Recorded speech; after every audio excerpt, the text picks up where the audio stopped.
big storylines there that work out, and he's still one of the best passers in the NHL. At the same time, I'm okay with it. Yeah, because I don't want our players putting themselves at risk in a tournament that's awesome.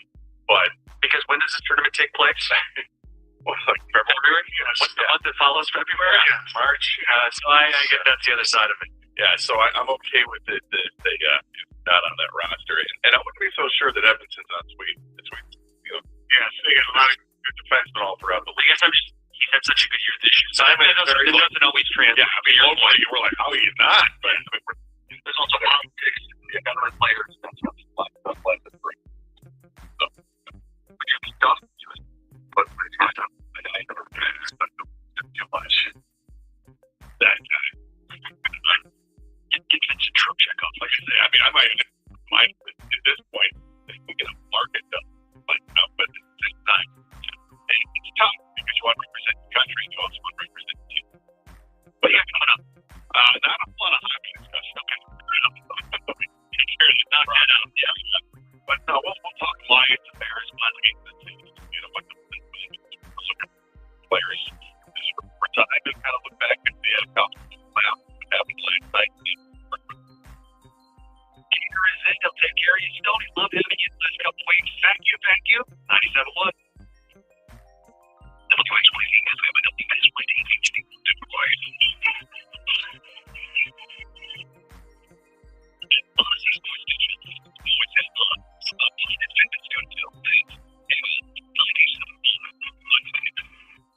by Mastercraft Heating and Cooling. The Lions are set to take on the Chicago Bears on Sunday at 4:25 in what many are calling a meaningless game. Despite the lack of meaning, Lions wideouts Amon-Ra St. Brown said he wants to play, and here's why. Just be honest with God, for my teammates, we're blessed to be in the position that we want to play sport that we love, get paid to do what we do, and go out there every Sunday and play. And so I love this game. I want to be out there every game. So whether we're undefeated or haven't won a game, I'm like to be out there every Sunday, and it's another one for us to go out there and help get a W. NCAA football transfer portal window officially opened last night at midnight. Spartans and Wolverines alike have flocked to the portal today. The big names this morning for both teams are on the defensive side of the ball. Michigan linebacker Cole Silvin and Michigan State defensive tackle Alex Van Superman have just entered the portal. The Red Wings captain Dylan Larkin was named to the United States Olympic roster this morning. He was the only recruit to make the roster, as Patrick Kane and Alex Springer were both also in the running. This season marked the first time NHL players have participated in the Olympics since 2015. Larkin will join fellow teammates Lucas Raymond in Sweden and Snyder out of Germany as Olympic participants. And Snyder will actually face each other in the final game of the stage in Team USA. Take on Germany on February 15th. Michigan hosts number 23 USC and 7th of the while Michigan State travels to number 15 Nebraska. Work up 96 months to get Odyssey.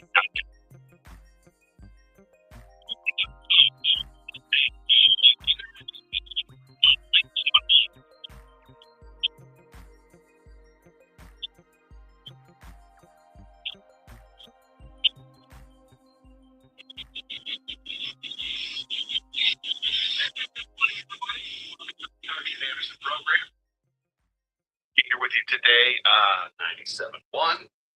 And we'll be back on Monday. Show Thru back together.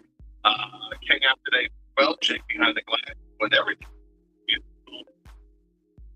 The tiles and all. So, definitely there. And thanks always for putting on today's show. 485-9797. Number is the same. That's just we want to get from this way. Well, great stuff. I do want to start with discussing what the Detroit Lions getting ready for the final meeting of the season. This is ending. Well, anybody to forget it.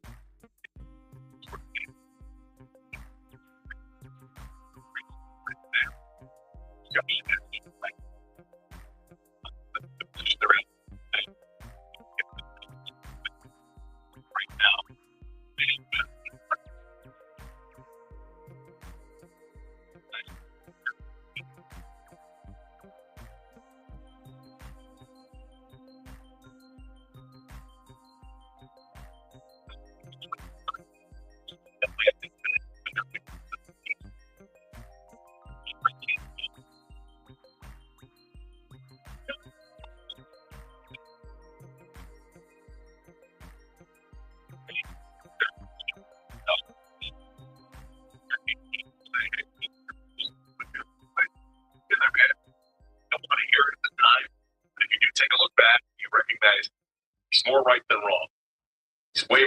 something wrong.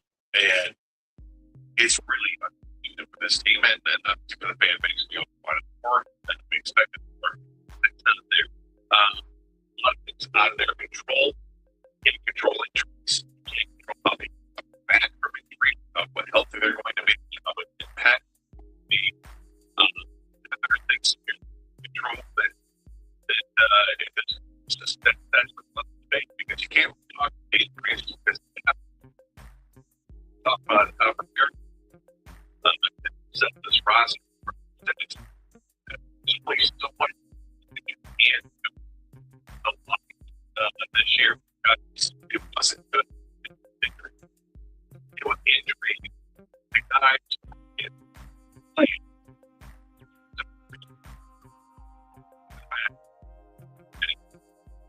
Every second is going to hurt.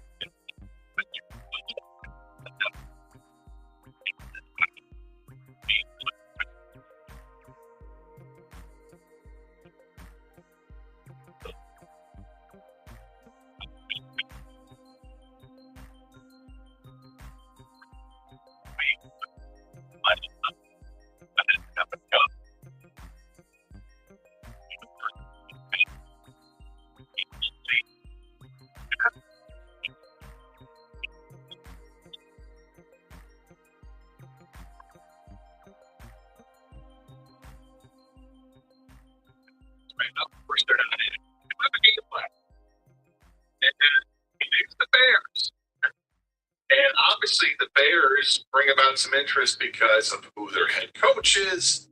Obviously, the Lions offensive coordinator Ben Johnson is their coach. Bears to be made because of the success they have had. It's amazing. Season can change the team, and the biggest change in anything else was with the head coach. And that head coach with the out of the games here in Detroit. The Detroit Lions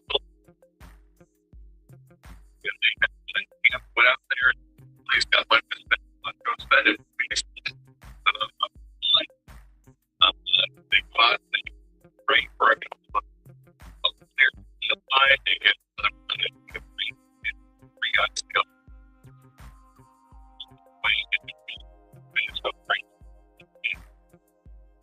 That's fine.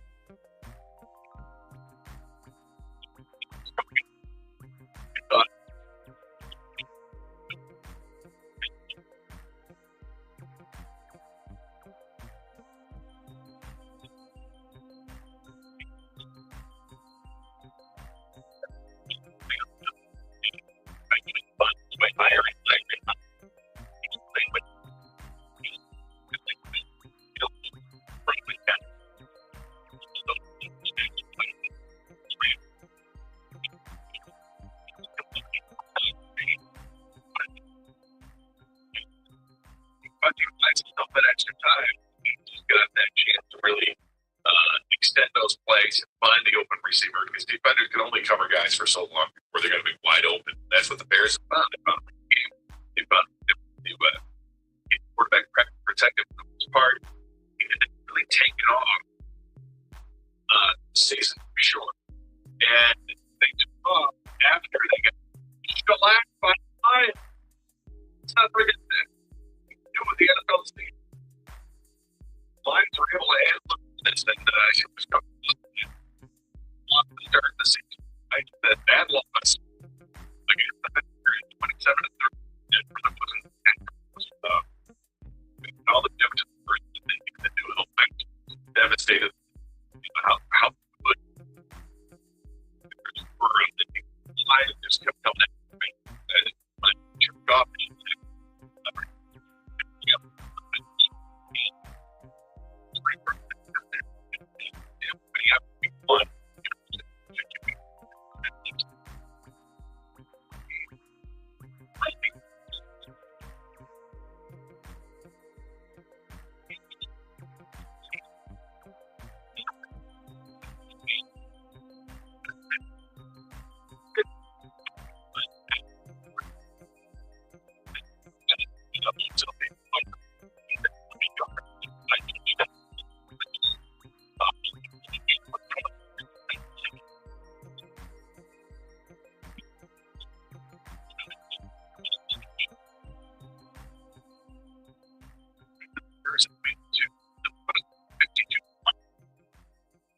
It's nowhere near the team that is playing the Bears in Week 18.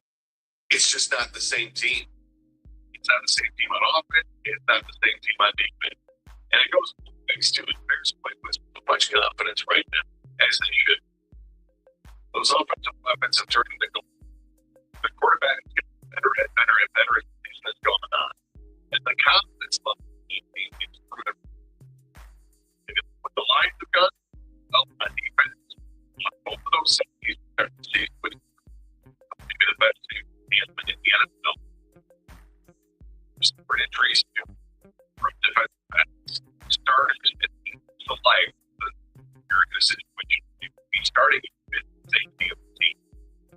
You check over and I prefer to come in the game and go into the side.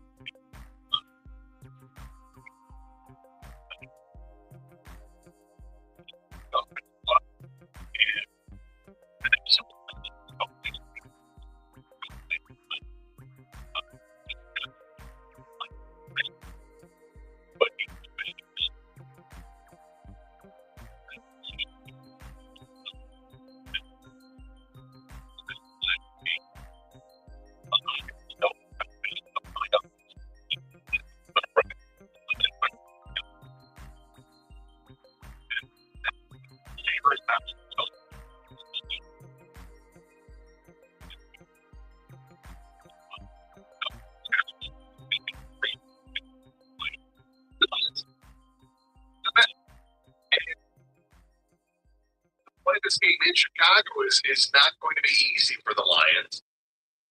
You would think on the outside looking, at least from the way the fans would look at this, is like, well, some people are just going to check out the game altogether. I don't think I remember your thoughts on this game. 539, 97, 97. Just checking out. You don't even care. The season's over. Why bother watching? Or other things to watch. So, what is you're looking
You think this one's still good? Free milk? I tried it. Nobody tried. Nobody say what purpose is going on. Say that no one was a coffee.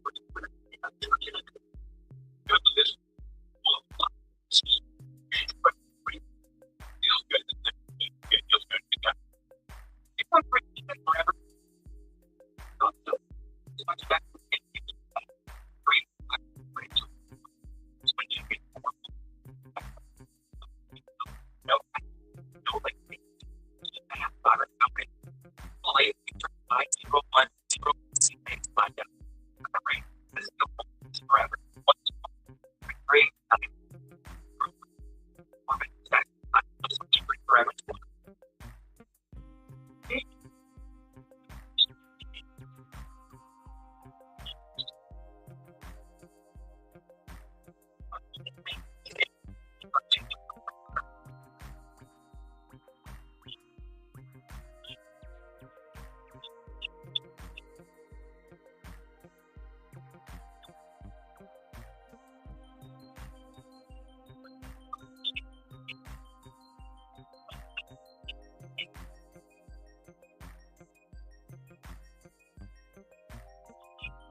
transition and you want to find out more about living and working in Maine, visit boots2root.net. Oh.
Pregame Sunday, minute at 1:35 on News Radio 950 WWJ.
The offensive lineman out of LSU, who has the ability to play tackle or guard.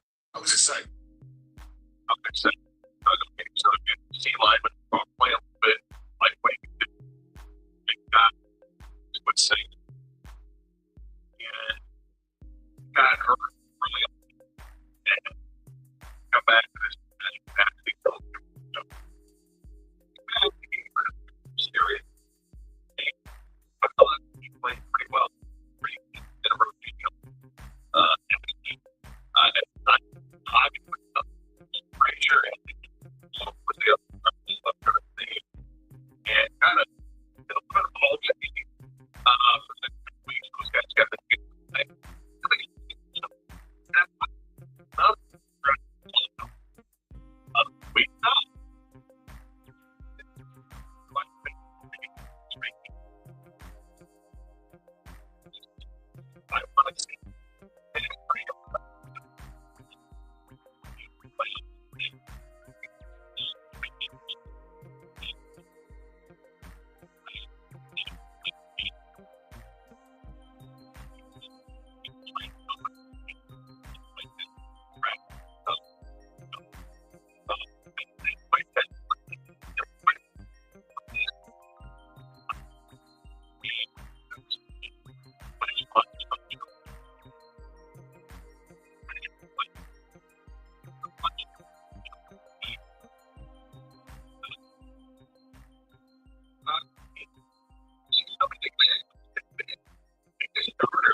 because the offensive line clearly is an area that the Lions have to look at. 248-539-9797. Right, up here, 971.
But if y'all don't do that, if y'all come, if the line comes to they might end up in the halfway game. They might be in the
he's not going to come back. He's going to call it a career, and he doesn't know yet. At this point, he's like, I don't know. I can't tell you that.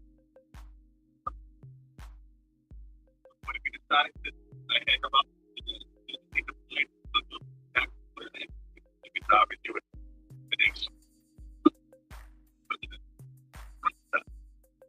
You'll get yourself better.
players in secondary, and I think safety.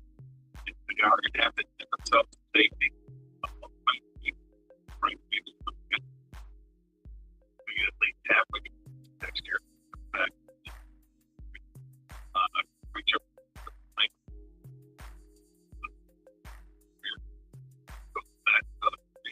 Have to find.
He got a fan in the offseason. Roy Lopez, the defensive tackle, has been very good. But what kind of contract he got look in the offseason? Those guys have been certainly helped up. Great for the Green Bay Packers. I mean, 97 say number 10. If you want to credit, I'll talk to you about that. A lot. And the Packers, Chips. The Packers, quickly.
that. So of course, the Lions.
So it's the number 2 seed.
circumstance for this one.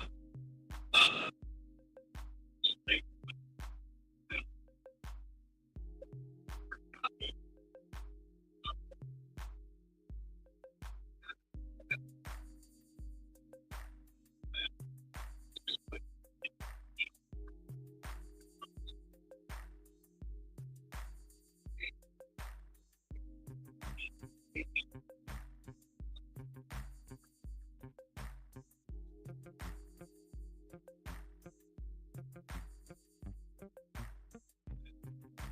next year.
games and a team won 14 games last year, like the Vikings, all 3 teams are out of the playoffs this year. So if this happens all the time, you don't read what trying to schedule a game. The draft position game is a little bit different. The Lions can improve their pick right now. They're sitting at 15 with that first round pick end up becoming 12th overall. If the teams behind them win, or 13th overall, that has something to it. But I'd love to see the Lions beat the Bears in the final game of the season. It's like the Bears, never happened. And Johnson took that job. One thing took that job. He took the job in the NFL side of our division. He had gone to Carolina. It would have been great. Hey, works the magic with Bryce Young. Bryce Young in Carolina to play for a chance to make the playoffs. On Saturday, they had their final against the Tampa Bay Buccaneers. Whatever that wins the division. Could have taken that job. Could have taken the job. Watch. Fine with that. He took a good job. I don't like it.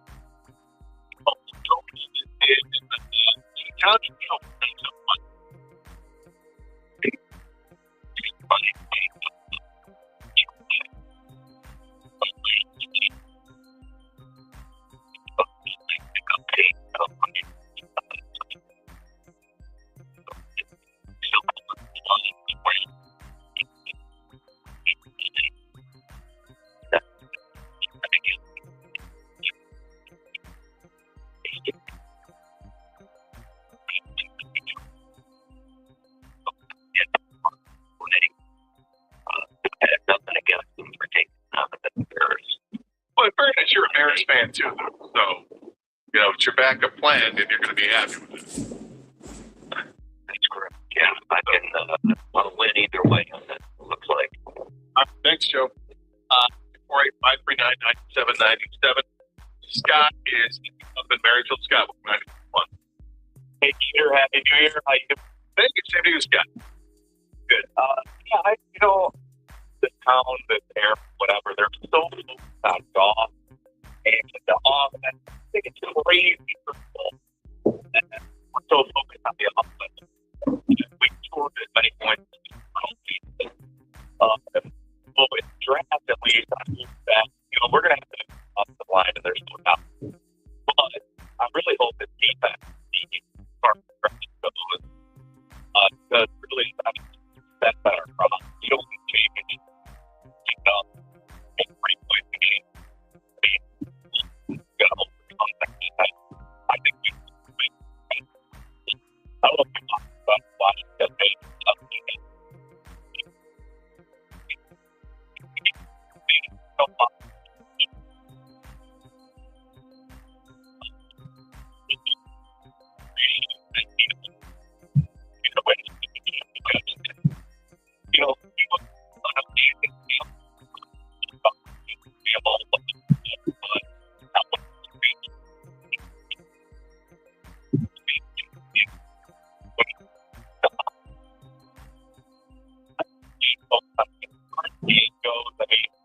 Hopefully they're focused on evaluating ceiling going into the off season. Hopefully we see some guys get some opportunities and they can evaluate, what we got going into the off season. But that's the part, and thanks for the call, Scott. I appreciate it. Yeah, I agree with you. First of all, when you get to this draft, I think it's going to be a best player available. That's what we've learned from Brad Holmes.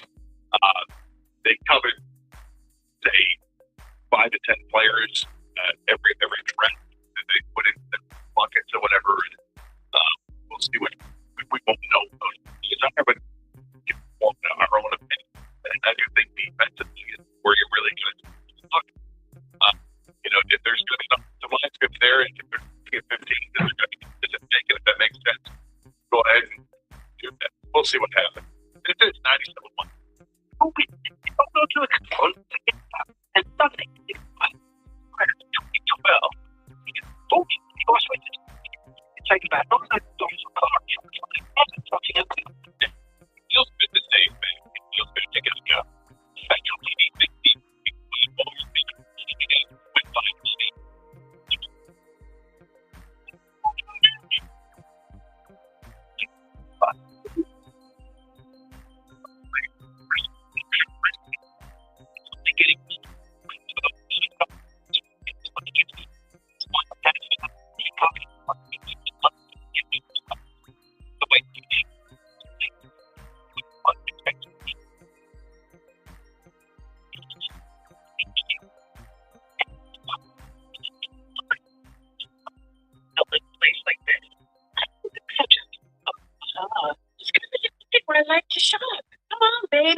times.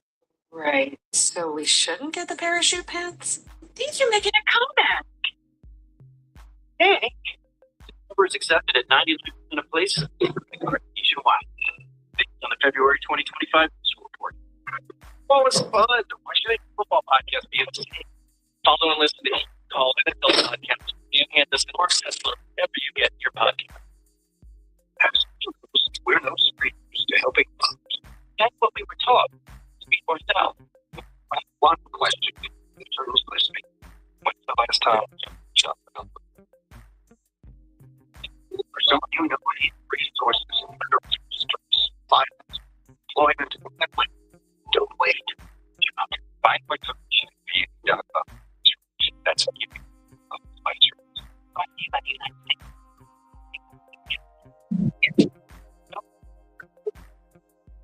Oh, hey, you dream.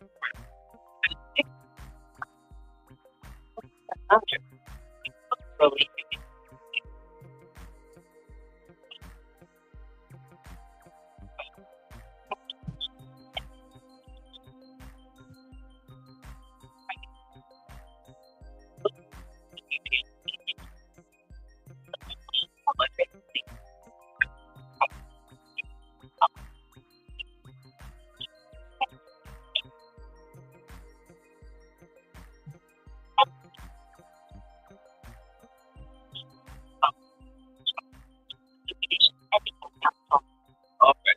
Time to put out the campfire.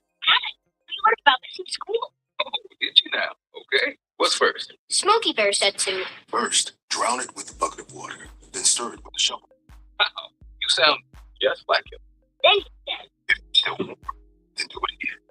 Where? I don't know. It's all on smoky.com with other fire prevention tips.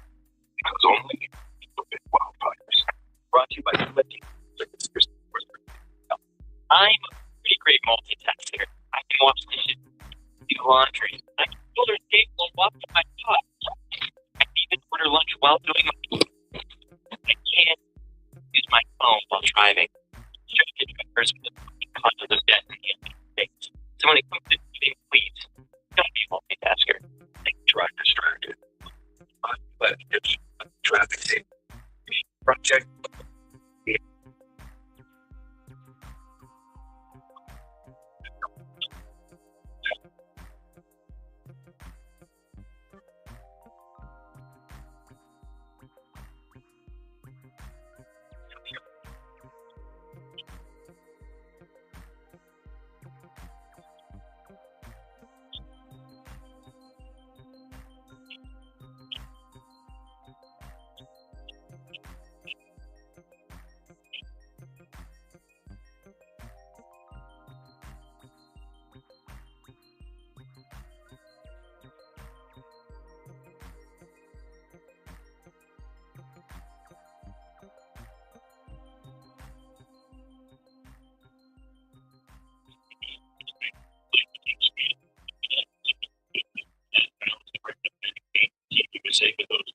Selected. The Olympic hockey group stage begins February 12th in Italy. Michigan signed in early by announcing on the NFL draft day. 20 Kansas 8 yard. Also open this both for Michigan and Michigan. Football. Speaking of Michigan,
We'll continue to take your calls. 248-539-9797.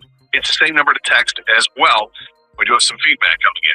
We're hard on the Lions. Yes. Disappointed. But winning in the NFL consistently is hard. They'll always be my team. Let's get a true center and some help on the offensive line.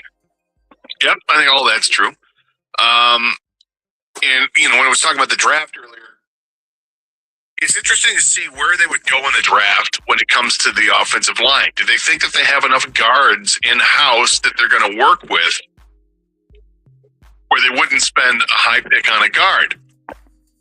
Now, looking at the draft as quickly as I have, right now, there isn't a guard that has separated themselves to be worthy of a pick halfway through the first round. But offensive line as a whole is a problem. I think the Lions need a tackle. You got to start thinking about the exit strategy with Taylor Becker. Regardless, even if he does come back, I think you still need to upgrade a tackle for the future. And really over what they have in the depth positioning with this team. And there will be available to them in the middle of the first round. Several options there. So there's a tackle from Utah, a tackle from Oregon. You got Kate Proctor over in Alabama. There's some players that are going to be there for them if they choose to go offensive tackle. Or will they do what Brad Holmes typically does with his best player available? And if you start to see that there's a safety or a corner or an edge rusher that kind of starts to slip there, then maybe you just go ahead and attack the guy that you absolutely feel strongly about. Now, a lot of this is already going to be a decision based on what happens with free agency. And I hope the Lions are very aggressive in free agency and identifying offensive linemen, because it takes linemen a while to develop. So to get them through free agency, I think is the way to go. Other players can make a more of an immediate impact on your team, like a safety or a corner, or perhaps an edge rusher can make that impact right away as a rookie in the league. Although I'm not so sure that the necessity or priority of an edge rusher is there this year based on what Al-Qadim Muhammad had done this year. Now, you don't want to fall in love with your own players, but this guy is adding to his 11 sack total with one more game. And I didn't think we saw that coming. The fact that he only has 2 fewer sacks than Aiden Hutchinson on the season tells you that Al-Qadim Muhammad has had a heck of a season, a breakout season for him, and it comes at a great time. I believe he's a free agent after the year. So good for him. And it feels like the Lions have that player kind of in-house, lock him up. And I'm not going to ignore an edge rusher in the draft. In fact, there's a guy I really, really, really like that when we get to draft talk next week, we'll talk about that. That'll be later in the draft. But my point is there's lots of options in the first round of what they're going to be looking at, and don't get locked in on the offensive lineman with that first pick. I think it's easier or it's probably more efficient to find that offensive lineman in free agency than it is to go ahead and try to draft somebody that you're just not 100% sure of. Some more text coming in. As much as I'd like to smash the Bears, I don't think it's in the cards. Besides, third-place schedule games are significantly harder compared to fourth, so losing is probably better for draft than next season. That's from Martin at work. Yeah, I don't know. Trying to play the schedule game with what's easier and what's harder at this point, it's really hard to discern what is easier and harder. Of course, you would think just go to chalk. You have a fourth-place schedule versus a third-place schedule. It should be based on that. But you don't know how these teams are going to build up in the offseason. You don't know which teams are going to take a step back and which teams are going to take that step forward. It happens all the time. Like I said before, the Lions and Chiefs won 15 games last year. The Vikings won 14 games last year. All three have one thing in common. They're not in the playoffs this year. You just don't know. The Bears were the worst team in the division last year. They are the best team in the division this year. You go worst to first and first to worst. It happens all the time. So I don't know how do you really, take a look right now and ensure with any kind of certainty that fourth place schedule is going to be better than the third place schedule. Now, I think more often than not, you're going to say yes. And I don't think the Lions are going to beat the Bears. So I think it's going to be kind of moot anyway. But we'll see. This is the second year in a row the Lions have had a lot of injuries. Do you think this is a conditioning problem? This is a question we get on the show all the time. Usually it happens in the second half of the season when the injuries start to mount. But I feel like this is one we've taken for the last 2 years. And people asking about the conditioning of the team and the strength and conditioning coach. And do they have the right philosophy in place? Do they have, are they doing things correctly? And I can't answer that. I think that, yes, the Lions have suffered more injuries than most over the last 2 seasons. Maybe it's number one over the last 2 seasons when you combine them. This year, they haven't suffered the most. I believe that's San Francisco. Most games lost to injury. San Francisco they're just fine.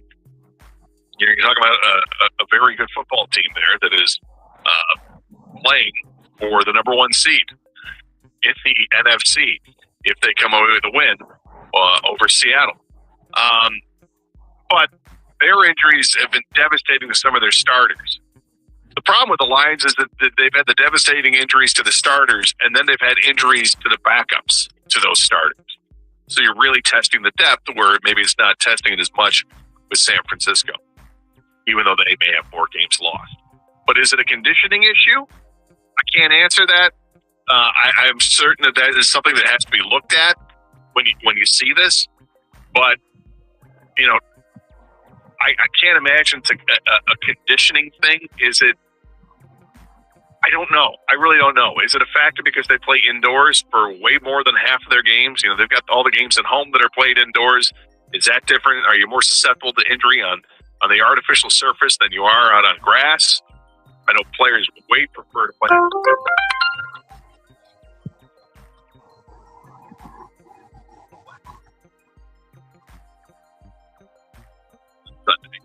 Nobody likes playing on the frozen tundra of Lambeau Field late in the season.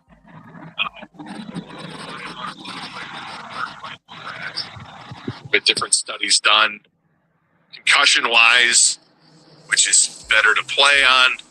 The NFL says that information is very marginal, which is the better surface to play for that. I've seen other studies where it would say otherwise. So I don't know. But I would imagine that playing on an artificial surface, you might be more susceptible to injury overall. Is it a percentage point? Is it a couple of percentages point? I don't know. But is that something that should be looked at? Perhaps it's something that should be looked at.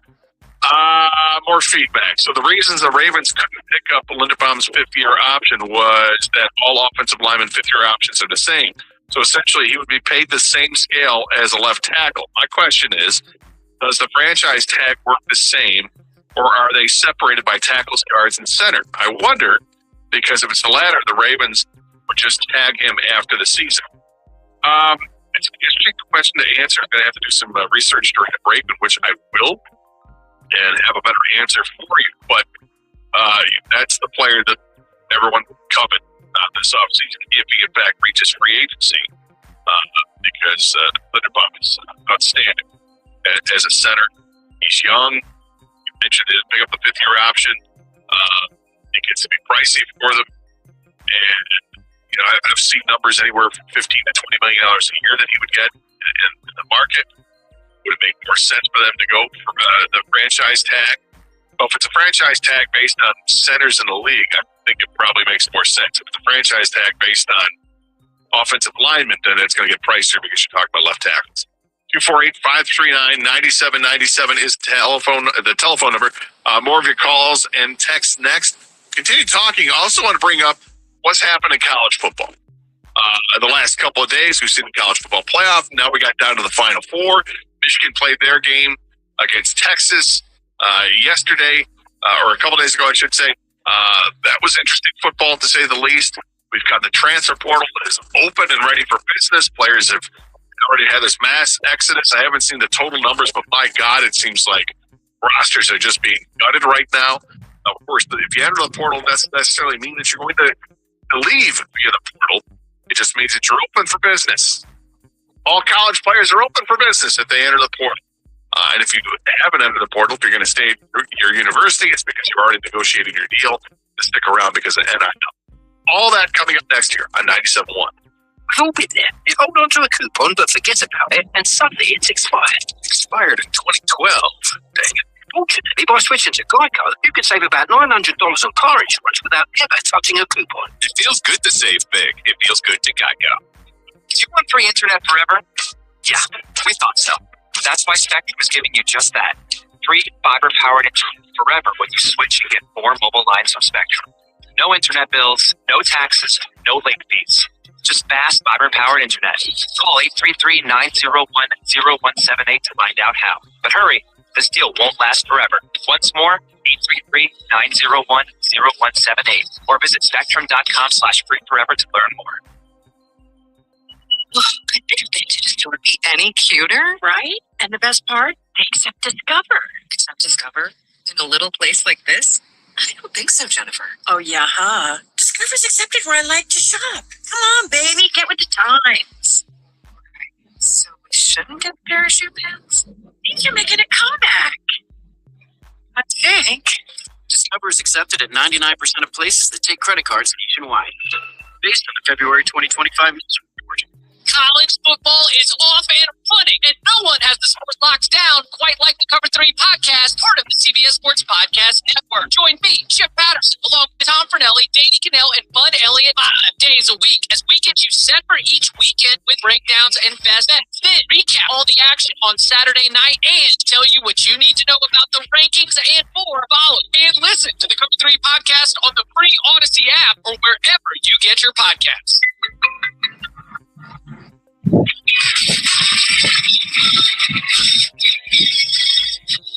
I'm a pretty great multitasker. I can wash dishes and do laundry. I can roller skate while walking my dog. I can even order lunch while doing my homework. But I can't use my phone while driving. A distracted driver is one of the leading causes of death in the United States. So when it comes to driving, please don't be a multitasker. Don't drive distracted. A message brought to you by the National Highway Traffic Safety Administration, Project Yellow Light, and the Ad Council. My early Alzheimer's diagnosis was hard to take. I gave my mom more time to plan. Together, talk to your family about seeing a doctor. Go to alz.org/time-to-talk. A message from the Alzheimer's Association and the Ad Council. We asked parents who adopted teens to share their journey. We just kind of knew from the beginning that we were a family. They showcase a sense of love that I never had before. I mean, he's not only my parent, he's like. At the end of the day, it's all been worth it. I wouldn't change a thing about our lives. Learn about adopting a teen from foster care. Visit adoptuskids.org to learn more. Brought to you by Adopt US Kids, the U.S. Department of Health and Human Services, and the Ad Council. All right, now time to put out this campfire. Hey, we heard about this in school. Oh, did you now? Okay. First, Smokey Bear said. First, run with the bucket of water, then stir it with a shovel. Wow, you sound just like him. Then he said. If it's still warm, where can I learn all this? It's all on SmokeyBear.com with other wildfire prevention tips. Because only you can prevent wildfires. Brought to you by the USDA Forest Service, your state forester, and the Ad Council. As veterans, we're no strangers to helping others. That's what we were taught. Service yourself. But we have one question for the veterans listening. When was the last time you reached out for help? If you or someone you know needs resources, whether it's for stress, finances, employment, or mental health, reach out. Find more information at va.gov/reach. That's va.gov/reach. Brought to you by the United States Department of Veterans Affairs and the Ad Council. Detroit Red Wings play the Pittsburgh Penguins. Streaming tomorrow morning at 11:45 on 97.1 The Ticket.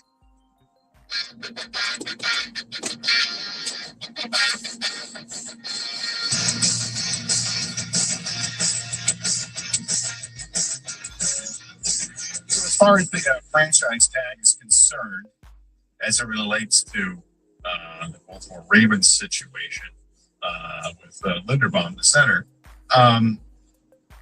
the franchise tag is this is the same for any offensive line, whether you're a guard, center, or attack. They just look at it as a position. So that is why they probably won't look to franchise tag him, because then he'll be paid the average of his top five, and it's tackles from the tackles are more valuable to teams than centers are, at least when it comes to the salary. So that might make it easier to give him a long-term contract, because you're not going to franchise tag.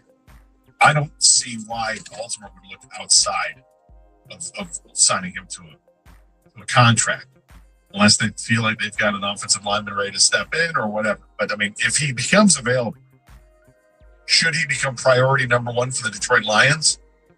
Yes. Yes, I think he should. But then to get into the whole, well, how much cap space do the Lions have? And that's something we'll look at next week with much more scrutiny. But I mean, right now, without having to restructure contracts and all that, it doesn't look like the Lions have a ton of cap space to work with. Which begs the question, how soon before they start to restructure some contracts? Which I imagine there'll be a lot of talk of that happening anyway. Plus, my whole feeling with cap space is you can grab it out of thin air and add more cap space to your roster, because you just manipulate the cap however you will. You have to have somebody's really smart working in your front office, and the Lions have been able to do that over the years. So I'm not terribly concerned about crying poor because we don't have any cap space. They'll find ways to create cap space for the right players. And I think this guy would be the right player. Now, I also think that guy's it's a smart ad for Baltimore. It's not even letting him get to free agency. But we'll see what ends up happening. 248-539-9797. Another text coming in here. Free agents are not going to be clamoring to come to the Lions because they've lost their luster after last season. I disagree completely. I don't think you lose your luster after one season. It's still the coach that everybody wants to play for. I think players around the league absolutely 100% know what the Lions were going through this year. When they see that, hey, you know, when we played the Lions, we didn't have to worry about Brian Branch or Kirby Joseph. That was pretty good for him. We caught a break. Well, yeah, we caught a break. Look at the offensive line is totally different. We caught a break. And we played against them when they didn't have Brand Glasgow at center. They had to go with their third string center. Remember that? Or their backup left tackle. Yeah, that was kind of fun. Rotating guards at left guard. Yeah, we got to. I mean, teams know that. Players know that. All good players are going to go where they likely get paid the most. But there are two things that will lure a player to a franchise. The top two, anyway, not the only two. But the top two would be money and the opportunity to win. The window hasn't shut on the Detroit Lions. Do you think the window is shut? Really? I don't think the window's even close to being closed. Now, they've got work to do. They have to rebuild the offensive line to a point. Certainly get it back to being competitive level. And then talent just takes over. Lions have good running backs. They have good receivers. They got a great quarterback. They have great receivers. They have a great quarterback. They have a great right tackle who can play left tackle. They've got a couple of really good players on defense, great players on defense.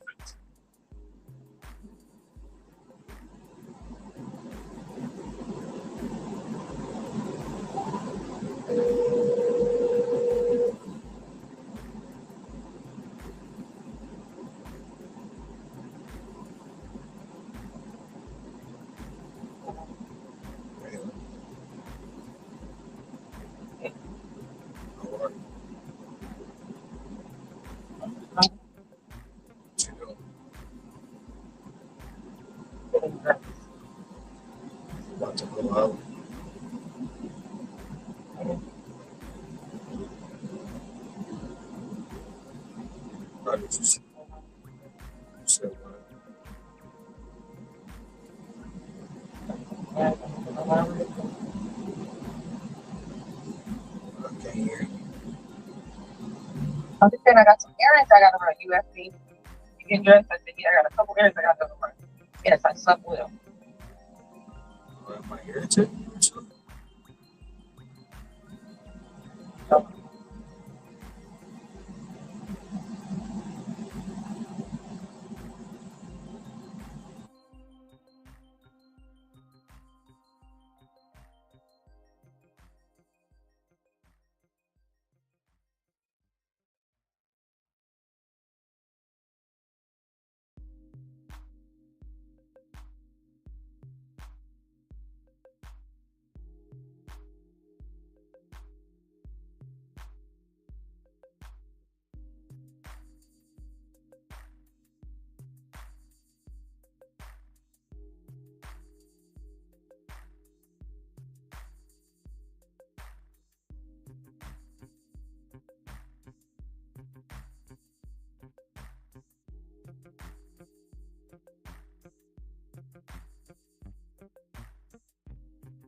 many carries when he decided to tuck and run. They were worth talking about. In fact, he had 10 carries for minus 12 yards at a long of 8. Nonetheless, Dante Moore is a very, very talented player, and has his team now playing in the Final Four. We saw Indiana take on Alabama. And Indiana just did the whole number 6 on Alabama. Whomping and a whooping. 38-3. They took care of the Crimson Tide. And what struck me most about that game was obviously it was the utter destruction of Alabama. But Alabama couldn't do anything. They couldn't run the ball. They had 23 yards on the ground on 17 carries. They couldn't run the ball. And throwing the ball was a chore. 24 completions results in just 170 yards. No touchdowns, no picks either. Fernando Mendoza, the quarterback for Indiana, just managing what he had to do. 14-16 in the game, 192 yards and 3 touchdown passes. They ran for 215 yards against Alabama. They kept moving the sticks. And this would impress me most about Fernando Mendoza, the Heisman Trophy winner, who, if I was looking for a quarterback, that would be my number 1 quarterback to go in the draft. And he probably has solidified that at this point. But one of the reasons I liked him so much in the game against Bama, Fernando Mendoza was able to extend plays, maneuvering through the pocket. He's not a running quarterback, but he's got mobility. And what I really liked about that was that it seemed like he always picked the right lane to run to. Pressure comes in. The pocket collapses. He comes through the pocket, and now he's in run mode. And he's got to choose. Am I going to go left? Am I going to go right? He chose.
Every single time, so that he could either fall forward for positive yards or continue running, and instead of just falling forward for a yard or 2 gain to avoid a loss, turn it into a 6 or 7 gain that just got past the sticks and gave yourself another set of downs. I thought he played a masterful game for Indiana.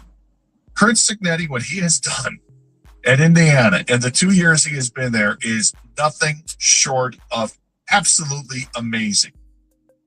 When Indiana crashed the party last year to be a college football playoff team, people were bitching about it. They did not like it at all. They thought this team doesn't belong. And when you got to the first round of the college football playoff and they got beat, it was Notre Dame that beat them and beat them pretty handily. Everybody said, see, they don't belong. Meanwhile, every other team in the first round got completely smoked as well. Indiana actually played a game against Notre Dame for the most part. Kind of put people on notice, but people still weren't believing it. Yeah, whatever. Their schedule isn't anything special. In fact, their non-conference schedule is a little bit embarrassing. And it is. And they did the same thing this year. The non-conference schedule is embarrassing. You know, taking on teams like Old Dominion, Kennesaw State, and Indiana State. I mean, come on. What are you doing? But then they take on number 9, Illinois, and they beat Illinois 63-10 in that game. Just completely demoralized the Fighting Illini. It took on Oregon halfway through the season when Oregon was ranked 3rd, and they beat them 30-20 on the road at Oregon. And then they just kept winning. Kind of sleepwalking their way through it.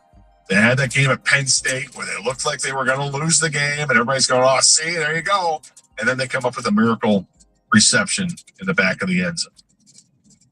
Absolutely greatest catch of the season in college football. And they able to win that game. Then they spoke Wisconsin and Purdue and get to the big showdown, the Big Ten championship game against Ohio State. And they beat Ohio State 13-10. They have validated their season. This is an outstanding football team. And Indiana did it overnight. They changed coaches. They went with James Madison coach and Curt Cignetti that most people hadn't heard of. Cignetti goes and brings half his team from James Madison with him, which is an awfully good football team.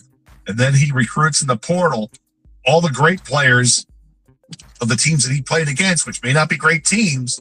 These guys could play and he can recognize talent. They sign those guys, bring them on board, and hang on to the players that were worth a damn in Indiana. And then they went out and they got a transfer quarterback in Fernando Mendoza, who had played at Cal. We talked to Jared Goff about Mendoza last year when Mendoza was at Cal. And they turned it into a perfect season at this point, 14-0. I love what Indiana's done. They have crashed the party and they belong there. We'll talk about the other half of that bracket. Want to get your thoughts on what you saw in college football? What impressed you? Let's talk about the Michigan game, Michigan and Texas. And we can talk about the mass exodus right now of players sprinting to the portal as the portal opens up today in the NCAA. And we're going to see a lot of movement take place over the next week of players jumping from one school to the next. This is 97.1.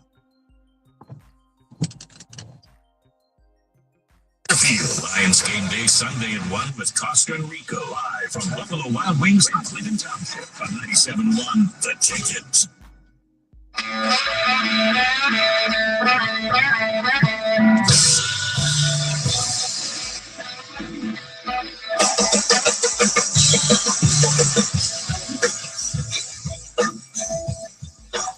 Taking a look at the other side of what happened in the college football playoff. You had Miami and Ohio State in that big battle on New Year's Eve. I was all excited to watch that one. It was just a slow go, man. And a lot of people here locally are thrilled that Ohio State lost 24-14. I'm not a big Miami Hurricanes fan, but I respect what they have defensively. There are absolutely players in that team that you would want as a Detroit Lion. Their pass rusher, Ruben Bain, is exceptionally good. For sure, that's a guy that you look at like, oh, I'd like him. And players in the secondary did a nice job. When Miami plays with a lead, that is such a different team. They are such a confident group. And Ohio State just couldn't get it going to kind of smack them back in the mouth and stun them. They just couldn't do it. Instead, they were the ones who were stunned. A pick 6 in the game that Julian Sain had thrown. What just happened? But Ohio State is obviously still a very talented football team. But Miami taking care of business, and now they advance. And I think the lesson that is to be learned, which is the lesson I think that most people know anyway in college football and in professional football for that matter. If you don't run the football, you're going to be in good shape. And Ohio State could not run the ball. They were getting like 2 yards a carry, ran for less than 60 yards in the game, and Miami ran for like 155 yards in the game. So big difference there. And then we had the game last night, which was just outstanding. Georgia and Ole Miss. What fun this was to see.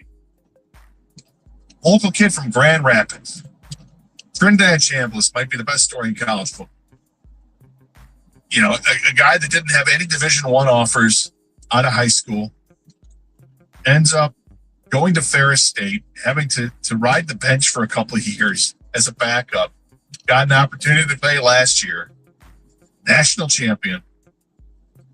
Signs to play on at Ole Miss, presumably to be a backup, and then thrust into a starting position and never relinquished it because he's great.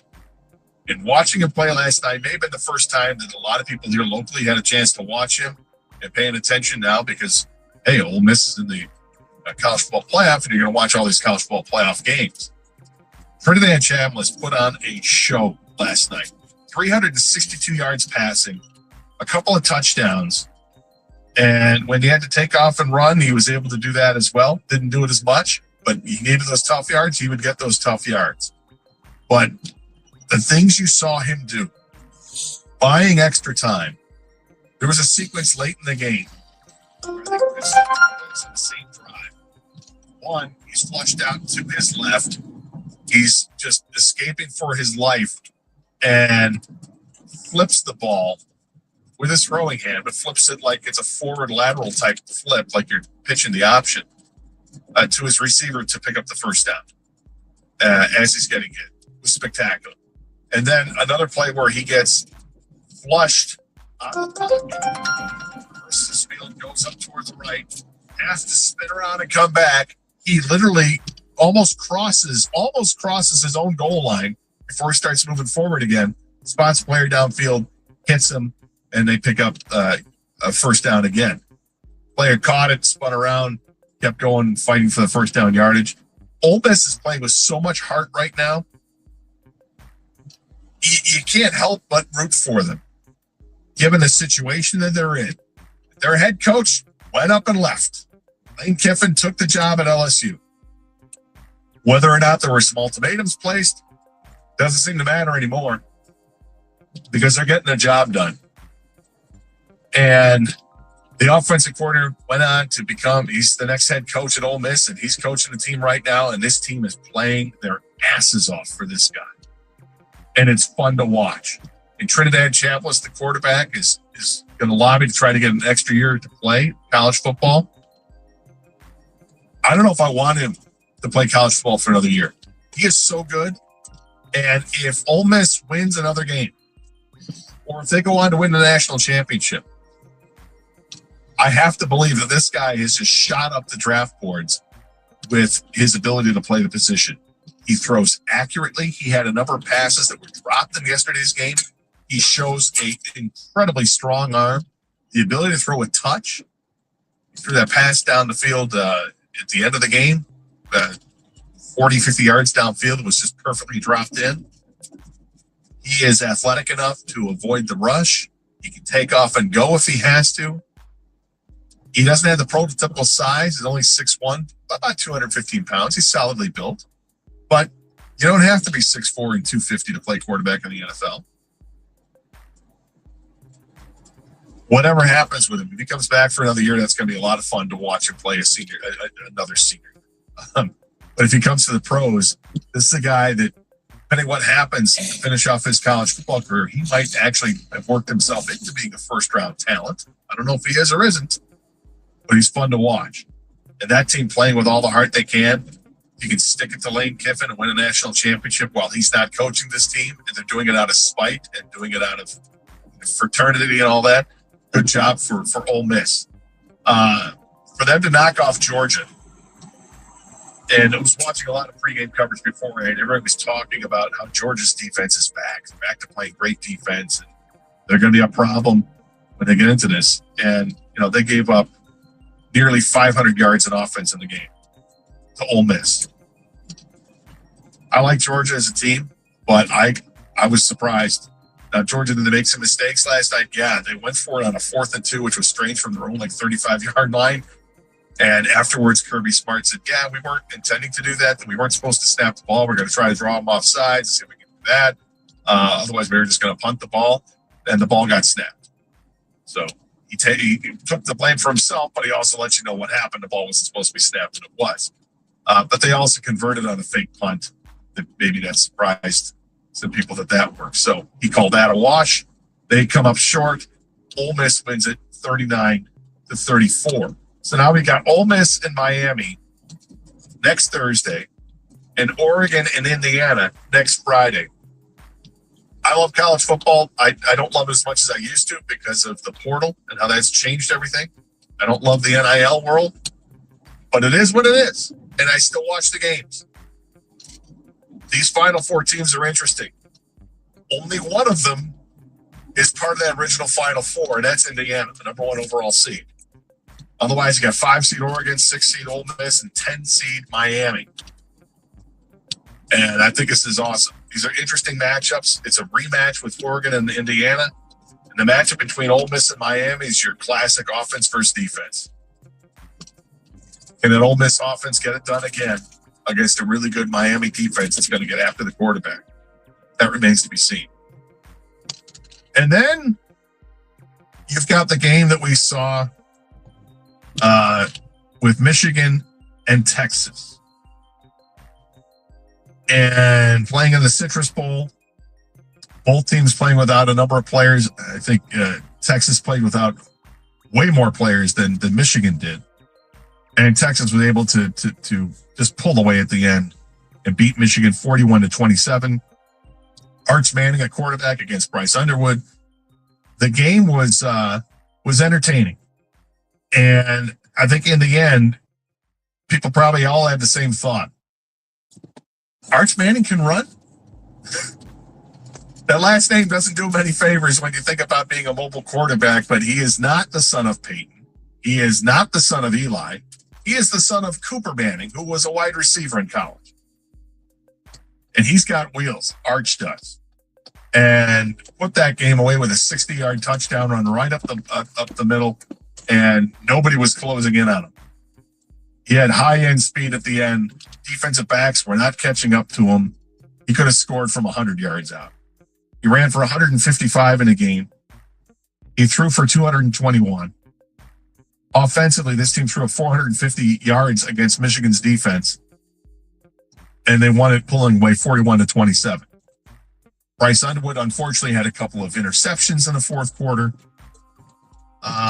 And there were a couple of plays I thought that went against Michigan that were pretty obvious and would have really drastically changed the outlook of that game had they been called correctly. I want to talk a little bit about that.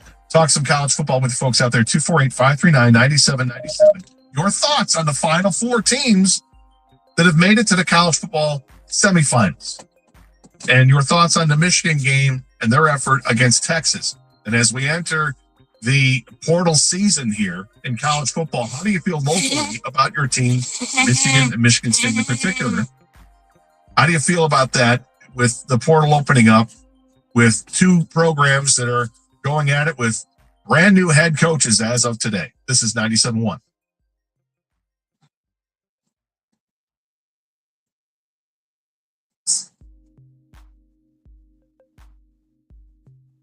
The Detroit Pistons play the Cleveland Cavaliers. Pre-game Sunday afternoon at 1:35 on News Radio 950 WWJ.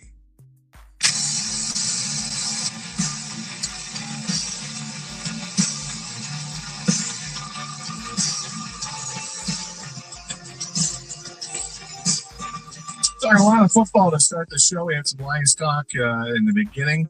Lions and the Bears on Sunday. Thoughts on Ben Johnson.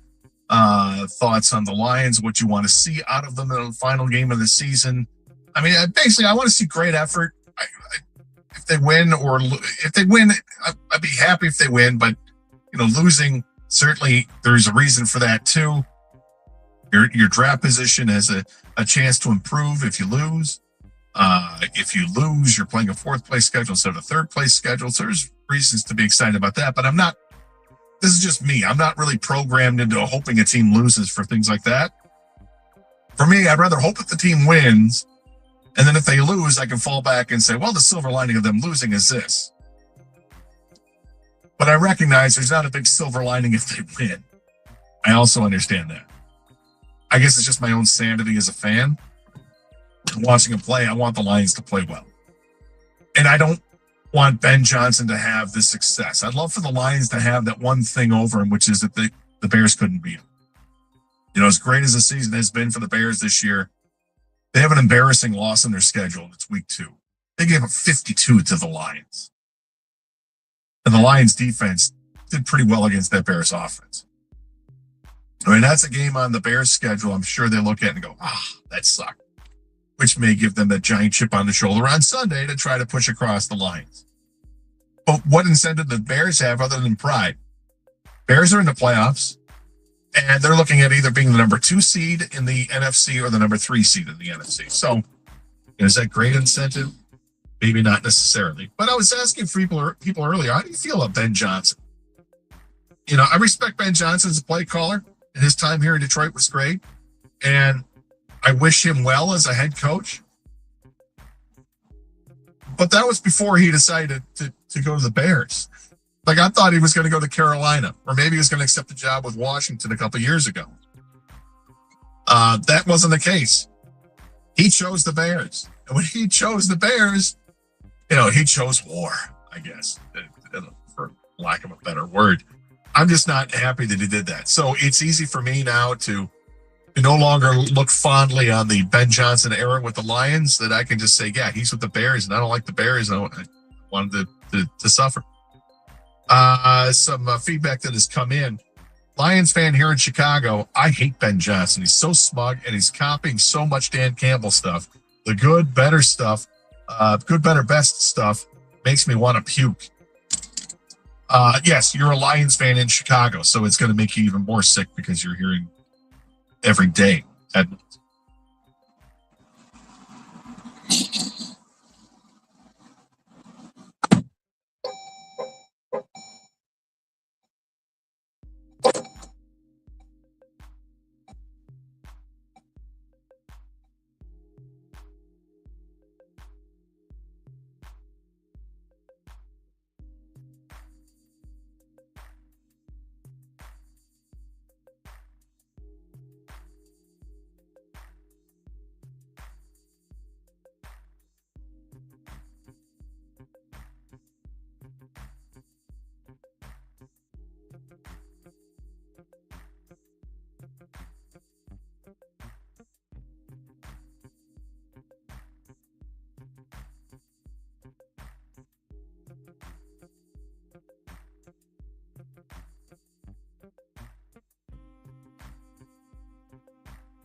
Early birds always rise to the occasion for summer vacation planning because early gets you closer to the action. So don't be late. Book your next vacation early on Vrbo and save over $530 on week-long stays. Average savings $550. Select homes only. Minimum 7-day stay required. You say you'll never join the Navy, never live on a submarine, or power a ship with nuclear energy. Joining the Navy sounds crazy. Saying never actually is. Learn why at Navy.com. America's Navy, forged by the sea. We've all been there. You hold on to the coupon but forget about it, and suddenly it's expired. Expired in 2012. Dang it. Fortunately, by switching to Geico, you could save about $900 on car insurance without ever touching a coupon. It feels good to save big. It feels good to Geico. Detroit Red Wings play the Pittsburgh Penguins. Pregame tomorrow morning at 11:45 on 97.1 The Ticket.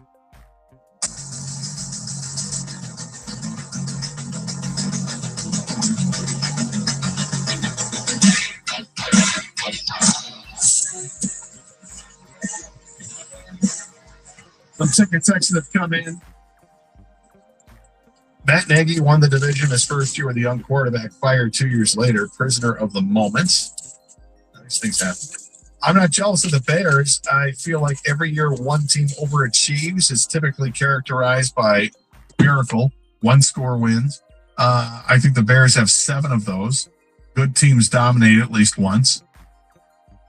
Yeah, I'm not jealous of the Bears. I like where the Lions are at. Despite the previous caller thinking the window is closed, I don't think the window is closed. Do people think the window is closed?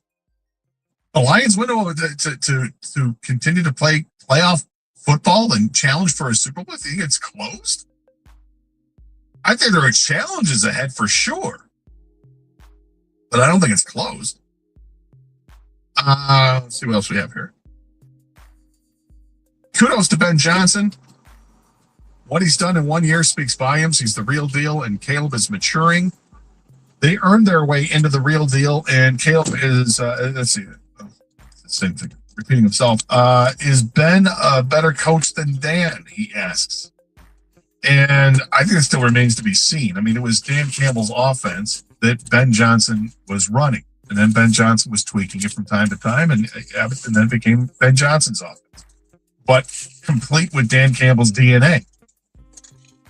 Now Ben Johnson is the head coach with the Chicago Bears, and he's off to a great start over there in Chicago.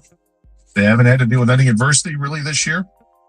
What little they've had to deal with, they've answered resoundingly. I think one of their linebackers got hurt, and now they've got an outstanding backup in there who's playing out of his mind.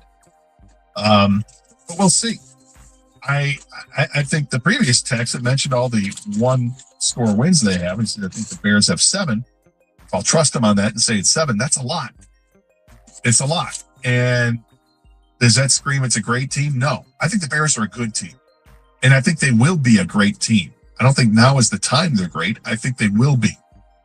When Caleb Williams really has this offense down pat, I think they're going to be a frighteningly good team offensively. Defensively, can they still get it done? I mean, it's a defense that gave up 52 points to the Lions in week 2. But the Lions that are showing up on Sunday are not the same team that showed up in week 2. They just don't have the same horses up front on the offensive line. And if Penei Sewell's not able to go, that's a big blow to the Lions offense on Sunday afternoon. A huge blow if he's not able to play. St. Brown is banged up. Looks like he's trending in the right direction to play, but we know that St. Brown has not been the same player this year. It looks like there's something going on with his hand or wrist or thumb or whatever, because he's dropped into an inordinate amount of passes this year that he normally does not. Takes great pride in. But this has not been the same season for him in that regard. And the Lions in week 2 had Sam Laporta and Brock Wright as your tight ends. Now they do not. They have Ferkser and Zylstra. So some big differences. And the Bears are definitely a better team now than what they were in week 2. They got the experience under their belts. They have the confidence that they did not have in week 2. I totally get it. Me and caller Brian will be giddy if the Bears win the Super Bowl. A friend of mine just talked to him about it. Well, good for you guys. I agree with one of your last callers. The offense is still scoring points. We need two good offensive linemen, and then the rest, I'd like to see defense. When it comes to the draft, I really kind of have gone into the it's more of a best player available type thing. I don't think you can go into it and saying absolutely they have to get this or they have to get that with the first round pick. A lot of that is dictated and predictated because of what happens in free agency. I will agree. I think they need to add some offensive linemen to this team without question. I think the center position is of paramount importance that you know what's happening there. Now, does that mean that you go out and find a center in free agency if they're available? If Tyler Linderbaum is available, I'd love to see the Lions go after him, though I can't imagine that Baltimore would not sign him to an extension because he is so good. The Lions have to know if Frank Ragnow is serious about making a comeback or not, or if he's done. We talked to Jared Goff this week and I asked Jared flat out if you talked to Frank about playing, and he said he thinks that's not going to happen. So he says, yeah, he talks to him. He'll talk to him all the time, but he doesn't think that's going to happen. So take that for what it's worth. I still feel like Frank will play. Was going to make a go for it this year, and then found out he had a torn hamstring or something wrong with the hamstring. Is that something that can heal up in time for training camp next year where he wants to play? I would hope that they have that decision down real early in the process. Like he's already told, I'm absolutely not coming back. Or I'm absolutely coming back. Same thing with Taylor Decker. Decker's going to play on Sunday. Is that going to be his last game as a Detroit Lion? Last game in the NFL? We don't know. Even he says he's not sure yet. But this is the first time he says he's going to contemplate retirement. And he'll have to think about that. And what's going to factor in to him saying, yeah, I want to come back for another year. I imagine personnel is a big part of it. And who's back. But he's had a great career with the Detroit Lions. But if Taylor Decker retires, then you've got some more holes. I think the obvious thing is to slide Penei Sewell to left tackle, but then you've got the right tackle situation to think about now. But it's easier to find a right tackle than it is a left tackle. Left tackle, why? You're protecting the blind side of your right-handed quarterback. And Sewell has not really played left tackle with the Lions because Decker has been there. He was left tackle in college, and he's become an all-pro quarterback, all-pro right tackle in the NFL. He's outstanding at right tackle. But I think he'd be even better at left. But it would create a hole on the right side that has to be addressed in free agency or the draft. But again, with the draft, I think they're just going to go with the best player that they can find at that spot. Could be a linebacker. Could be an edge rusher. Could be a safety. Could be an offensive lineman. I don't think it'd be a defensive tackle. Could be a corner. Because they got lots of areas they need to fix. The secondary is a huge, huge problem with this team moving forward. Safeties, what you have with the safeties moving forward because of the chronic issue that looks like Kirby Joseph has to deal with, and because Brian Branch is coming back from Achilles injury and won't be available to this team until maybe halfway through the season. They got some big issues there, let alone the cornerback situation. More of it next year, 97.1. We've all been there. You hold on to a coupon, hoping to cash it in at the store, but then you forget about it. And suddenly you've got a mountain of useless expired coupons. You think this one's still good? Free milk. Oh, mate, that expired in 1993. Dang it.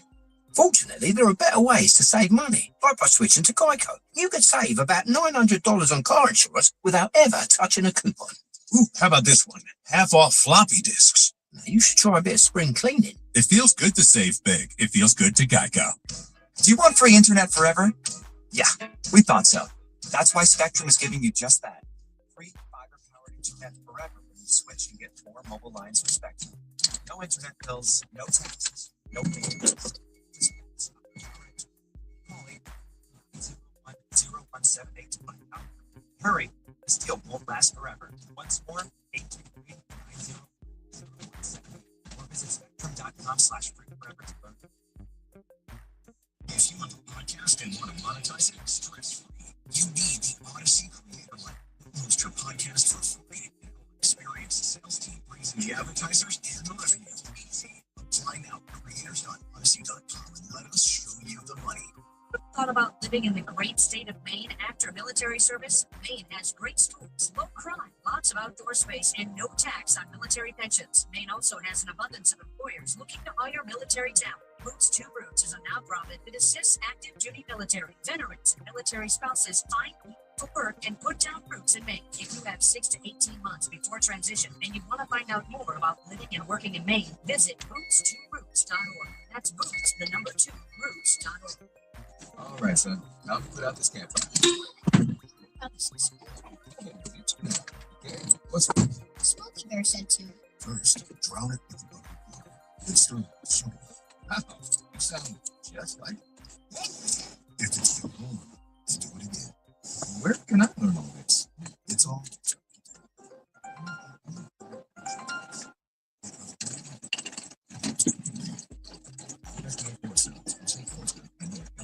We ask parents to adopted teens to share their journey. We just kind of they showcase the sense of love that I mean, he's not really like he's like my best friend. At the end of the day, it's all I would change thing about our lives. Learn about adopting a teen from foster care. Visit adoptuskids.org to learn more. Brought to you by Adopt US Kids, the U.S. Department of Health and Human Services, and the Ad Council. As veterans, we're no strangers to helping.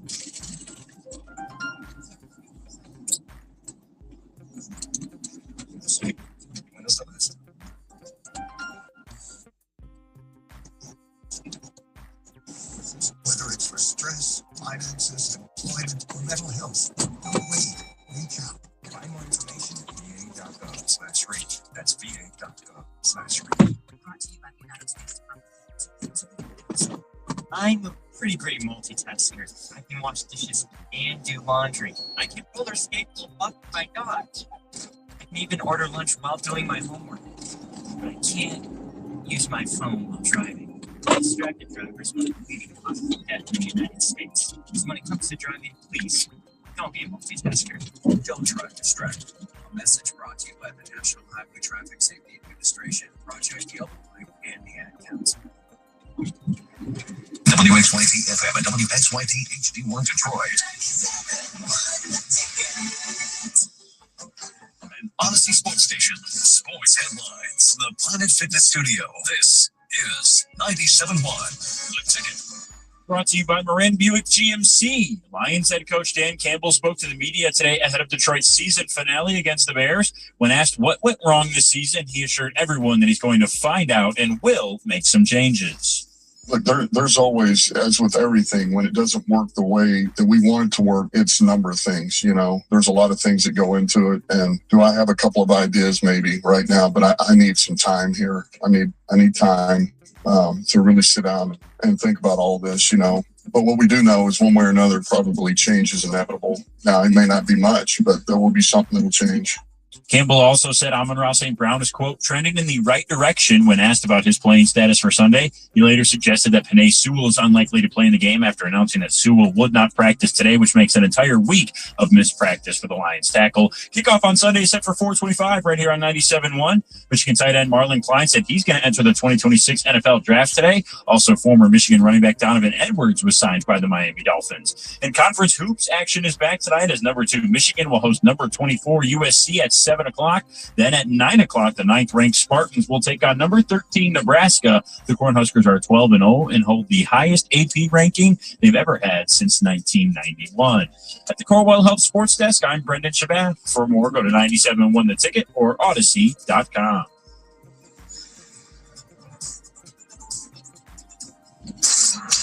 Live from the Jamie Samuelson Studio, Karsh and Anderson on 97.1.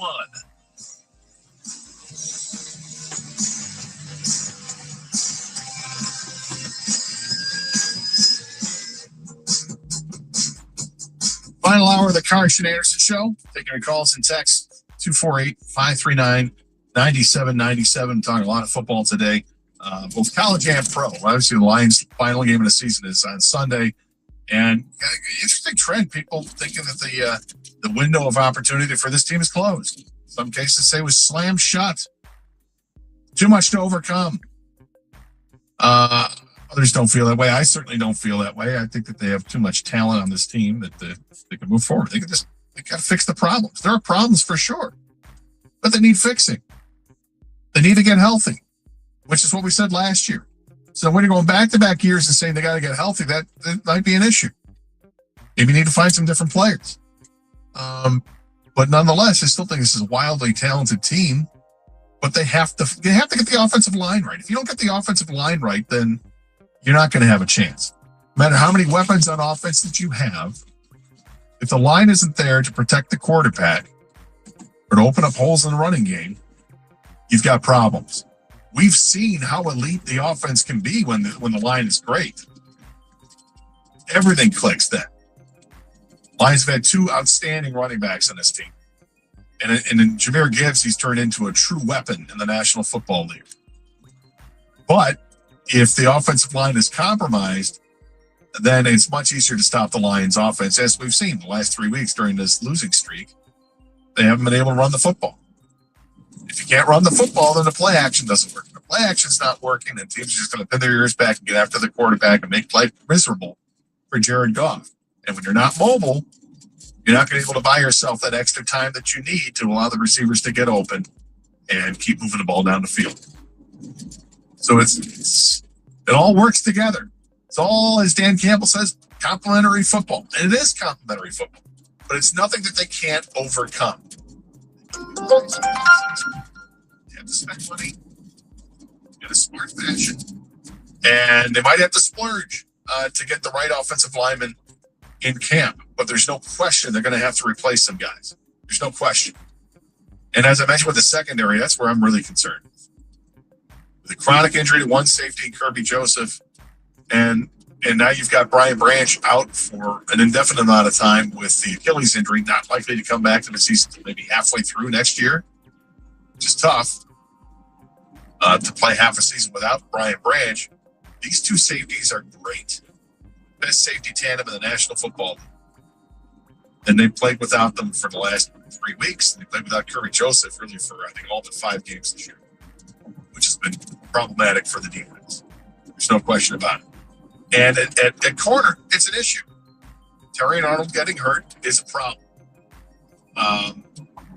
The depth that they don't have at that position is frightening.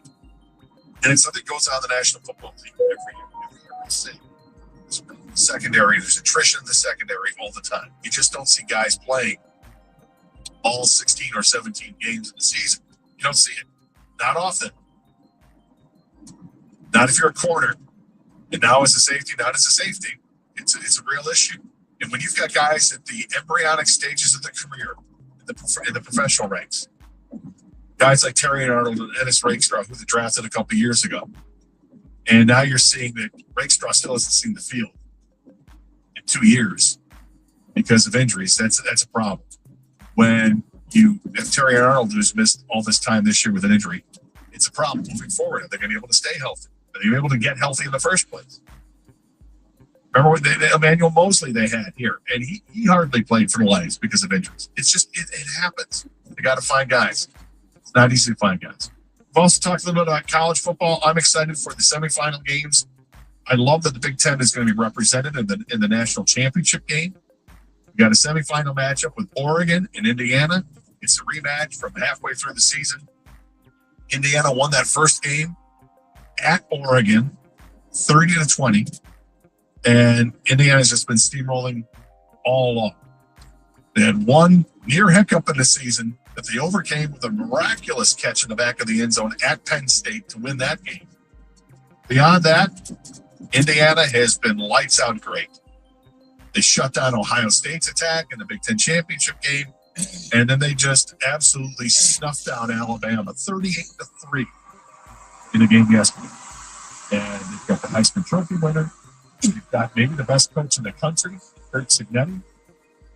They've got an outstanding trio of wide receivers. It's a really good football team that they have in Indiana. And either Indiana or Oregon is going to represent the Big Ten in the national championship game. On the other side, you got Ole Miss, who just beat Georgia. Trinidad Chambliss, the local kid from Grand Rapids, had an amazing game last night. So Ole Miss topped Georgia. They'll take on Miami. Miami's defense, stifling. Look what they did to Ohio State. It was impressive. It was quite impressive. And they're going to be playing for an opportunity to play for a national championship as well. So the final four teams are pretty great. We've talked about a little bit about the Michigan game against Texas, but really it's about moving forward, what Michigan's doing moving forward, Michigan State's going to do moving forward. It's portal season. Both teams have already seen a bunch of players enter the portal. Always have to caution people. Doesn't mean they're leaving. Likely that they leave, but some guys have certainly been, you know what, I've tested the waters and I like where I'm at. I'm going to stay here. It's a negotiation period is what it is. Players are trying to get more money from NIL, and they'll go to other programs to do it. Other guys, it might not be about money. It might be about a better chance to win or a better fit. They don't like the new coach that's coming in, or they don't like competition that they have to face. They'll go somewhere else. Much difference why players enter the portal. Again, it doesn't mean they're going to stay in the portal. They can pull themselves out. But more often than not, these guys will stay in the portal. Neither Michigan nor Michigan State is immune to that. So we've seen a number of players already enter the portal. We'll see what it means for both teams. And I think over the next week, we're going to see a lot of changeover in the rosters as players start to commit to other schools, as second semester is going to start real soon, so they got to get somewhere.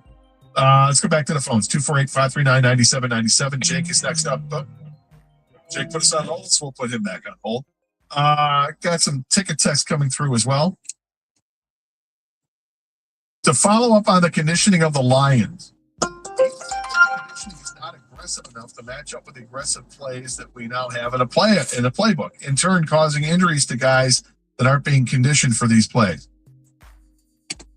No, I don't. I think it's a bigger, stronger, faster game, and I'm not sure what conditioning to me is typically meant like cardiovascular and making sure that you can stay on the field as long as possible.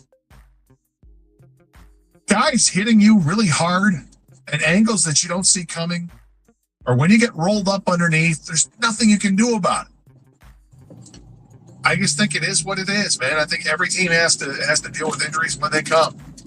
You're going to get freak injuries that happen. You're going to have injuries that may be more predictable than others because players have already been compromised. Guys are playing hurt every week. That's just a fact in the NFL. Nobody's 100% after week one. Nobody is.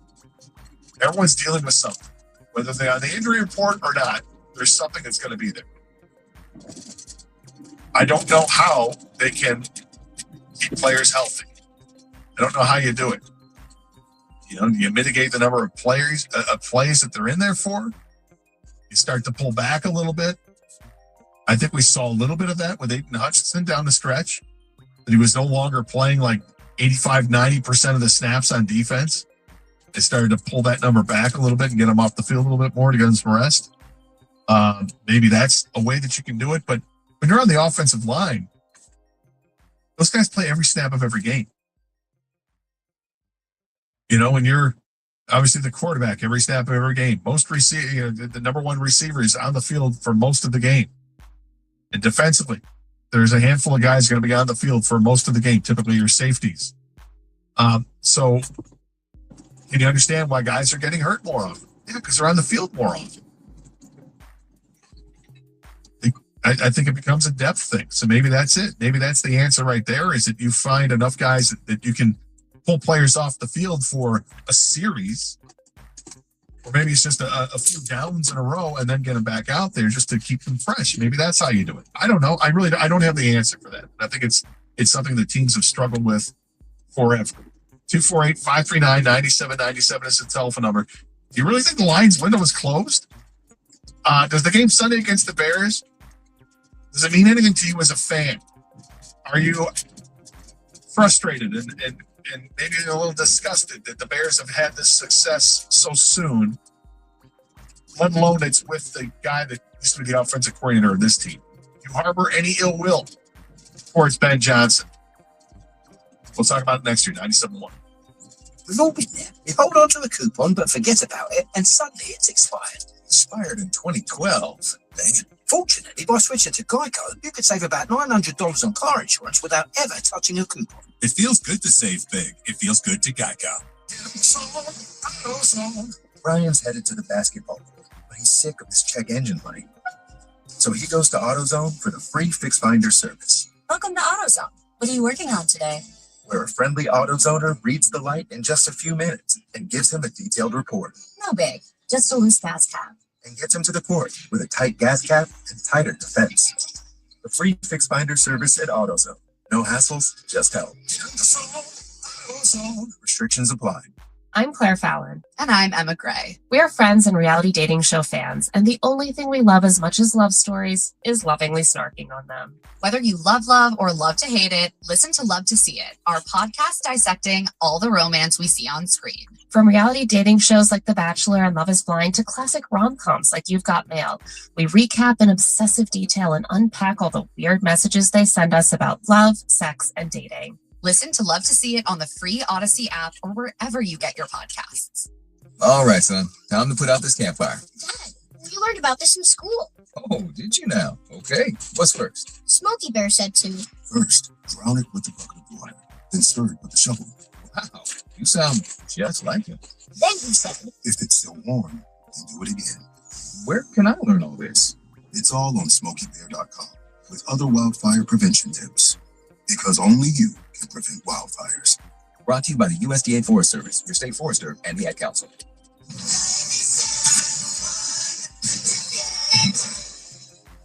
I'm a pretty great multitasker. I can wash dishes and do laundry. I can roller skate while walking my dog. I can even order lunch while doing my homework. But I can't use my phone while driving.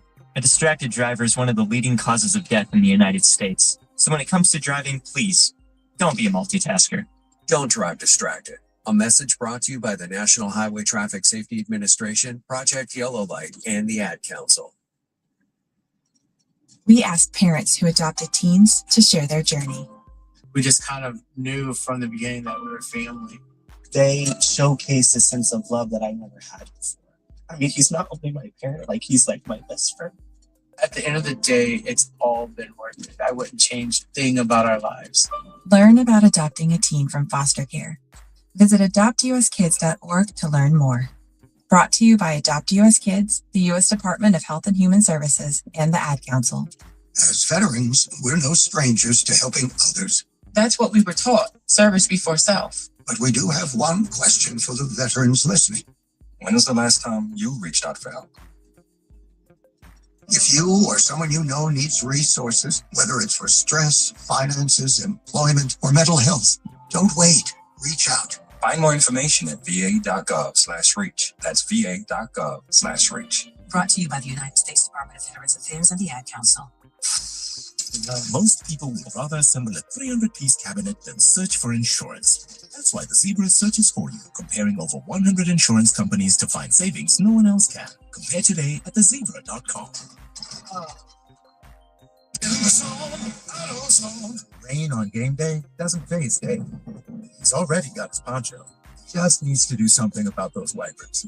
So Dave heads to AutoZone, Welcome to AutoZone. where a friendly AutoZoner helps him get premium quiet wipers and some hand warmers. You're all set. Now, if only his team can handle the elements as well as his new wipers. Get wipers, glass cleaner, and more with no hassles, just help at AutoZone. The Lions face the Bears at Soldier Field. Lions game day Sunday at 1 with Costa Rica live from Buffalo Wild Wings in Clinton Township on 97.1 The Ticket.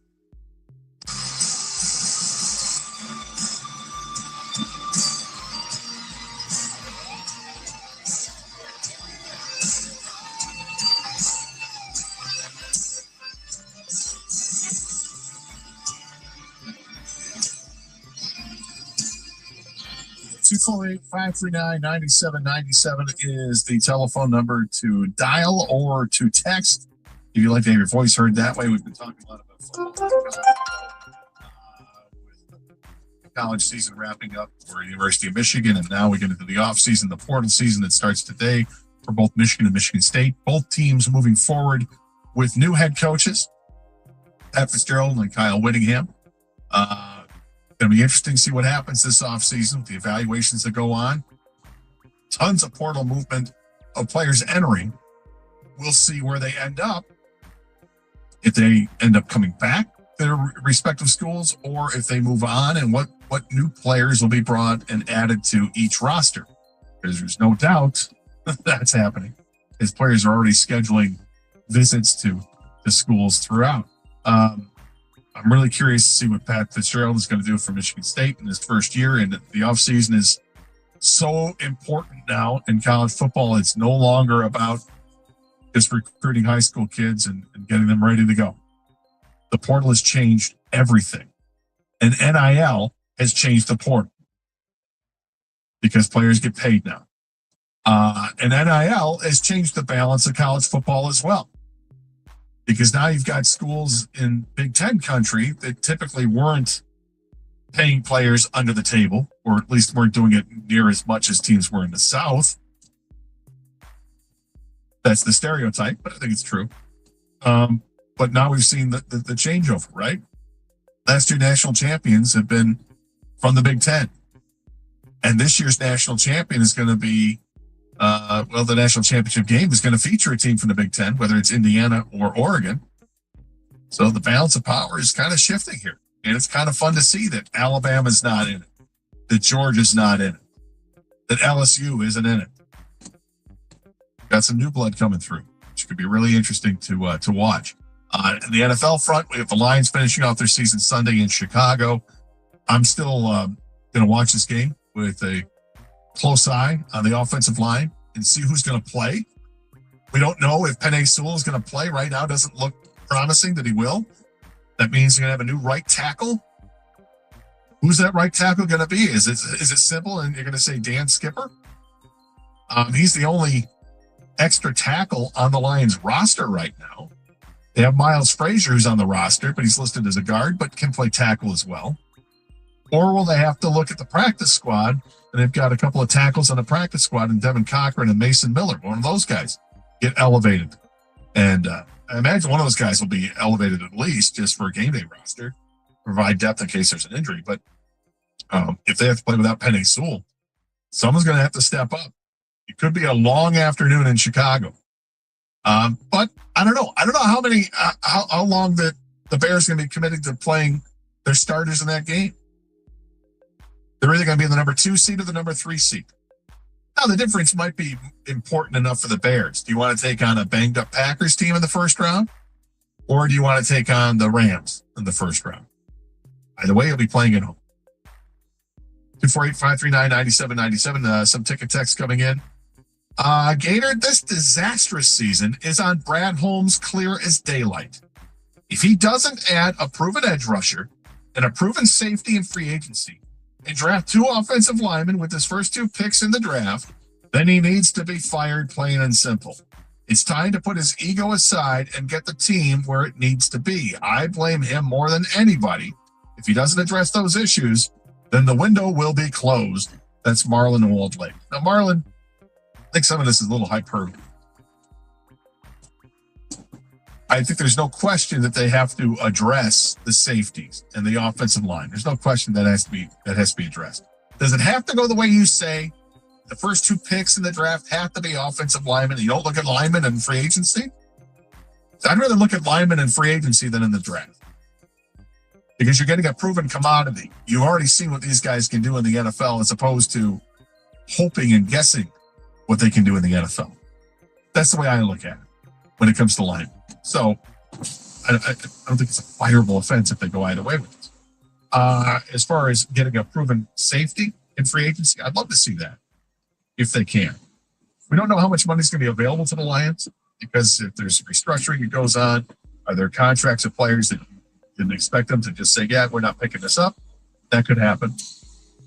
But as far as if he doesn't add a proven edge rusher in free agency,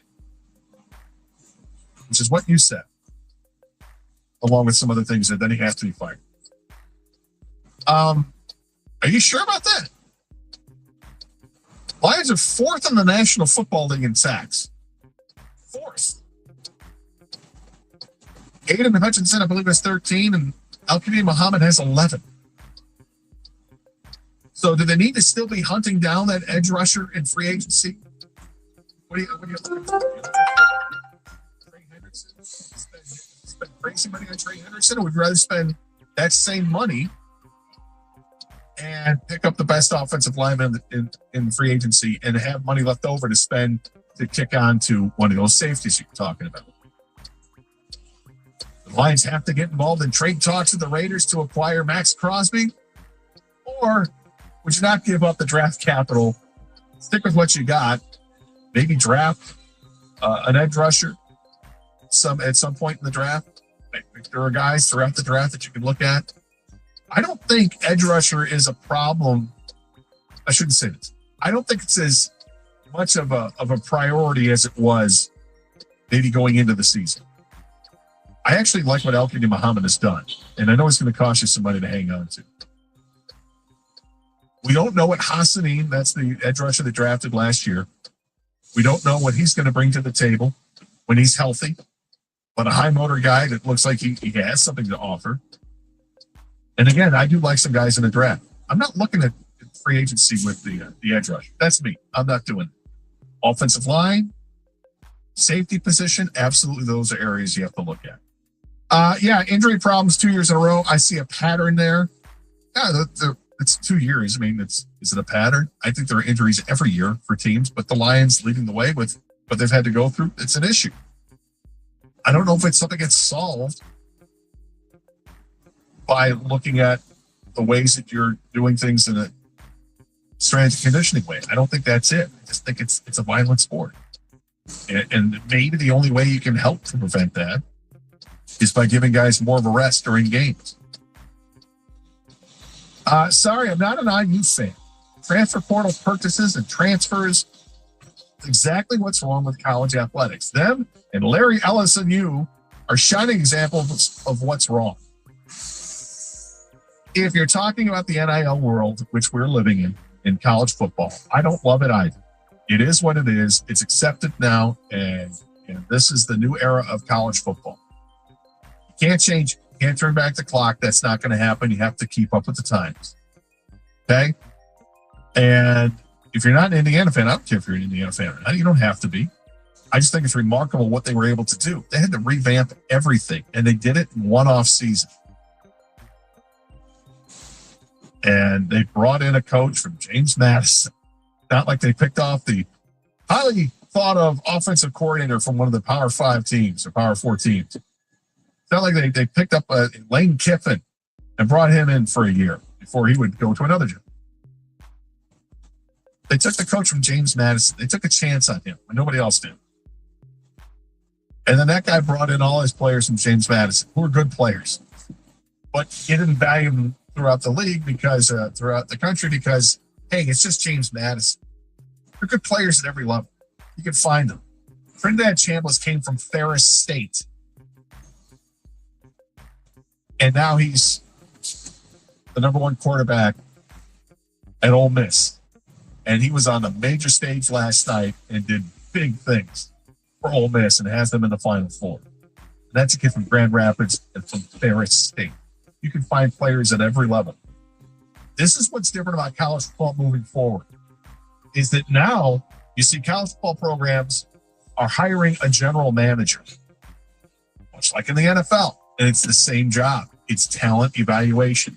These guys, their sole job is to look at all the talent in college football and see who's worthy of giving another offer to. College football is no longer a recruiting high school kid, develop that kid for 3 years, and by year 4, he's going to be great, and you move on. It has. What up, though, Ant? What's good with you?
Oh, I've been doing great, man.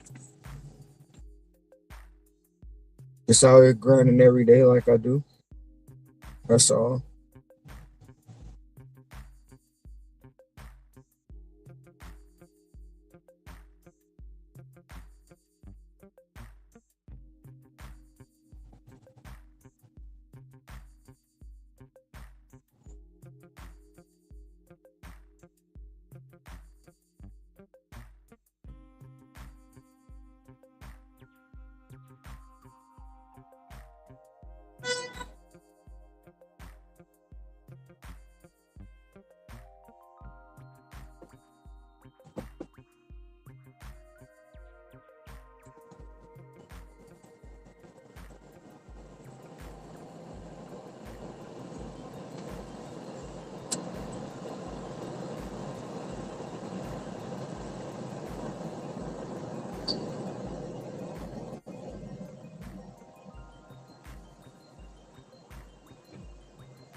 Yes, sir. Still doing the same hours.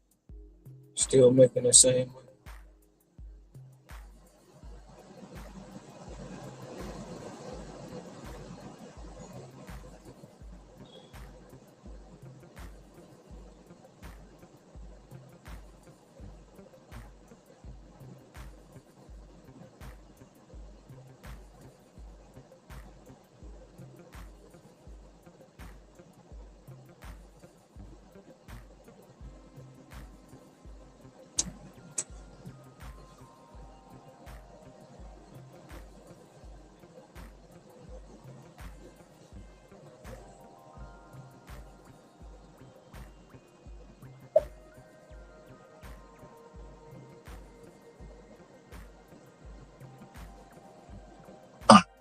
It hasn't been that in a long time. Once you started allowing players to transfer right away, it changed things. Now that you're paying players, it really changes things. So you're going to have the guys from Power 4 schools moving from Power 4 school to Power 4 school. You'll have guys moving from Alabama to Georgia, from Georgia to Michigan, and from Ohio State to Michigan State. You're going to have all that. That's all still going to happen. To wherever, right? But the general manager's job is to find those guys that are playing, at Iowa State or at James Madison or at Liberty or wherever it is, the smaller schools. So you can let the big boys deal with the big dollar players, but there's talent over here with this kid. And you know it. You don't have to pay 5 times as much as you would for somebody from a Power 4 school. It's the big shift in college football. I don't love it, but you have to accept it because it's where it's at right now. Until they get their act together and try to put a cap on things, and a legitimate cap, and have legitimate consequences, you just don't know. You just don't. 248-539-9797. This is 97.1. The Detroit Pistons play the Cleveland Cavaliers. Pre-game Sunday afternoon at 1:35 on News Radio 950 WWJ.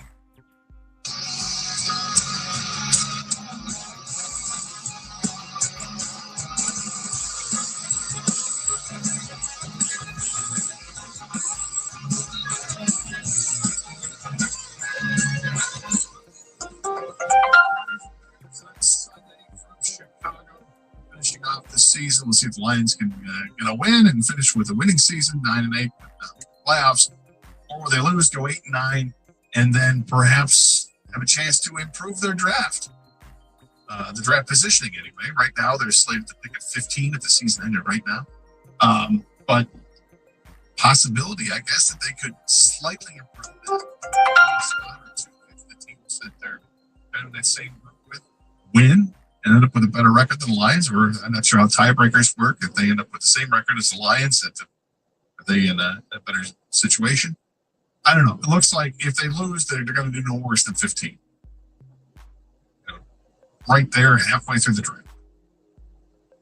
I'm hopeful that, look, if I'm looking at silver linings in a loss, the silver linings are huge. The silver linings are the Lions might have a better draft pick, a draft position anyway, and the Lions' schedule would be a 4th place schedule instead of a 3rd place schedule, which would also, on paper, be beneficial. But solving the problems for this team in the offseason, it's going to be a big task for Brad Holmes and company. Certainly up to it, but they've got the work cut out for them in rebuilding this offensive line. What am I looking for on Sunday's game with the Lions? First of all, I want to see who's playing right tackle, because it doesn't look like it's going to be Penei Sewell. Dan Campbell speaking today didn't seem to indicate that it wasn't trending in an upward position, like it was trending upward for Amon-Ra St. Brown to play. Dan Campbell also said that whoever plays right tackle will have no impact on Jared Goff. Jared Goff is going to play regardless, which we knew that going this week. Jared Goff is very determined, kind of passionate about why he wants to play on Sunday's game, even though the game is completely meaningless record-wise because it has no impact on the playoffs. But it means something to the players. These players are trying to stay in the league. These players are trying to put their last bit of film out there. For guys that are entering free agency, it means a lot to them. And for other players, there's pride involved. Don't discount that at all. This team showed a lot of pride a few years ago when they went into Green Bay in the final week of the season. And right before game time, they learned that they weren't going to make the playoffs, no matter what the outcome was against that Packers game. Well, they came out and they played one of the greatest games you'll see. It was a turning point, I thought, for the Lions in that game. It gave hope that they're on the right path, that winning all those games towards the end of the season was going in the right direction. They knocked off a Green Bay team that needed to win that game to make the playoffs. Ended up being Aaron Rodgers' last game at Lambeau Field as a Packer. And that was needed to win that game to make the playoffs. Ended up being Aaron Rodgers' last game at Lambeau Field as a Packer. And that was great to watch. 248-539-9797. Mike is in Davison. Welcome to 97.1. Hey, Mike. Hey, Gator, happy New Year. Thank you. Same to you. And great discussion here. I just started listening, but I heard, the text about the players that the Lions, and I kind of place the blame on Brad Holmes. But I wouldn't go as far as that caller, but I do think those positions are identified. They get them through the draft or through free agency. Those are the positions we need at least one safety, and we got to get the best player we can get. We need starters, really. And then they need a center or a guard. I don't know if that center is good enough to, if he's really a guard, the one they have now. Tate Ratledge. And then they need a left tackle now for Decker. And then they need either a playmaker, linebacker, or defensive lineman, or someone who's on defense and a safety, and then two linemen. But what I was calling about was you made the comment about the coach for Indiana and how he came from James Madison, and you talked about Chambliss. And as a Michigan State fan, I really wish Michigan State would have taken a good look at that Ferris State coach for our coach. I just think that's the way to go. That coach has some issues. He's got a little bit of a checkered past as well, and there's a nasty streak there in his past that kind of puts teams off or schools off on a guy like that. And the fact that he's stayed there all that time and hasn't gotten a job anywhere else, hasn't gotten a MAC job, staying at Ferris State might speak volumes, or he's just comfortable there. And he's also, I believe he's older. So I think his success has been incredible. And maybe those things in his past are well in his past. And maybe all these teams have missed out in the last several years of taking a chance on him. But that could all be true. But I'm happy with Pat Fitzgerald at Michigan State. I'm thrilled with that. I hope so. I hope it works out great. And obviously he can judge talent too, and that's a big part of it, especially these days with everything going on, in college football, to be able to identify champions. Well, that's what it is. And thanks for the call, Mike.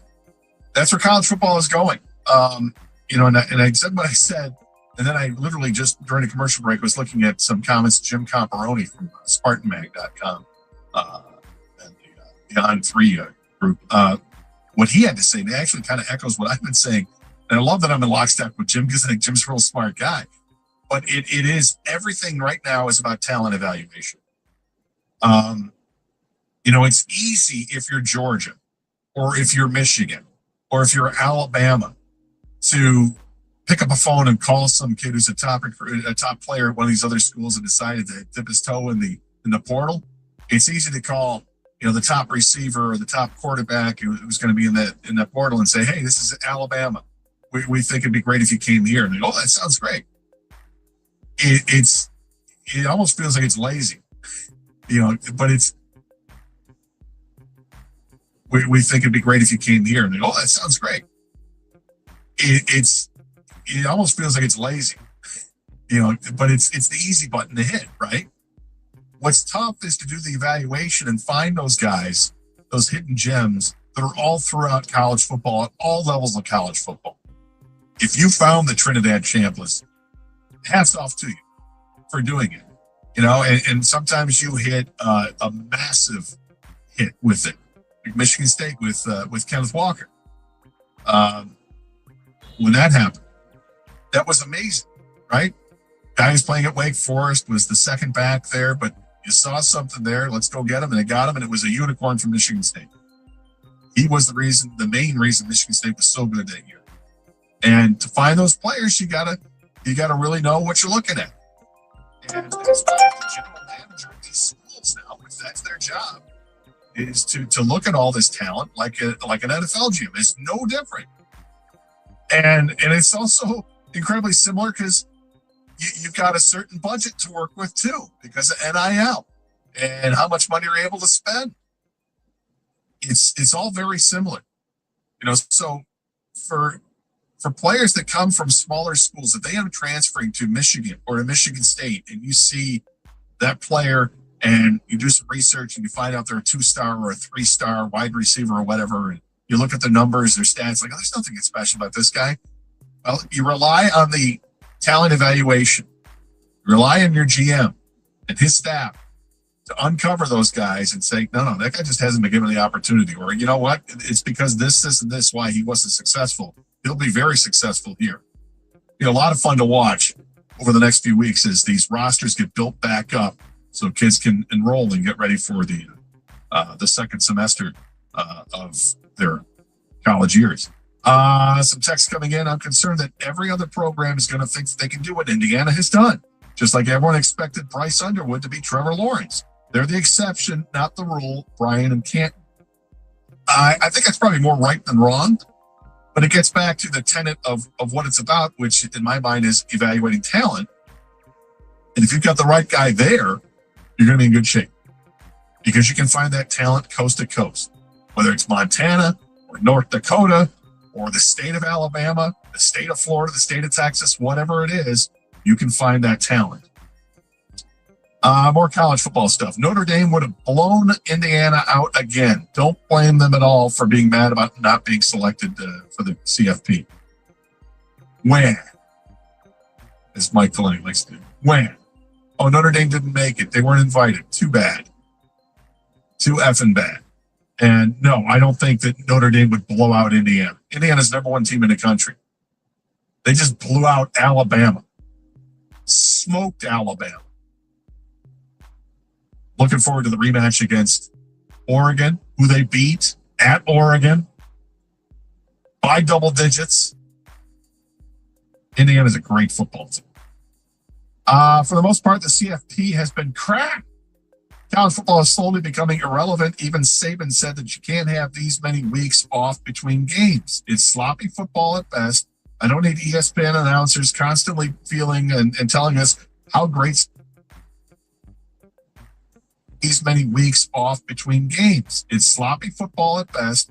I don't need ESPN announcers constantly feeling and telling us how great some of the team's defenses have been. Not entirely true. It's poor offense because of timing and sitting around for weeks. That's from Chris in Lake Orion. Chris, I think got two different things going on. I would agree that I think that there's an issue with having this much time off between games. I don't like that. We mentioned Dan Lanning's comments a couple days ago, the coach of Oregon, who was very outspoken about the college football playoff, and he said the whole month of December should be and it should be on Saturdays. Should be dedicated to this. It should be the playoff, and it should be every Saturday. Don't count out to the NFL. You play on Saturdays. That's your day, and you play it throughout December, and you have a national championship on January 1st. The other thing he said was that all those games leading up to the national championship game should all be played at the higher seeds home stadium. There's a lot to unpack with the one-sentence statements he made, and it was, I think, very enlightening and some things that are absolutely debatable and some things I'd like to see. Michigan needs a quarterback. Underwood just isn't any good.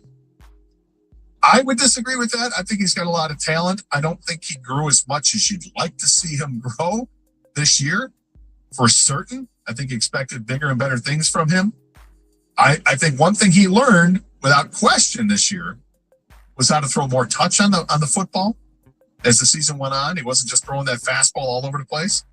But the game's going to slow down a little bit for him. And I think having Kyle Whittingham as the head coach is going to help him out a lot. We'll see how much growth between, from the freshman year to the sophomore year. But I think he's got too much talent to just cast aside and say, oh, let's go sign somebody else. 248-539-9797. More of your calls. Larry, hang on. We got your call. We got a bunch of texts to get to as well here on 97.1. Information may vary. Online health questions required.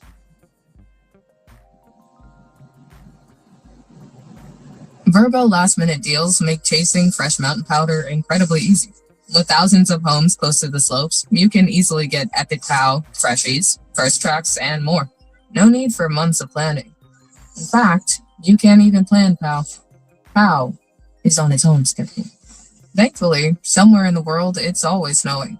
All you have to do is use the last-minute filter on the app to book a last-minute deal on a slopeside private rental home. Look now at Verbo.com. We've all been there. You hold on to a coupon but forget about it, and suddenly it's expired. Expired in 2012. Dang it. Fortunately, by switching to Geico, you could save about $900 on car insurance without ever touching a coupon. It feels good to save big. It feels good to Geico. Application may vary. Online health questions required. Charlie's battery is struggling to start. Not ideal before the tailgate, so he goes to AutoZone, Welcome to AutoZone. where a friendly AutoZoner tests his battery for free. Looks like he needs a new one, so he gets the Duralast battery. Have fun and stay warm. And he makes it to the tailgate early enough to get his favorite spot. Free battery testing and charging. No hassles, just help. Restrictions apply. 97 won the ticket. Would like to remind you that when you text the ticket, standard text messaging rates apply.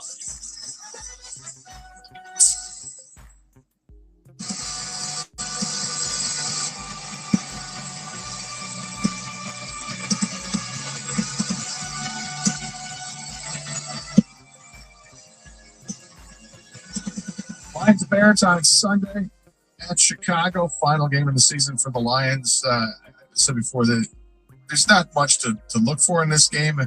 But I do want to see if these guys in the offensive line can play better together. Can we see Tate Ratledge grow a little bit? Is Mahogany going to play at left guard? How does he perform? Right tackle is going to be interesting because if Penei Sewell's not playing, who plays right tackle?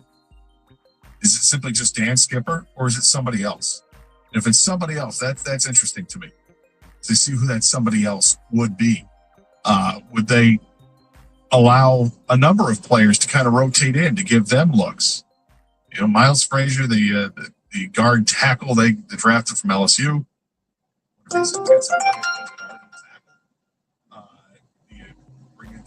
Alone a little bit. You know, we'll see. Awasika, does he get the chance to play? It's just a lot to look at with the offensive line. That's really kind of where I'm going to train my eye on. Defensively, I think guys in the secondary they're gonna have their hands full. Bears receivers are awfully good. The tight ends are awfully good. Running backs out of the backfield are awfully good. It's a good offense Chicago has, let alone the quarterback being dynamic with extending plays as well. It's going to be difficult, but these are things I'm going to look at. I still have interest in this final game of the season, even if the Lions are not good. They're not making the playoffs. That sucks. And I also kind of want to see what kind of grit they play with, what kind of heart they play with. Will they come out and punch Chicago in the mouth right away? Or are the Bears going to be the ones doing the punching? Bears can't be happy the Lions put 52 on them in week 2. Is this going to mean that much for Chicago? Or the 2 or the 3 seed? Not going to really improve themselves. And, unless they really care about who they play in the first round of the playoffs, they want the Packers, they want the Rams. We'll see. College football getting interesting here with the Final Four now. We got Indiana and Oregon in one game, and Ole Miss taking on Miami in the other. Your thoughts on what's going on in the college football playoff and Michigan State moving forward. Portal season's in full swing here. Both teams with new coaches moving forward. I've said for a while, I think it's the general manager is going to be of utmost importance for these teams now as they try to evaluate talent in the portal. I think it's probably more important for Michigan State than it is for Michigan. Just from a brand standpoint, I think it's easier to recruit players to come to Michigan than it is at Michigan State. But Michigan State's got a fiery coach now in Pat Fitzgerald. There are some challenges with having Pat Fitzgerald as your head coach, but should be quickly squashed with the negative recruiting that no doubt will take place, but should be squashed right away. But I'm excited to see what they can do with the general manager and talent evaluation at Michigan State to get the program back where it needs to be. Larry is next up on a cell phone. Larry, welcome to 97.1. Hi, Peter. I just wanted to point out something. I didn't hear you say this morning. That could be a win-win for the Lions this weekend if the Vikings at home win the early game against the Packers with Clayton Tune as quarterback. The Lions could win and still get the last place schedule, draft ahead of their division opponents, and come away with a winning record for the end of the year. That would be the ideal situation there. Well, if both teams lose, the Lions are still a fourth place team. So it doesn't matter what the Vikings do. Yeah, what matters is what the Lions do. If the Lions win. No, but I'm saying we can cheer for the Lions to win on Sunday if the Vikings. Oh, the schedule say yes.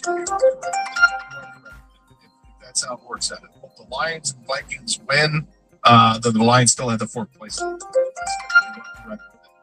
advantage to them losing is that there's a possibility they can move from 15 to maybe 14 or 13, I guess, with the draft. That's the one concession, but having a winning record, beating the Bears, and still getting a fourth place schedule. And I have to tell you, I'm a Lions season ticket holder that lives in the Chicagoland area, and the fifth place schedule really helped the Bears this year by getting the Raiders and the Saints early on, where they weren't as good, and that built up their confidence going into the second half of the season. And maybe that'll be helpful with the Frank Branch situation for the Lions at the beginning of next year if they have a couple of layups. Well, that's a good way to look at it, Larry. Thanks for the call. I appreciate it. Happy New Year to you. Some ticket text coming in. Interesting storyline. 2 of the 4 starting quarterbacks left in the college football playoff are from Michigan. Great to see, but why are they in-state FBS teams missing out on these athletes? Are they out-recruited? Not recognized talent? Other. That's from Justin. Well, Dante Moore was one of the top recruits in the country, and he chose to go to UCLA and then transfer into to Oregon. Were Michigan State and Michigan out recruited for Dante Moore? I don't know if Michigan was in on it. Michigan State more so, maybe. If I go back to that, but going from big program like UCLA, even though the UCLA wasn't a good football team. But he got his feet wet there, and then to be able to transfer where he wanted to, and he chose Oregon. I mean, it's not a dumb choice. Oregon's a heck of a football program, and they have deep coffers to pay players, so I can see that. I'm hoping that the Natty is Ole Miss against Indiana. 2 potential offenses, a good defense. It'll be a good one. Lions don't need to pay. There's no point. Let them rest and get healthy. Now, the point is the guy's getting paid, but I understand the let him rest and get healthy part. But Goff is going to play no matter what you think. And St. Brown looks like he's going to play. But Penei Sewell may not play in that. As far as the national championship, hoping against Ole Miss against Indiana, here's what could be interesting. Is Mike Valenti joins us in the studio. What's going on? What's up? What happens if Lane Kiffin says to his assistants that are coaching at Ole Miss right now, that are going to come with him to LSU? Yeah. You guys come home. Let's go. We got work to do. And that can't happen. No, that they can all do it. That whole situation. It's unbelievable. It's an absurdity. That's why I got in an argument with Cookies about a weeks ago on the pod. Like, no, you could never let Lane keep coaching. And then he does this sob story routine. It's like, MF, you left. Yeah. And that don't stand for my friend. You left. You take whoever the hell you want with you. But it's over. The idea that they were going to have staff like Charlie Weiss Jr., the OC, well, I'm going to LSU, but I'm going to keep coaching. The hell you are, because now they're on a run. The portal's open today. Yeah. It perfectly matches the folly the entire sport is. Like on the broadcast here, right? This is a garbage bowl game. I'm not asking people to care. Rice's starting quarterback goes through all the bowl prep, informs the team 3 days ago, I'm hitting the portal. They're playing today. Like, why would you tell the team that?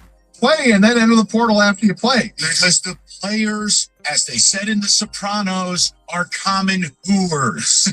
They're just being pimped left and right by their agents. Yeah. That's all this is. Sorry. And their agent might be their hooers. Shout out Ralph. She was a hooer. I enjoyed the college football games yesterday. I thought what Indiana did today was enlightening and validating for what Indiana is, what Signetti has done. Does there. It give Wolverine fans buyer's remorse? In terms of, if you had waited a week. Oh, could you don't think you can go get the war right now? I still don't think so. Okay. But not a fight I'm going to have. It was just interesting. I had 2 Wolverine buddies communicate that sentiment. I go, look, Woody M's a good coach. I got a portal primer and so much more. Realize TJ Lang at 3 and a lot of other stuff, but don't worry about it. Sounds great. Have a great weekend, everybody. 97.1. We've all been there. You hold onto a coupon, hoping to cash it in at the store, but then you forget about it. And suddenly you've got a mountain of useless expired coupons. Do you think this one's still good? Free milk. Oh, mate, that expired in 1993. Dang it. Fortunately, there are better ways to save money, like by switching to Geico. You could save about $900 on car insurance without ever touching a coupon. Ooh, how about this one? Half off floppy disks. Now, you should try a bit of spring cleaning. It feels good to save big. It feels good to Geico. Hey, this is Richard Deitch, the host of the Sports Media Podcast. If you're interested in what's happening with all the places where you consume sports, the Sports Media Podcast has you covered. I've been turning down interviews all week. Coda Copy reached out, Oprah, George Stephanopoulos. So I said no. I was booked on the Deitch podcast before the Taylor Swift phenomenon. I must live up to my responsibility. Listen wherever you get your podcasts. All right, son. Time to put out this campfire. Dad, we learned about this in school. Oh, did you now? Okay. What's first? Smokey Bear said to. First, drown it with a bucket of water, then stir it with a shovel. Wow. You sound just like him. Then he said. If it's still warm, then do it again.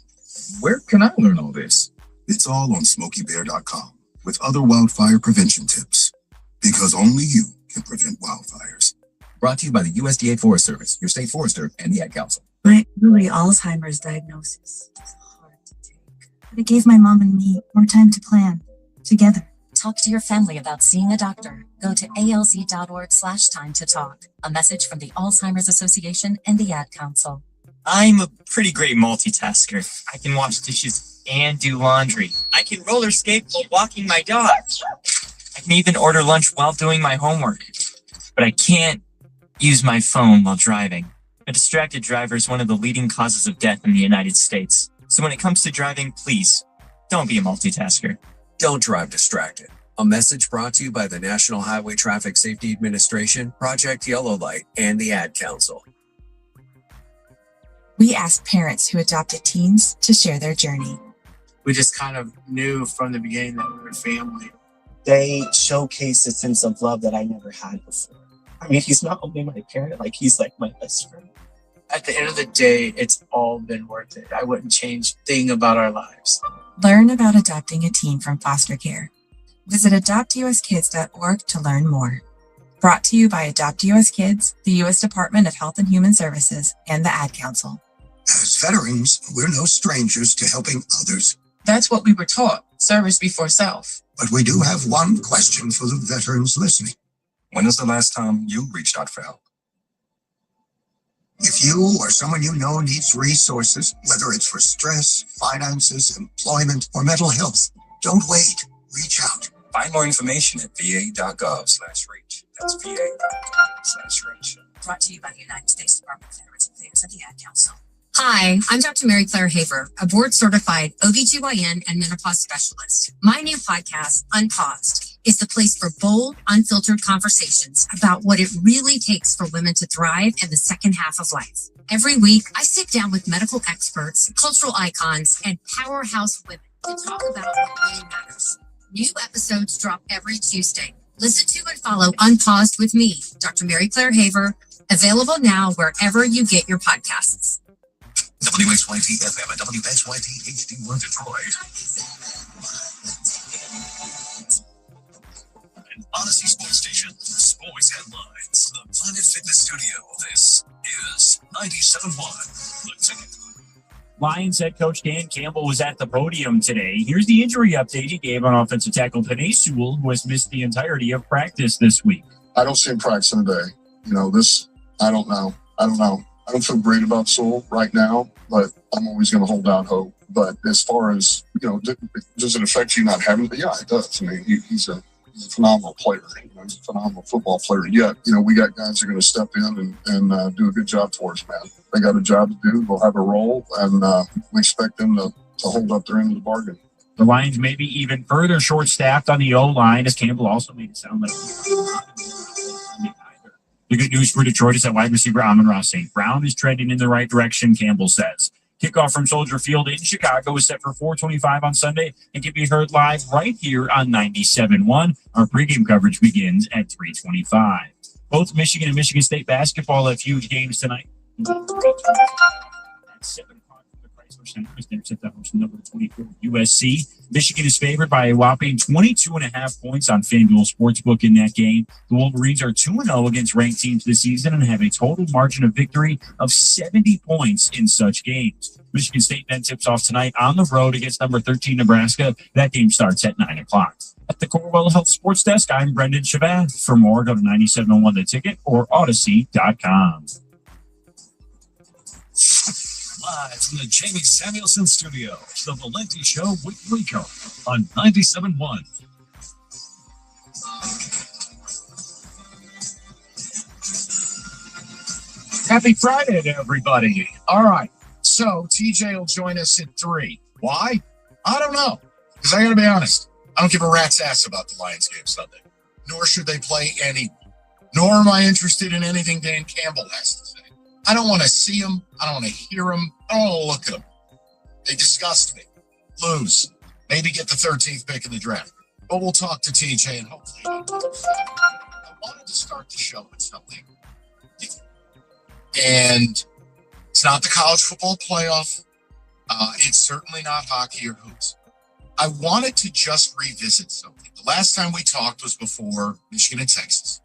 And we had talked about, hey, portal's open and what's the point of these games? You play and then you leave. And look, it's happening to Michigan. I know your best linebacker, second best linebacker probably is Sullivan kid gone. One of your freshman DBs, the Belleville kid, had a nice freshman year gone. But for State, a lot different. Now, I admit this, I'm not as up on the U of M stuff. I wanted to try to get a hold of the Michigan State stuff and just, it's so much worse than you realize when you talk, hey, the portal's open today. Like, all right, hot diggity. We're going to do some shopping. And I wanted to give like a primer of sorts and just see where Wolverine Spartans are, but Spartans primarily, because it is jarring when you zoom out. There's no yelling. There's nothing emotional. I just want to present where it's at. And I need you to explain to me, once again, how any of you take it serious. So I looked to see who had the most transfers in America, the teams that were losing the most. And you go, man, if you lost 20 players, that's damaging. That's 25% of your roster. If you lost 30 players, I mean, we're losing cabinet, sure, right? No. Do you realize a team like Iowa State only has 17 scholarship players? So they've just got to go out ho-hum and get 68 players. 68. For Michigan State, it's not that much better. MSU sitting sub 30 scholarship players. You need 50 players. And it's interesting as you start looking at it because, like, for instance, for the fans who say, well, I still love it. Can you name 10 Spartans today? Can you? I don't know that I could.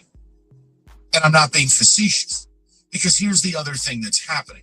And I was talking with Paul Serra about this before we started the show. And I'm sitting here now like, yes, this is a lousy bowl game that's on. I understand. But how is it kids can go through bowl practice and then inform their team a couple hours ago, 3 days ago, I'm opting out and I'm hitting the portal. You're my starting quarterback. Well, Rice is starting QB, gone. So they're playing some kid who's never played today. The same is kind of what you woke up to today if you're a Spartan fan. And again, I'm not bemoaning any of it. And if these players were all so sweet, MSU wouldn't be egregious garbage.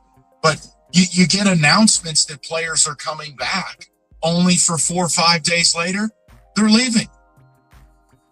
There's no rules.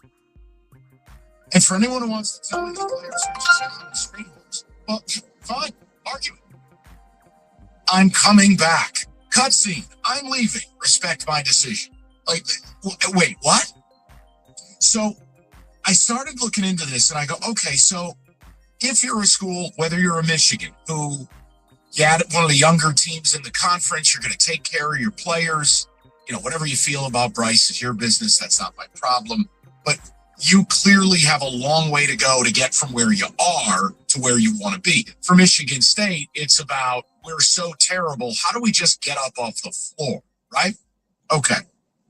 You start looking at the going rate in the portal, and it is mind-blowing.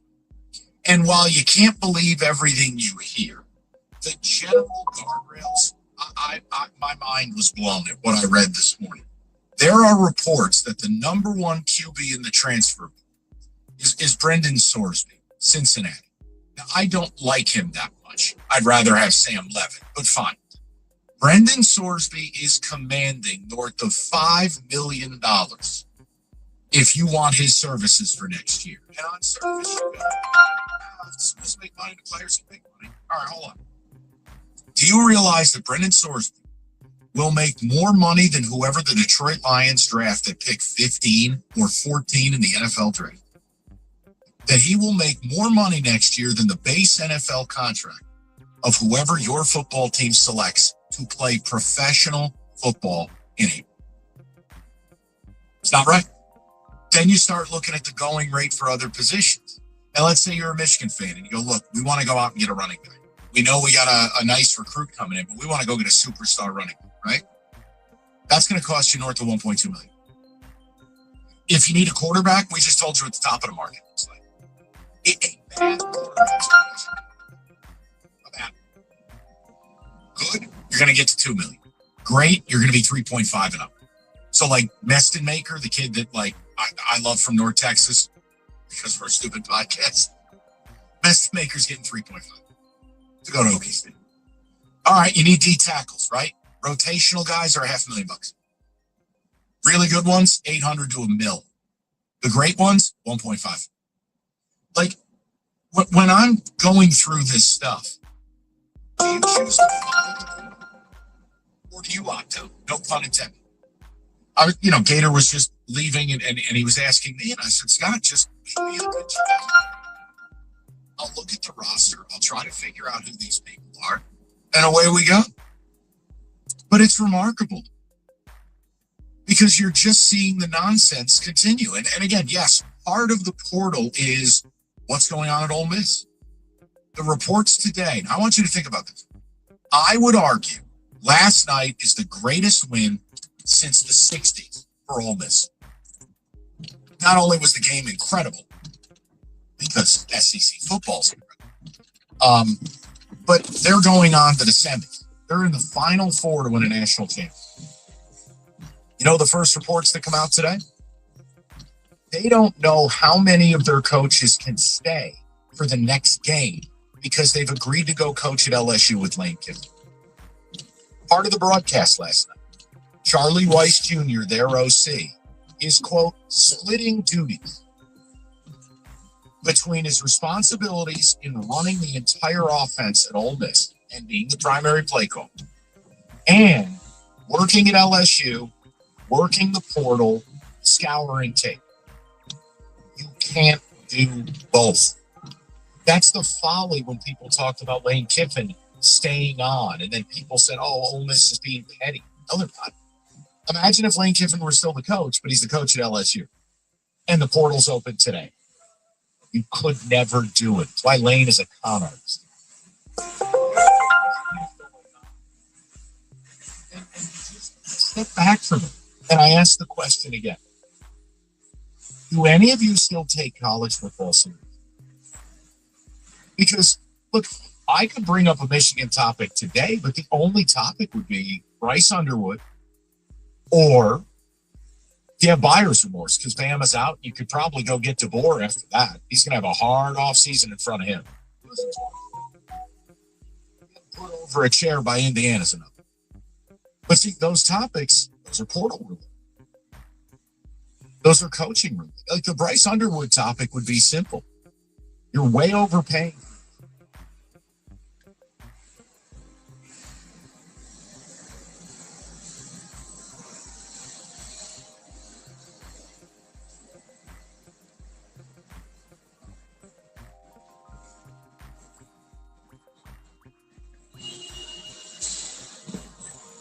No, I'm about to put my pill back in.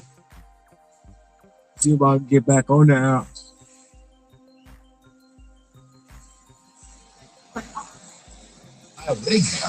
I don't want this kid.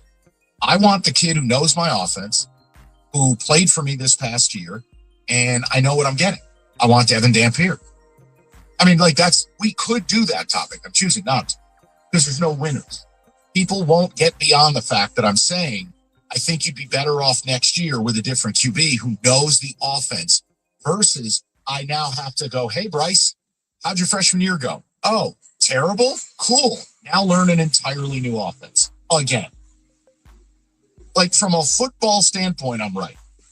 But you can't have the conversation because people fall in love with the idea and the narrative of Bryce. Bryce could be a number of things. He could be incredible. He could also be terrible. I've seen nothing so far that I'm overly excited about other than cannon for arm. Well, newsflash, he's got terrible mechanics, and the amount of throws you need that cannon, not many. I think unfortunately now with Mill, Mike, it's like everyone's outsourcing their QB development. It's like, I'll let someone else develop a quarterback, and then I'll just pay them to come play for me. Look at Indiana. Indiana has a system in place, and that system requires they go get another QB. Look at Miami. Miami has a system in place. And now Beck will leave. They'll go pay Sam Levitt. We'll do it all over again.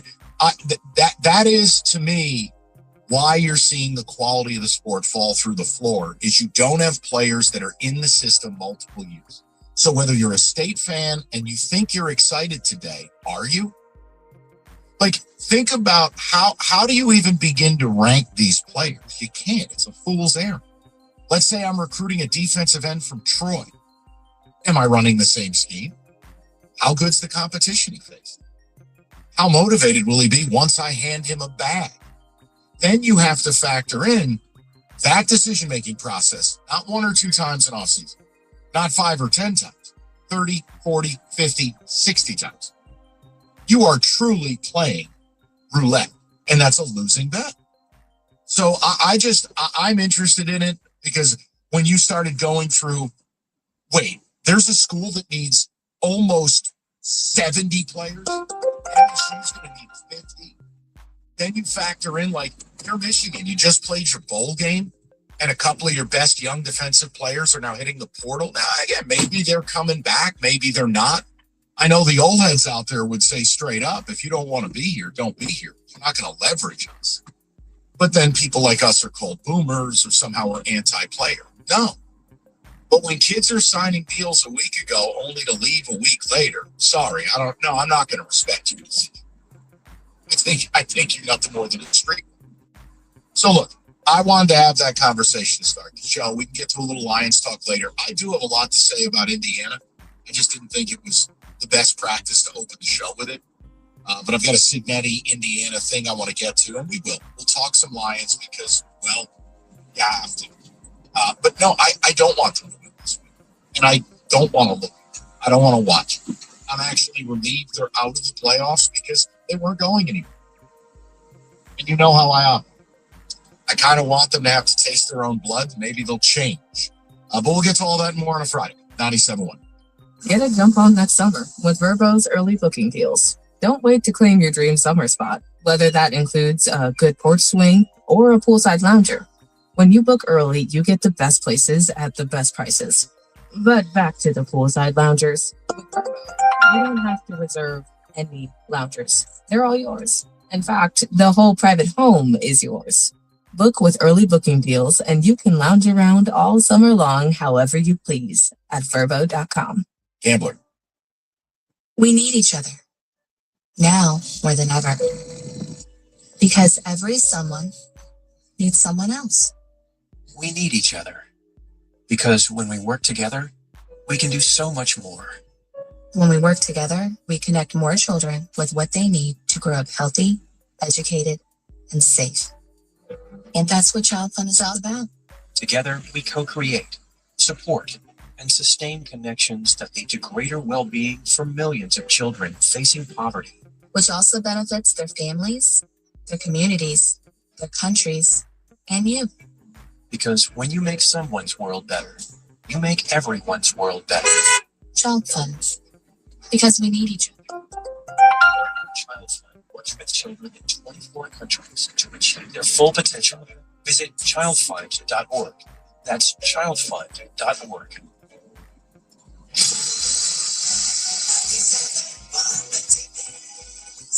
We've all been there. You hold onto a coupon, hoping to cash it in at the store, but then you forget about it. And suddenly you've got a mountain of useless expired coupons. You think this one's still good? Free milk. Oh my, that expired in 1993. Dang it. Fortunately, there are better ways to save money, like by switching to Geico. You can save about $900 on car insurance without ever touching a coupon. Ooh, how about this one? Half off floppy disks. You should try a bit of spring cleaning. It feels good to save big. It feels good to Geico. What you heard right there was the power of audio. And audio is what we do at Odyssey.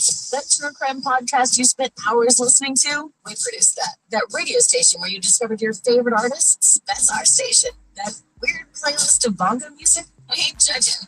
One of our curators made that. Advertise with Odyssey. We can get your message in front of a broad or targeted audience. Visit ads.odyssey.com.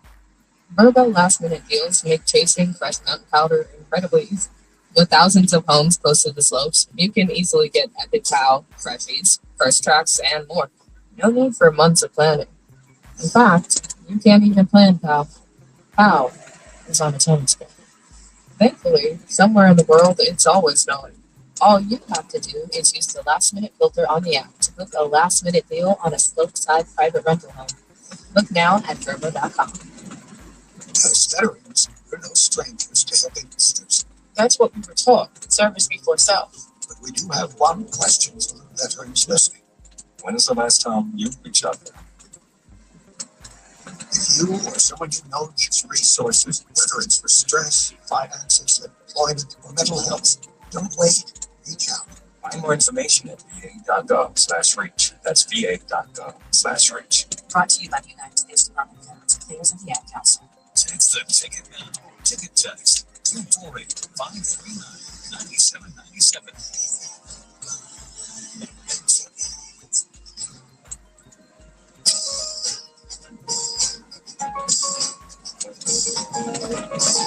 Just get warmed up.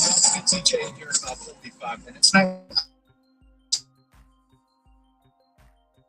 Michigan State fans just kind of unaware, maybe presently, because I do think the only way you can try to still care about the sport is just growing rate. I mean, Michigan State lost another player in the last 20 minutes who was back. It's, hey, I'm not. All of it. I think this LSU Ole Miss thing is a folly. Those kids at Ole Miss, the young men at Ole Miss, however you want to refer to them, the idea that coaches may have to walk out the door mid-playoff run. And for Michigan, look, the conversation goes way beyond Bryce. I just know Bryce is the lightning rod. Good thing the refs were on your side with a couple of those calls. That was absolutely not a touchdown. That ball was fumbled out beyond the pylon. That's a touchback. 3 interceptions. Didn't look good. And now, good. Go learn another offense. Smashing. Like, if I'm a Michigan fan, I have to be honest with you. You step back from it, and why not take the money you're paying Bryce and go get an adult? Go get someone who knows how to play the position. Go get someone that I don't have to have kindergarten with.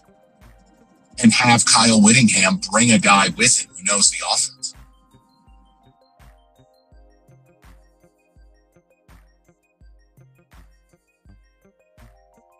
Yes, of course it's possible. What's more probable?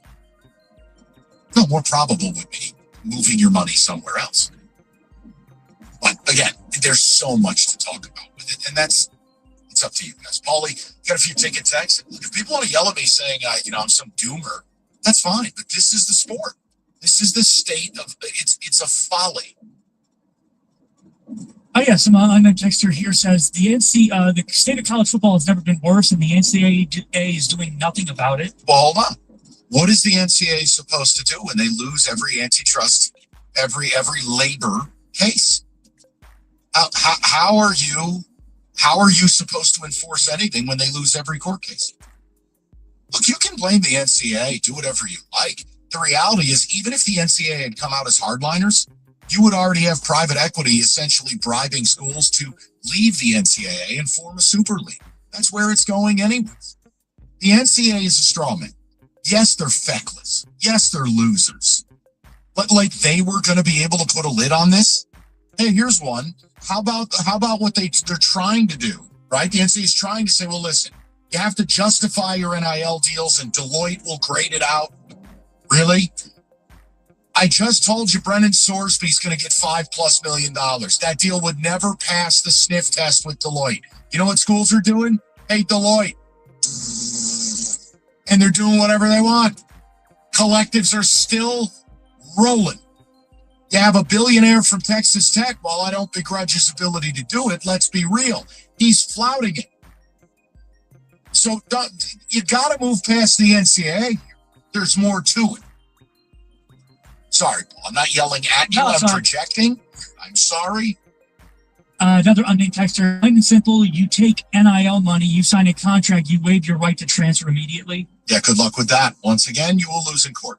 You're denying me the right to work, unfair work conditions. Please, you guys, what you really need, I can't believe I'm saying this. You need the government. You need Congress. You need a union. You need collective bargaining. You need a commissioner. None of which is going to happen. Speaking of which, here's an unnamed texter. College players' salaries are off the chain. One positive of venture capital getting involved across the board might be an introduction to binding contracts, collective bargaining, and kicking the NCAA to the curb. Yeah, and eventually what you're going to get, they will fully homogenize the product, and it will be welfare NFL. I think down the line, that's where it's headed. But again, you think you want that? You don't. That's not what anybody wants. Go to the people, go to Greg, 97.1. Greg, what's good, buddy? How you doing? Hey, happy Friday, guys, and happy New Year. Same to you, Greg. What's on your mind? So the one sort of overarching theme that I kind of conjured up was I think that the parity in the field with the Final Four teams in the CFP, I think is trying to mask the overall disarray in the sport. On the surface, you have 4 teams, one of which has only won a national championship, not since 2001. The other 3 teams haven't won anything. But you're also masking the fact that the teams that had a bye are now 1-7. You obviously, are trying to mask what's going on with Ole Miss to where you may not even have players playing in the next round game, alongside even like coaches either trying to double dip with LSU or trying to basically balance everything. And I think it kind of just refers back to this great flow chart in the sky of, oh, well, we want to try and level the playing field. Let's expand the playoff.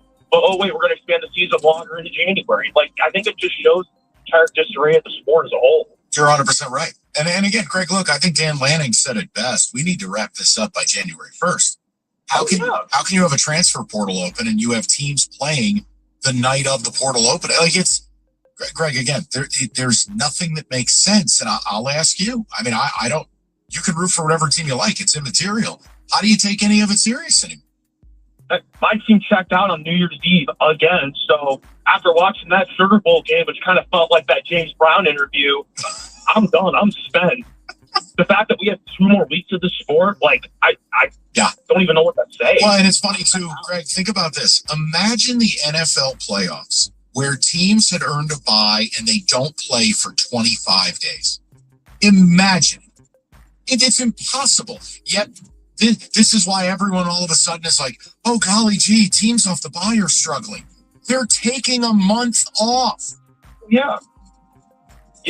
And I brought this up before. Like, I'm not exactly against the idea of expansion if they do it right, in the sense of if you're going to go to 24 teams, get it done in the month of December. You have an entire month. You can tie in the bowl. You can tie in bowls. I think the campus site games, and then potentially use either like the semifinal or the final game. I'm of the idea that I think the Rose Bowl should be the national championship. Plus, you got the New Year's Day. You have the transfer portal opening up the day after. I think that's frankly the best balance. But obviously, with how decentralized the sport is, and plus with also the greed of TV networks, it's never going to happen. No. Because common sense never prevails in this league. No, it doesn't. And that's where I do look, and I appreciate it, Greg. I do think more people are catching up. I'm not telling you I'm running a church and I'm converting people, but people are catching.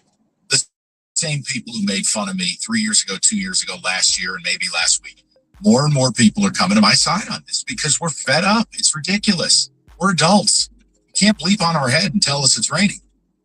The idea that I can't just enjoy the story of Ole Miss because coaches to LSU mid-playoff run after their head coach pimped them out mid-playoff run? Now it's, well, you won too many games, so we might not be able to stay. What are we doing? Transfer portal's open. My school needs 60 players. What are we doing? Brennan Sorsby, quarterback from Cincinnati that none of you know, is going to make more money than the Detroit Lions first-round draft pick at pick 14? What are we doing? Hey, I'm coming back. Let's run it back. 4 days later, respect my decision. I've been pimped. Like, what are we doing? At no point does any of it make sense. To the tune of, look, I'll use the Michigan example again. You're paying Bryce Underwood more than guys who actually know how to play the sport. What are we doing? I mean, think about it. Again, Bryce could be, might be, can be anything he wants to be. But you have a new coach taking over with a new offense. Well, I got to teach you how to play football, and you're going to make up to 3 times as much as the next highest paid guy on this team. What are we doing? God almighty, you could probably, for 50% of the cost, go get Whittingham's quarterback at Utah, Devin Dampier. Knows the system, knows how to play, has started at multiple places, and you get him for half the cost. That's the world we live in. It's insane to me.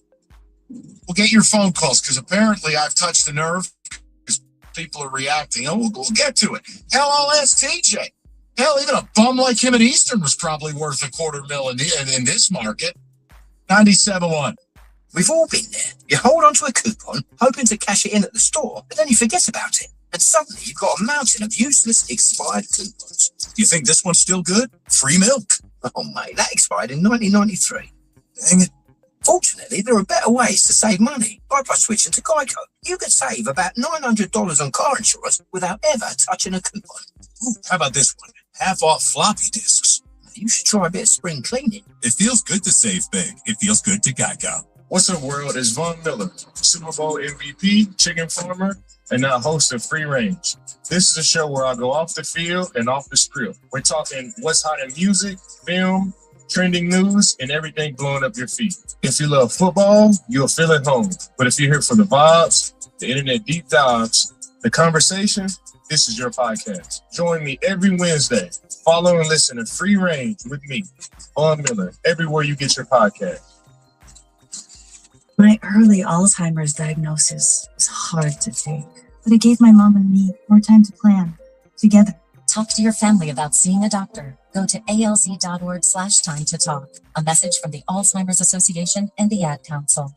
As veterans, we're no strangers to helping others. That's what we were taught. Service before self. But we do have one question for the veterans listening. When was the last time you reached out for help? If you or someone you know needs resources, whether it's for stress, finances, employment, or mental health, don't wait. Reach out. Find more information at va.gov/reach. That's va.gov/reach. Brought to you by the United States Department of Veterans Affairs and the Ad Council. I'm a pretty great multitasker. I can wash dishes and do laundry. I can roller skate while walking my dog. I can even order lunch while doing my homework. But I can't use my phone while driving. A distracted driver is one of the leading causes of death in the United States. So when it comes to driving, please, don't be a multitasker. Don't drive distracted. A message brought to you by the National Highway Traffic Safety Administration, Project Yellow Light, and the Ad Council. We asked parents who adopted teens to share their journey. We just kind of knew from the beginning that we were family. They showcased a sense of love that I never had before. I mean, he's not only my parent, like he's like my best friend. At the end of the day, it's all been worth it. I wouldn't change a thing about our lives. Learn about adopting a teen from foster care. Visit adoptuskids.org to learn more. Brought to you by Adopt US Kids, the U.S. Department of Health and Human Services, and the Ad Council. All right, son. Time to put out this campfire. Dad, we learned about this in school. Oh, did you now? Okay. What's first? Smokey Bear said to. First, drown it with a bucket of water, then stir it with a shovel. Wow. You sound just like him.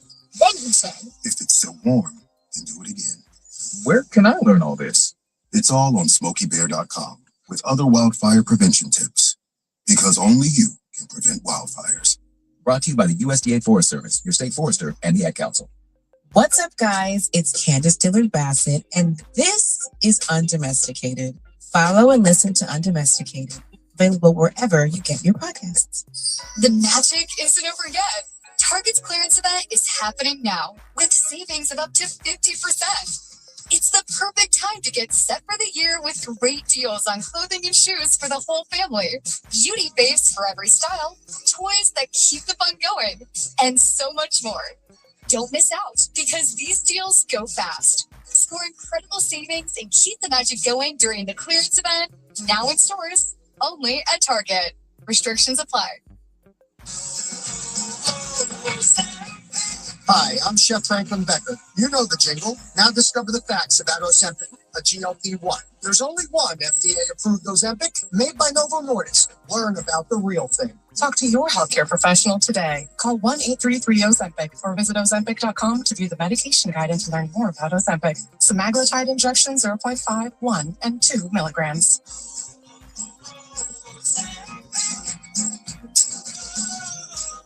The Valenti and Rico Show is presented by Femininio Law. Go to GetDavidGetPaid.com. Straight to the people. TJ joins us in about 30 minutes. We will have a pick segment as well. And I'll get to a little bit of Lions, but the portal's open today, and I've kind of given you a primer of what comes with it, cost, rates, how a kid is going to get more money than who the Lions select in the first round, and just about everything. We'll go to David. He's up next, 97.1. David, how you doing, buddy? Not bad. How about yourself? Happy New Year. David, if I may, can I ask you a question before you even respond to everything else? Because you're one of our Wolverine elite. Do you take any issue with what I said about Bryce Whittingham and the whole money portal idea of teaching a kid a new system, etc.? Am I out to lunch on that, or have you thought that? No, that's the main reason I called. Oh, I was going to call, and I was basically going to agree with basically everything you said, and I can even go a little bit further on it. Yeah. Quite frankly, and this is going to take all, and I'll take the heat. You can blame it on me. You can use my name. I don't care, because I'm telling you, Mike, this is going to set my Michigan fans on fire. He can go. I don't care. We are. So what would we be losing? 9 touchdowns? It's not even the Utah quarterback. We can go find any quarterback in that portal that can go out there and pay $4 million a year or whatever we're paying for Underwood and go get that. We can go get 9 touchdowns from anybody. He's no longer a top recruit. He's no longer a 5-star, whatever you want to call. He's not a freshman anymore. He's played football for a year. He's a grown adult who's been getting paid, and we'll call a spade a spade. He's not that good. He can turn into whatever he wants to, and in my opinion, go turn into whatever you want to somewhere else. That's just my opinion. Well, no, and I guess, David, that's my point, is like, I feel like whether you have a chance to make the playoff or not is going to really fall at his feet. You have a lot of structure there, but you're bringing in a new coach and a new offense, and your schedule is going to be a hell of a lot more difficult. If he doesn't get substantially better, you've wasted another year. So, like, when I look at it, there's no feelings. I go, I could take the same money I'm paying him, get a guy who's got 3 years of experience, and you're seeing how it's done. I mean, like, that's the whole thing. Like, you agree? Because like everyone thinks there's like, David, I don't have anything against the kid. He might be awesome, but what the hell are we talking about? I watched the game. It was terrible. And footwork is all over the place. We got different arm angles, and I understand it looks cute when Patrick Mahomes does it and all that, but he's already a professional, and he can pretty much do whatever he wants. We're sitting here trying to run a system, and we're trying to run actual quarterback. We're trying to run offensive plays, and I mean, you got just a little bit. You got wide receivers running open up in the middle of the field, and he wants to be Joe Cool and just flip it with his wrist, and the thing sails 15 feet over his head. Like, what are we doing? If it was 15 years ago and it was the old style of football, okay, fine. Yeah, we'll work with you. We'll build you and stuff like that. We're not in that era anymore. Go get the quarterback so we can go win. I don't know everybody that we're going to lose because of the new head coach and all that. That's kind of what I was referring to on Wednesday when I called in. Yeah. I just didn't get a chance to get to it. Was the review of the Whittingham hire to me is fourfold: GM, OC, DC, roster retention. 3 of the 4 has already been taken care of. I'm very happy with that. I'm very excited to see where the program's going. The last part of it's probably the most important part of it. It's the roster retention and what are you doing in the portal. And I will be able to tell you 30 days from now about where I'm at with this roster retention and what this hire is going to be. Because about 30 days from now, we'll know what the roster is. And hey, are we going to be competitive next year? Or like what you said, with him being out west, having no ties to the Midwest, his entire coaching staff having basically no ties to the Midwest. Yes, the defensive line coach, Cole's going to have some ties to the Midwest. And maybe the offensive line coach has ties to the Midwest. But mainly, everybody is West Coast guys. So once we see what this roster is, I'll be able to be more able to tell you what Michigan will be in 30 days. And if that means we lose Underwood, then that means we lose Underwood. But which way do I like better? I like the old way better because at least that way you knew what the roster was moving forward, but going ahead. But this whole thing of where we're trying to mix and choose and do the same thing between both sets of games, you can't do that. You're just going to continue setting yourself backwards. And that's the whole thing that just has me lost and confused and upset and angry. And because I can have the conversation both ways.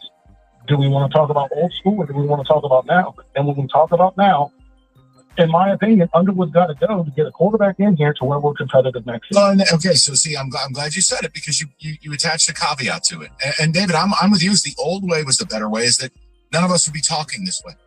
We would give Bryce the time he needs to develop. He wouldn't have even played last year. Let's be fair. He would have redshirted. But we are in the new school. And look, Miami's in the playoff with a new quarterback. They're going to have a new quarterback next year. They're going to do it again. Ole Miss went and got a new quarterback. They're in the playoff. Oregon, they went and got a new quarterback. They're in the playoff. Like, they're going out and getting ready-made players. Indiana went and got a ready-made player. Again, they're in the playoffs. There's really not a whole lot of development going on. You want to say Georgia's developing Gunnar Stockton? Cool. They made the playoff and they blew the game. And Stockton's not that good. Would they have been better served going to the portal and getting someone? I would advocate 100% yes. Any of these schools. Like, you are best served going to the portal, and as Paul Serra so effectively said, outsourcing the development. You outsource it. Cool, you developed him? Great, he's mine now. Why? Because I paid for it. And that, to me, is the model. Go to Dan, 97.1. Danny, what's good, buddy? Hey, Mike. The NCAA could have avoided all of this if they just made the players employees. If you make the athletes employees, and I know that's scandalous to a lot of folks, but if you make them employees, then you can sign them to contracts that they have to abide by. And you can't do 4 schools in 4 years. Right. Or you can buy them out. I'm an Eastern Michigan fan. Hold your applause. I would love it. I would love it if a Power 5 school poached a player from my team and paid me for it. So basically the European model, where you buy a player from a smaller team and you get the transfer fee, etc. How is that any different from Minnesota buying PJ Fleck from Western? Yeah. But Dan, here's the one thing, and I'm not smart enough to tell you, is anytime we've had the conversation about turning them into out-and-out employees, you have to have a conversation about unionization. You have to have a conversation about benefits, healthcare, etc. They should. Absolutely. Okay. And who's footing the bill? But you got to remember, someone's got to pay for that. The billions of dollars, and it's not going to be the same. Eastern's not going to get the same slice of the pie that Michigan State, and we shouldn't. That'd be silly to say that, right? But that's how you iron out these problems, right? In the NFL, the number 1 overall pick used to be the highest paid quarterback in the league, even if he was Jamarcus Russell or Sam Bradford. And the NFL decided, hey, this is not only unfair to the team, because if you pick in the top 5 too many times, your salary cap is terrible. Oh, look, it's Matt Stafford and Ndamukong Suh. Or the guys that have actually paid their dues and are good at football are getting a slice of the pie because some random 22-year-old Mr. Marcus Russell is taking up too much money. They solved that problem through collective bargaining, and that's what you get from employing the labor force that generates That's fine. billions of dollars. Let's be clear about something though too, Dan. At that point, and that's fine if that's where you want to go. You can't call it college football because at that point they're not going to go to class ever. I mean, even now, like I love the blurb yesterday during the Rose Bowl. Fernando Mendoza, all my classes are online. Yeah, okay, thanks. Like we got guys getting degrees in 2 years. It's impossible.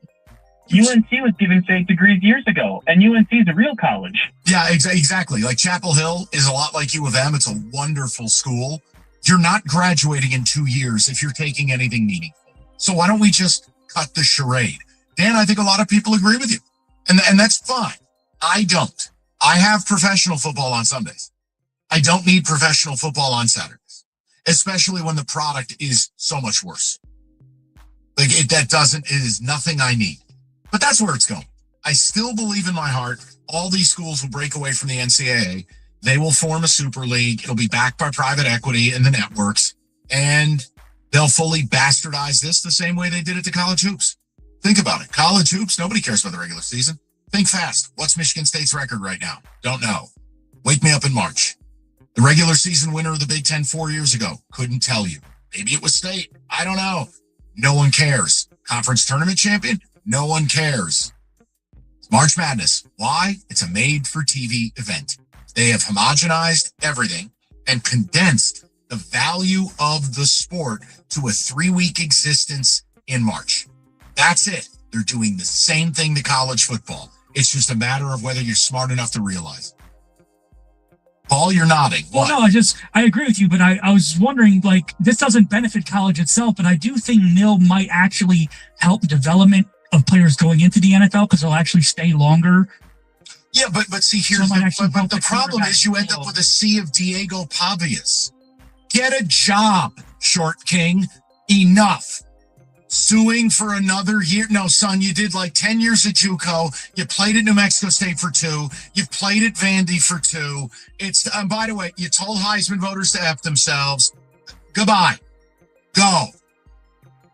And you end up with a sea of Hunter Dickinsons. Al Bundys, as we like to call them. You have no other employment. You'll never draw a paycheck anywhere else. I'm coming back. Respect my decision. Let's talk about David Femmininio. Every lawyer says the same damn thing. Yes, they talk experience and victories. And yes, those things matter. But it also matters. Do you have a connection here? Do you feel like the lawyer understands on a personal level what the hell's going on? Someone who really listens to you? Do you ever get to talk to the person's name who's up on the wall? You call David Femmininio, you get all of that. 855-65-CRASH, or you can visit online anytime. GetDavidGetPaid.com. That's GetDavidGetPaid.com. We've all been there. You hold on to a coupon but forget about it, and suddenly it's expired. Expired in 2012. Dang it. Fortunately, by switching to Geico, you could save about $900 on car insurance without ever touching a coupon. It feels good to save big. It feels good to Geico. The Recap Show is an unfiltered inside look into the world of global soccer and women's sports. Follow and listen to The Recap Show wherever you get your podcasts. Most people would rather remove a nest of irate hornets than search for auto and home insurance. That's why the Zebra searches for you, comparing over 100 insurance companies to find savings no one else can. Compare today at thezebra.com. I think I'll wait inside. We asked parents who adopted teens to share their journey. We just kind of knew from the beginning that we were family. They showcased a sense of love that I never had before. I mean, he's not only my parent, like he's like my best friend. At the end of the day, it's all been worth it. I wouldn't change a thing about our lives. Learn about adopting a teen from foster care. Visit adoptuskids.org to learn more. Brought to you by Adopt US Kids, the U.S. Department of Health and Human Services, and the Ad Council. Verbo's last-minute deals make chasing fresh mountain powder incredibly easy. With thousands of homes close to the slopes, you can get Epic Pow, Freshies, First Tracks, and more. Find last-minute deals with the last-minute filter on the app. Book a private vacation rental now at Verbo.com. I'm a pretty great multitasker. I can wash dishes and do laundry. I can roller skate while walking my dog. I can even order lunch while doing my homework. But I can't use my phone while driving. A distracted driver is one of the leading causes of death in the United States. So when it comes to driving, please, don't be a multitasker. Don't drive distracted. A message brought to you by the National Highway Traffic Safety Administration, Project Yellow Light, and the Ad Council. All right, son. Time to put out this campfire. Dad, we learned about this in school. Oh, did you now? Okay. What's first? Smokey Bear said to. First, drown it with a bucket of water, then stir it with a shovel. Wow. You sound just like him. Then he said. If it's still warm, then do it again. Where can I learn all this? It's all on SmokeyBear.com with other wildfire prevention tips. Because only you can prevent wildfires. Brought to you by the USDA Forest Service, your state forester, and the Ad Council. As veterans, we're no strangers to helping others. That's what we were taught. Service before self. But we do have one question for the veterans listening. When was the last time you reached out for help? If you or someone you know needs resources, whether it's for stress, finances, employment, or mental health, don't wait. Reach out. Find more information at va.gov/reach. That's va.gov/reach. Brought to you by the United States Department of Veterans Affairs and the Ad Council. Hey, this is Richard Deitch, the host of the Sports Media Podcast. If you're interested in what's happening with all the places where you consume sports, the Sports Media Podcast has you covered. I've been turning down interviews all week. Coda Copy reached out, Oprah, George Stephanopoulos. So I said no. I was booked on the Deitch podcast before the Taylor Swift phenomenon. I must live up to my responsibility. Listen wherever you get your podcasts. My early Alzheimer's diagnosis was hard to take, but it gave my mom and me more time to plan together. Talk to your family about seeing a doctor. Go to alz.org/time to talk. A message from the Alzheimer's Association and the Ad Council. Verbo last-minute deals make chasing fresh mountain powder incredibly easy. With thousands of homes close to the slopes, you can easily get Epic Cow, Freshies, First Tracks, and more. No need for months of planning. In fact, you can't even plan POW. POW is on its own schedule. Thankfully, somewhere in the world, it's always snowing. All you have to do is use the last-minute filter on the app to book a last-minute deal on a slopeside private rental home. Book now at verbo.com. Bonus. Detroit Red Wings play the Pittsburgh Penguins. Streaming tomorrow morning at 11:45 on 97.1 The Ticket.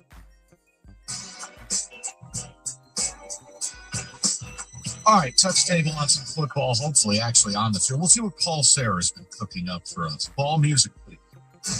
Everyone's recognizing how good you are. You have a window up right now. They both have a point, and I don't give a damn thing. Why do you need to keep piecemealing it when you can go out and get the guy? Football today. Brought to you by Hungry House. Mike, since you've been talking a lot about transfer portal, NIL, and everything like that, I figured I'd do a little sleuthing and find out just exactly what some of these players are worth on the transfer portal. Sure. Based on some reports, CBS did a really nice job of putting out a list, high-end, average, low-end, what each player is going to cost. I think this will be great for the average fan because I don't think they have any idea. There's no transparency. Here's reality. Wait till you hear some of these numbers. Yeah, so for quarterback, high-end quarterback. All right, there's what's going to set the market, which allegedly will be Brendan Sorsby, $5 million. But a high-end QB, 3.5 to 5. You're 100% right. Anything between 3.5 million and more for an elite high-end quarterback. So Sorsby, Levitt, guys like that. You're paying a high-end quarterback first-round NFL draft pick money. $5 million is more than pick 15 gets. So yes. And then average quarterbacks get 1.5 to 2.5 million. Yes. And then low-end starting quarterbacks in college get between 750 and $1 million. Matt Rule said this last year, and everybody laughed at him. If you want to go into the portal and get a quarterback, it's $1 million.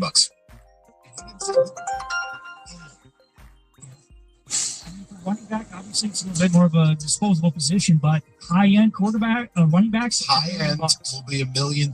Will be Hollywood Smothers, the kid from NC State, really good football player, but he's not Adrian Peterson. Yes, probably about $1.2 million. On average, about $1 million. You want a decent back who's actually sniffed the field somewhere? 700. And then if you just need a corpse, 250, 300 grand for a backup. That's 100% right. Yeah. Average running back between 400 and 700 grand, high end $1 million, low end 250 or more. It's amazing. Hey, you can't play. Here's money. What? Wide receiver, high end. I mean, that's $1 million all day. Yeah, $1 million to $2 million.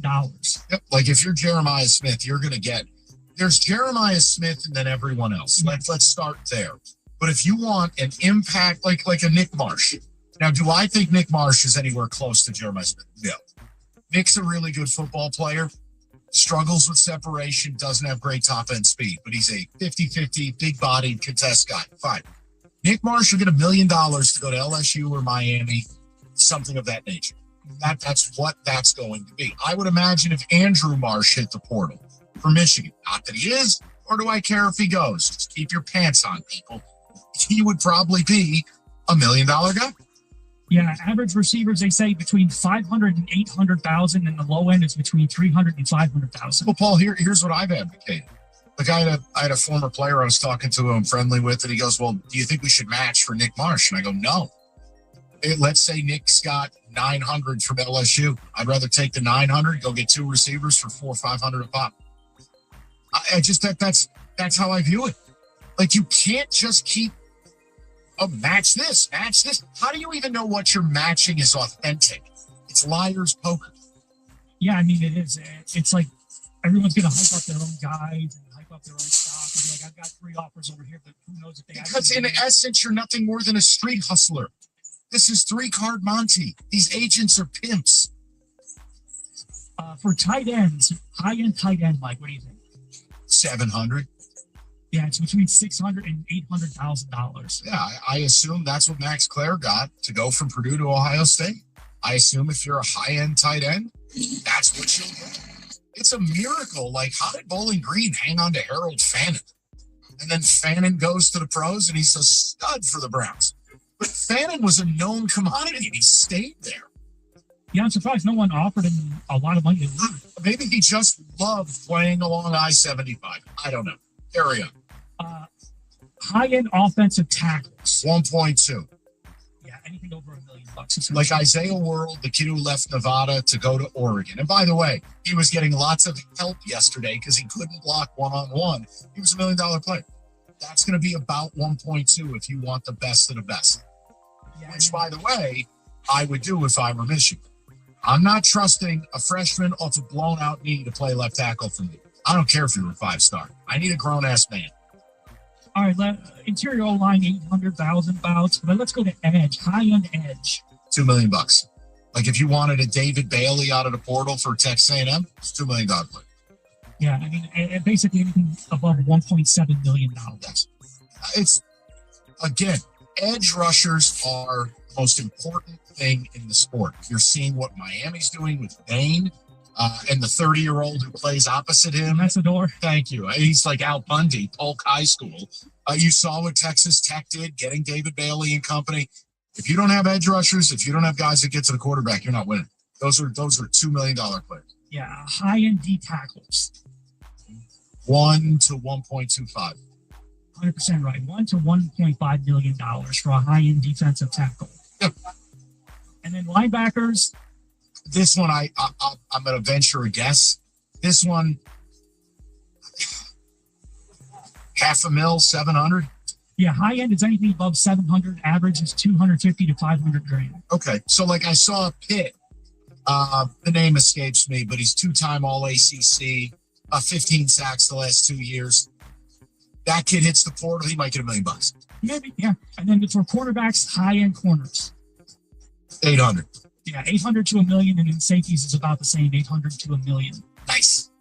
What a time to be alive. It's unbelievable that everything is like 300,000-400,000. Hilarious. It's just really mind blowing how much the money has gotten. And that is football today. We've all been there. You hold on to a coupon but forget about it, and suddenly it's expired. Expired in 2012. Dang it. Fortunately, by switching to Geico, you could save about $900 on car insurance without ever touching a coupon. It feels good to save big. It feels good to Geico. Looking for something smart, soulful, and full of hearts? Jane Hotmaker, host of For the Love, the podcast where we talk about what really matters: love and family, faith and purpose. Every week, I'm joined by incredible guests for honest conversations that invite all of us to live with more intention, more laughter, and more connection. Join us on For the Love wherever you get your podcasts. All right, son. Time to put out this campfire. Dad, we learned about this in school. Oh, did you now? Okay. What's first? Smokey Bear said to. First, drown it with a bucket of water, then stir it with a shovel. Wow. You sound just like him. Then he said. If it's still warm, then do it again. Where can I learn all this? It's all on Smoky Bear. Because only you.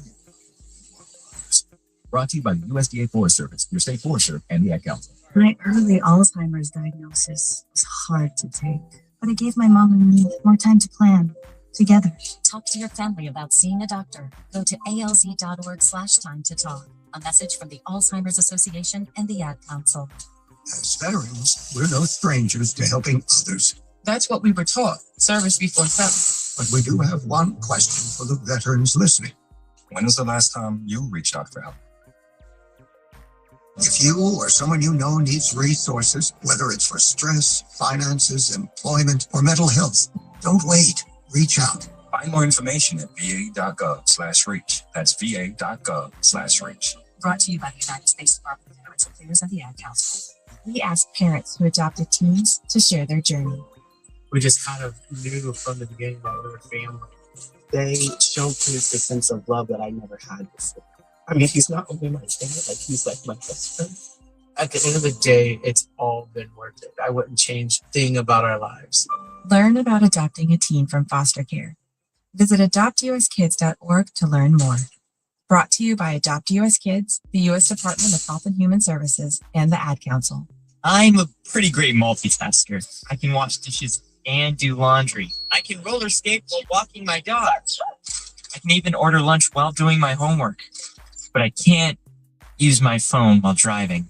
A distracted driver is one of the leading causes of death in the United States. So when it comes to driving, please, don't be a multitasker. Don't drive distracted.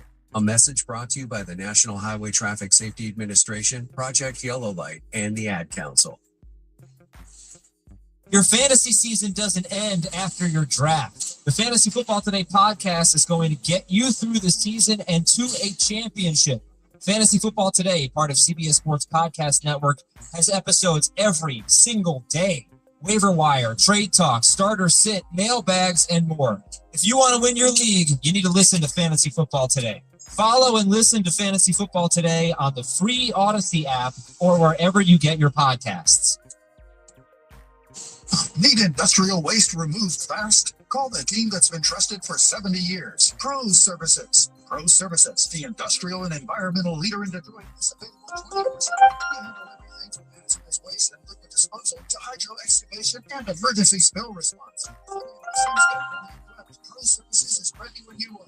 For service and fast turnaround for industrial waste removal, go to proservices.com. That's PROS services.com. Pros Services. Service excellence first. WXYT FM and WXYT HD1 Detroit. An Odyssey Sports Station. Sports headlines. The planet. What you get? I got a 111. And Francis took a 77, but it's going close by. I got a 111 going 2.1 miles. Go.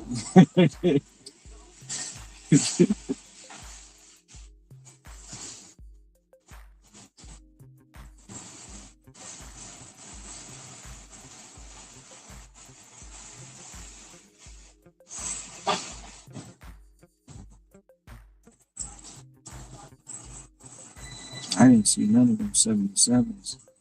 Shit crazy.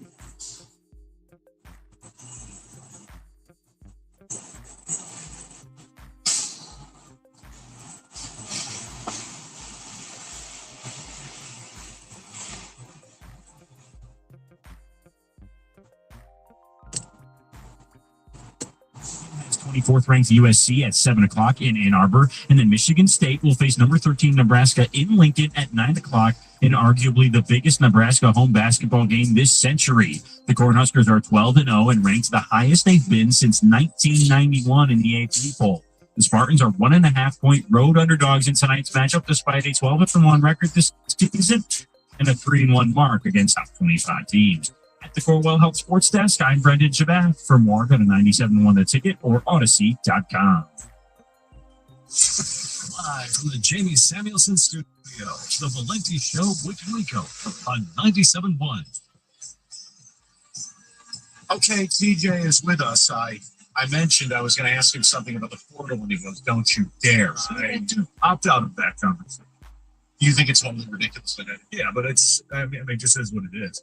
I'm not. All right, let me ask you. I'm not like going to get upset about it because it's the way it is. It's been like 4 years now. Yeah, and I heard you say something. I didn't listen to you my whole right in, but I heard you say something like, just next August, show me the roster, and I'll be like, oh, cool. These are the guys they have. Like, I'm not going to get upset about guys leaving, guys, coming in and what they need, and hey, go get this. I don't care. That's like even with these bowl games, I purposely try to avoid who's not playing and who's opting out, just so I can watch the game and be like, oh, is this a good football game or not? If you tell me, hey, they're missing 40 guys, I'm probably gonna be like, not interested. You want to know this? But like the TCU USC game the other night, when in overtime, like, it was a good game. I didn't know that they were.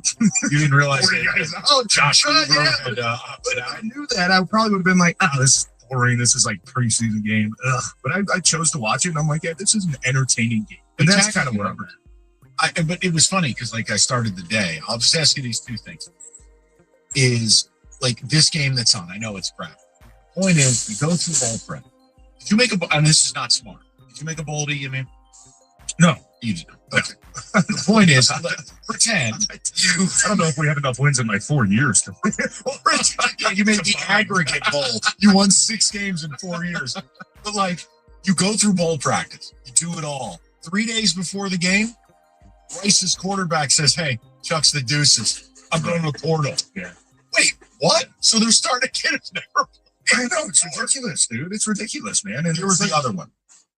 I am for players getting paid. I've always said that. I don't have an issue with it. Right. But article today, Brendan Sorsby, who starts for Cincy, he's in the portal. He's the number 1 portal QB. Is he a good quarterback? I think he's good, but not great. He's good. Do you know what he's going to fetch, according to CBS? Like assuming like a 1 year deal. I think what's price 3? So which is 3.5. Try 5. 5? He will make more money than whoever the Lions select. 15th pick in the NFL. I didn't realize it was getting that out. It's insanity. That's crazy. I wonder what he was making at Cincinnati. Because all these guys are making something now. Yeah. Like the little speeds. You brought up the Bryce thing. Just for a minute. Did you watch any of the Citrus Bowl? I watched like the first quarter, and then we were going to the Wings game, so I listened to a little bit on the radio. We should leave it No, I didn't. I just made the point. I said, because Paul made a great point. Quarterback development is something that people don't pay attention to. Like, you kind of have to outsource your development. Like, they're paying Bryce $3 million. Wouldn't you rather take the $3 million and go get someone who actually knows how to play? You have a new coach. You got to teach Bryce another offensive system. Are you assuming that Bryce isn't going to improve? No, I'm saying that if this is who Bryce is, then I'd be like, yeah. Well, what I'm saying is, okay, development is not linear. Like the idea that, okay, player A will get better from year to year, that doesn't always happen. Sometimes he gets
seen you, then what are you doing? Then what are you doing? You're not. Then just admit you're not a big boy. Okay? That was the question. Georgia, Alabama. I know Alabama got their ass beat, but some of these big schools, man, it would never be acceptable to be. Hey, well, we won 9 games and we played some tough guys and we were like, I don't care about that. No, I want you to use all the resources. If this is how college football is going to be, then prove to me you're serious every single year. Well, that's every why. single year. Not, wait, give it a couple years for these guys start to develop. Like, that doesn't exist anymore because half those guys are going to transfer. So I'll ask you again.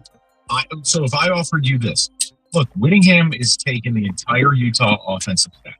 And I think Michigan fans will like his offense, but they're going to pound it. They run it like a service cannon. Okay? I just don't say smash. Okay. No. Kyle won't be getting his wick wet. Just keep your pants on. Yeah, keep your pants on. I'm minimum requirement. All right, kill. All right, so look. Yeah, If I could say to you, with the new staff, I could bring Utah's quarterback Devin Dampier, and I could get him cheaper than Bryce. Would you do it? I don't know enough about that. To be honest with you. Hyper athletic. He's a constant motion, tons of bootlegs. If you're telling me that, hey, this kid is, projected to be a, top 5 quarterback taken in a couple of years. No, but what if he's just a really good college quarterback? Like Baron Morton was a really good college quarterback for Texas Tech. He's never getting drafted in the pros. Yeah. My point to you is, if I get that guy who knows the system, hit the ground running, isn't Michigan better off first?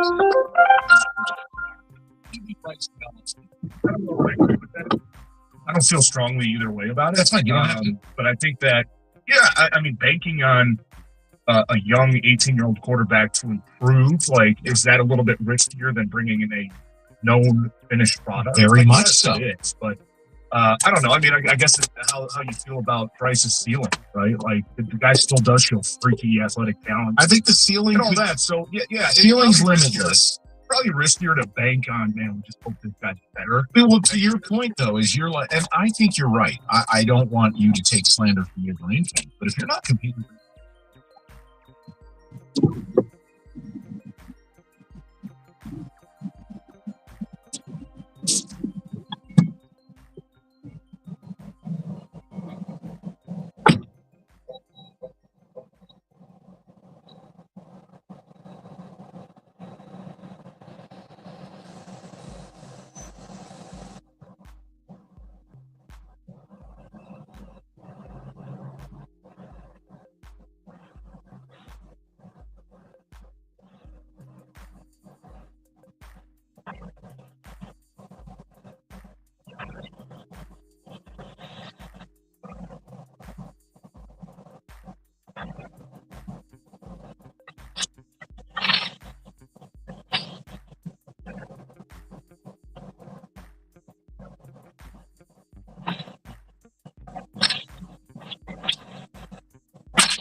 What's up, man?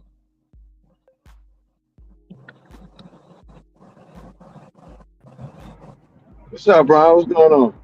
No much. Just got back in the car. Okay. These people out here driving crazy, man. Look, dumb fuck, right here.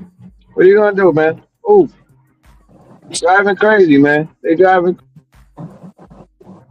crazy.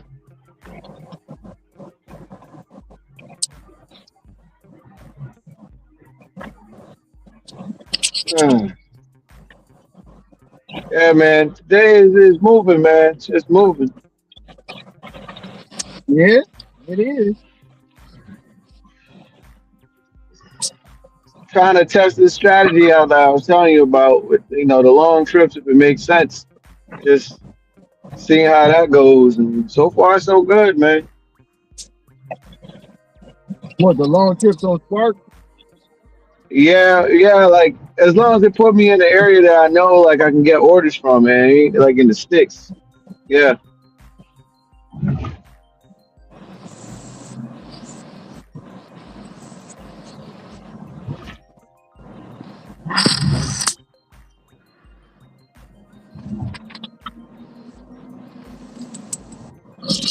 yeah. I see somebody up in the chat was saying they got deactivated off DoorDash.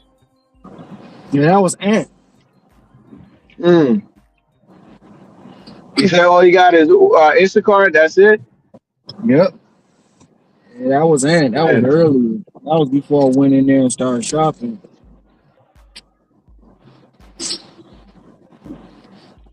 I wonder what they say he did or accused him of. He said he have no idea. Got deactivated for no reason. Hmm. That's what he said.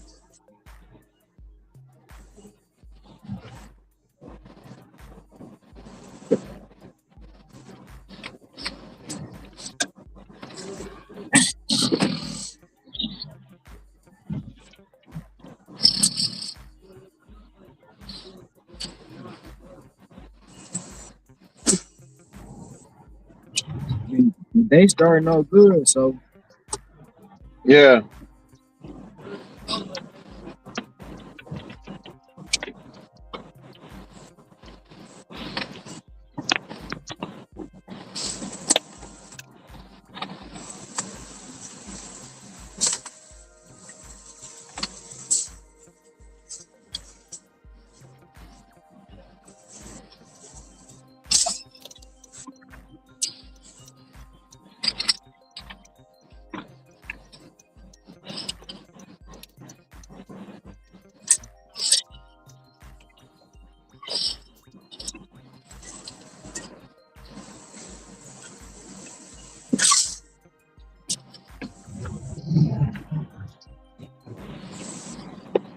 Yeah, I'm gonna try to be out here for another 2 more hours. See what I can get. where you at right now? 254. Yeah, 254.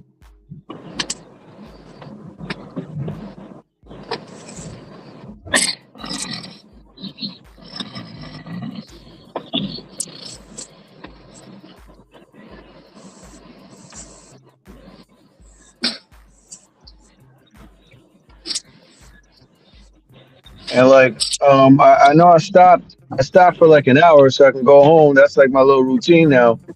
Where I stop for an hour and then I go home and day trade if an opportunity presents itself.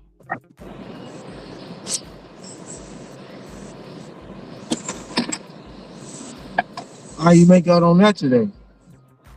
I got out to so my main thing what I like doing is trading in the futures market, but I ain't see no nothing for me to use to take. So I left that alone. But I was dabbling in some stock options, and mainly I've been messing with Apple. Just trying to figure that out a little bit with Apple. So um, I was in an Apple situation, so I bought some. It's called puts.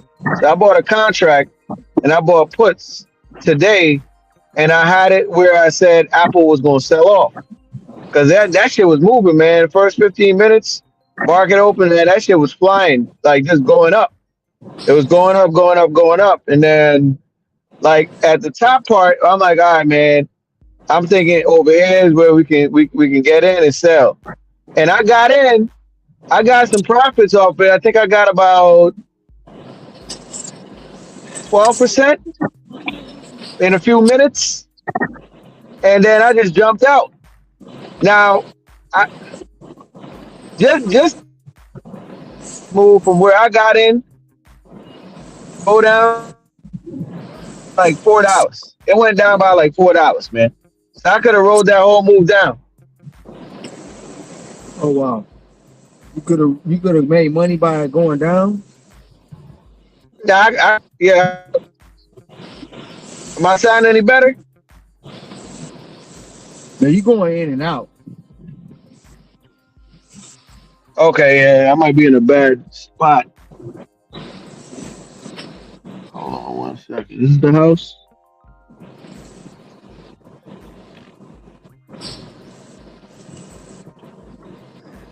I'm not even gonna go too far here. Does this sound better? Yeah, now you do. Okay.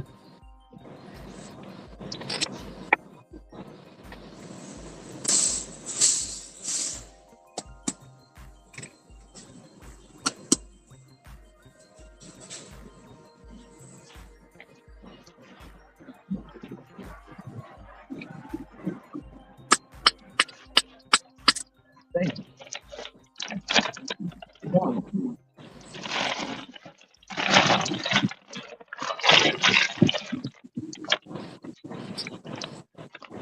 Yeah, like I said, I can't remember what the price was. It might have been like 270, 274, somewhere there a share this morning when I jumped in. And I said, yeah, this thing is going to sell off around here. I didn't expect it to go down that crazy, but it went down a lot. So I don't even know how much percent I would have been up on today. I just took my 10%, 12%, and I was gone. And I look back later in the day and it sold off. Yeah. And right now I noticed too that Tesla, they had a hard time too. I think they didn't do too good on earnings last quarter. So their stock was dropping.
Oh, shit.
Yeah, Ron. So where I entered, man, today, can you hear me?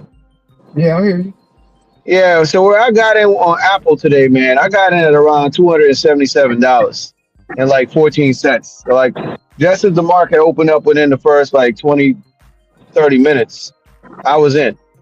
And if I had stayed there till about 11 o'clock, I would have gotten a $7 move. So Apple went from 277 a share to 270. But I jumped out quick. You know what I'm saying? But yeah, I gotta this year I gotta control my damn emotions. That's the hardest thing, man. You see green, you want to take it. Because the worst thing that could possibly happen to you, man, is if you in a trade that's green and you stay there out of green and that shit turn red on your ass. And now you sick. Happened a few times to me, man. Happened a few times to me.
What's up, Sam? Happy New Year, my brother.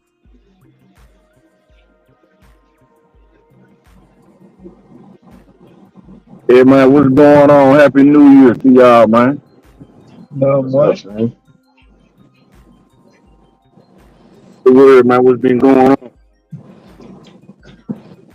Nothing. Just out here trying to get it how I live, trying to make it on these gig streets.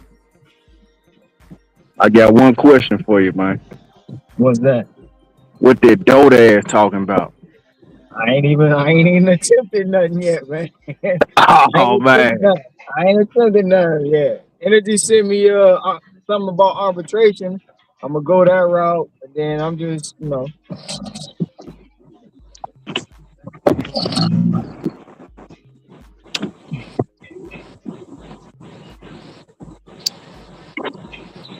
gonna do it, man. Yeah, man. It's time to do it for sure, man. Oh yeah, my Time to do it for sure. husband's on the phone last week, man. He paid $550. Hey man, shut up. I don't want to hear that. I don't want to hear that shit. Yeah, PK's definitely been doing. They've been coming through. Definitely been coming through. Hey, you have two for Rachel. Two? Yeah, two different. Yeah, it's two for Rachel. Rachel B. Two items? Not two orders. I only got one order. Yeah, so they got that one's for one, and then they got a separate one for just dumplings. Oh, okay. Yeah. Well, this one is ready, but Okay. the second one is not. All right. Her second one came in like 2.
You might order That's some cool. dumplings.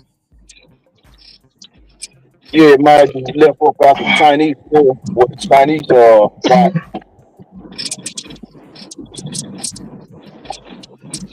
Bro, it really blocked this damn driveway.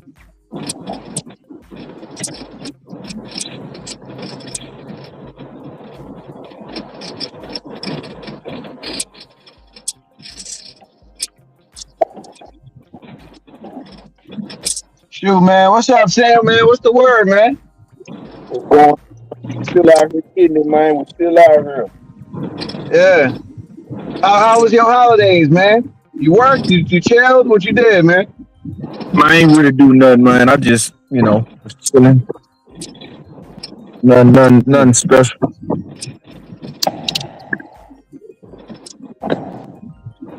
Shit, did you work yesterday, man, or you took the day off? Because they say New Year's Day be the day. Man, normally I'd be taking off, man, but I did like an hour. I had got out for about an hour, did a few orders, and I had just went to the house. Mm. Because a lot of my main spots, they was closing. They opened late and closed early. So I was like, man, it's gonna throw it off. A lot of spots was closed yesterday. So I was like, you know what? Do something a little bit, do a few orders, and I'm gonna just go to the house. Yeah.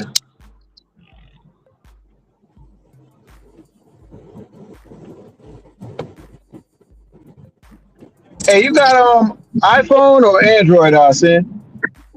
I got both, but I dash on my iPhone. Okay, yeah, because I'm trying to figure out if they took the widget away on Android, man. Where I used to just see, like, the customer, the house and everything, like where they going to. I just pop out, Yeah. I'd see that. But I don't, maybe I did something wrong. I got to double check and see, man. The widget. You talking about like So, like, a if you go on the widget? home screen, yeah, like how Uber has the Uber thing regardless, even if it's in the Yeah. background. Yeah, just like that. It'll just have the DoorDash thing in there. And you just Okay. pop out and you can see the address and everything. Okay. Well, DoorDash just I haven't tested it out yet, but on iPhone they got a widget.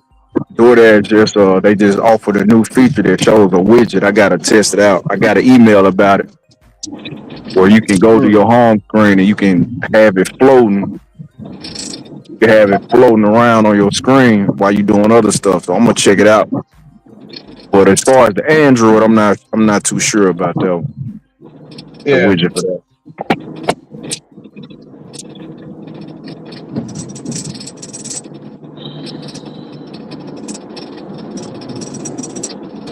Oh,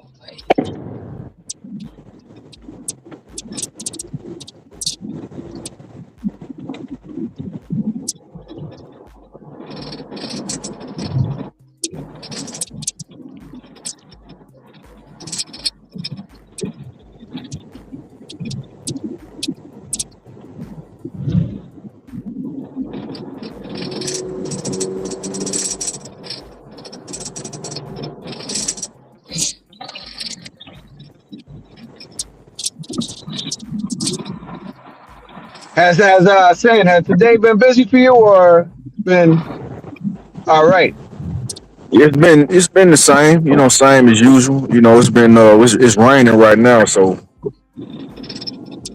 it's a little bit a little bit busy, but yeah, it's been solid. It's been solid so far. Yeah. How was your weeks leading up to the holidays?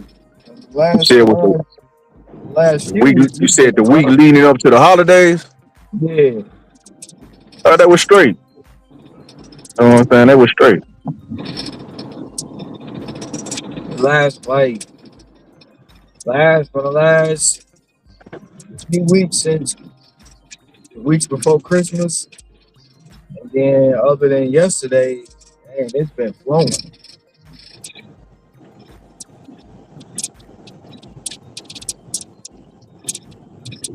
Shit, you had any $500 days, son? During No, I haven't had like any in of December? those. Oh No, I man. haven't had one of those, man. Whew, man, it's been shit. Last $500 day I had.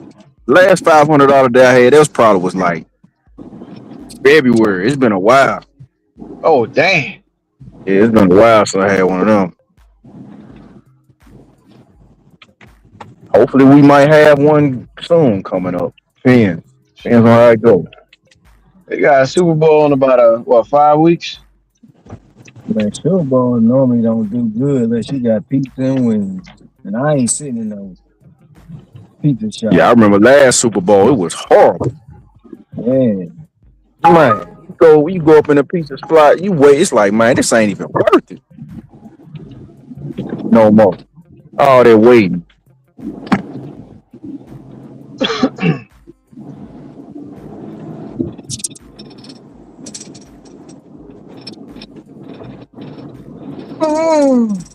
Yeah.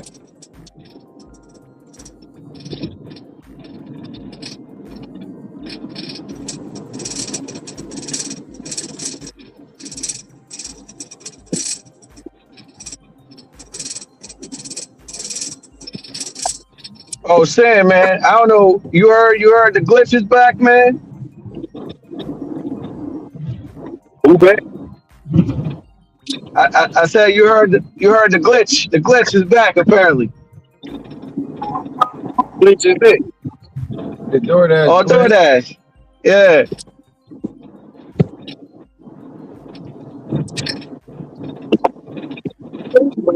I haven't heard Says up on Pedro's. The airplane glitch. Man, I don't know. It's on. I think Ron told me. Yeah, Ron told me it was up on Pedro's. He was talking about it.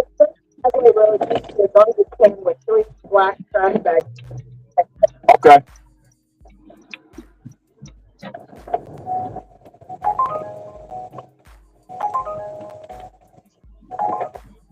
Damn, make sure I don't miss this turn. 4 miles. Fuck. Same place I didn't want to go.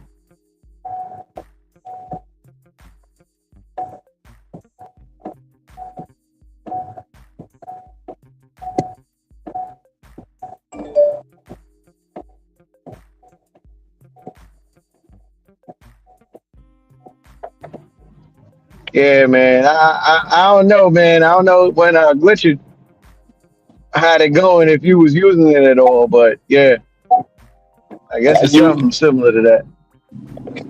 We'll definitely use that glitch. I think the only difference is though, from what I'm hearing, is you can't see the orders like you used to. It's just a way to like get your. It's just a way to get your acceptance rate up. You said you won't be able to see the. You won't be able to see the. Nah, you ain't like so. The old glitch, I guess you could see the order. This new glitch, you can't go like on the actual screen and see the order. It's basically just a way for you to boost your acceptance rate up.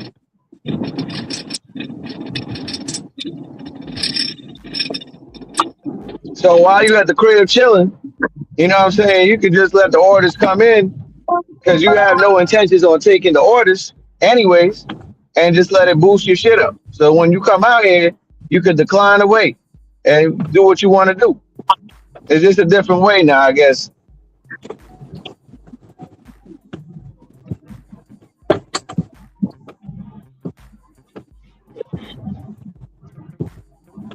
But my thing is, man, when you broadcasting that shit out there like that, eventually the big wigs, man, they gonna get a hold of that shit and patch it.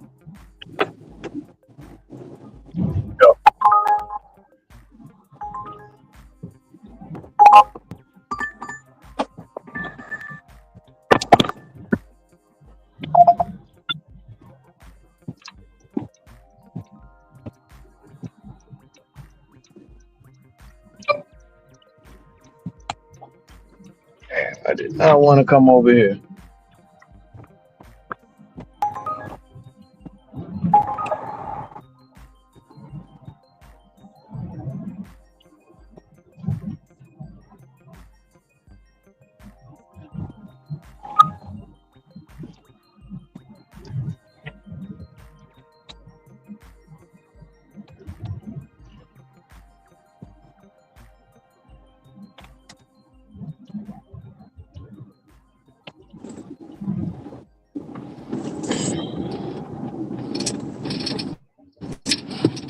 Yeah, man, definitely. I guess you gotta look into that, man. If it's gonna be beneficial for you.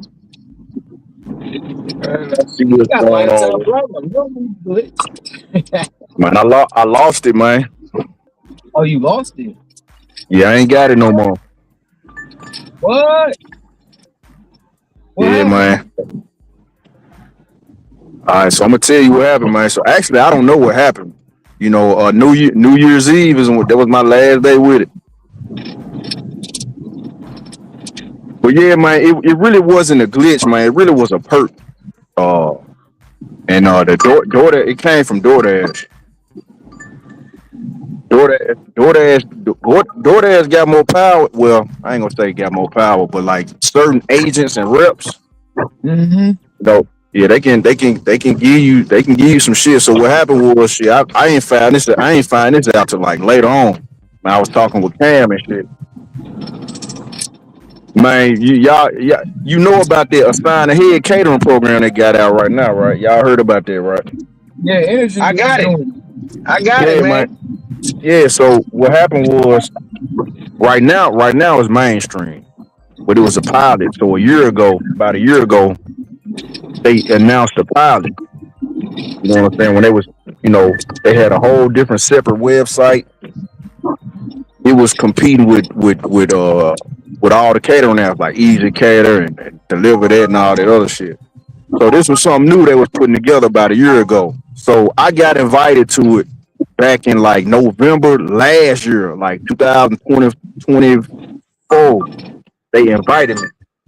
So I joined and I'm like, okay, cool. They had the whole webinars and telling you about it, but they were still working all the kinks out. It wasn't really popping. I ain't do no orders. I never received the order. But a part of the benefits was you get to get into it, and they gave everybody, all the people who got into it, when they first invited the first batch, when they gave everybody unlimited platinum. So Cam was in it. Yeah, Cam was in it, and I was in it. I hit him. I was like, man, what's this, man? Because at first I was like, I had got an order. I'm like, hold on, my acceptance rate low as hell. What the hell is this? And I got platinum. Come to find out, they gave everybody platinum. So now, and then they started saying, okay, we're gonna get away from this website. We're gonna move it to the app.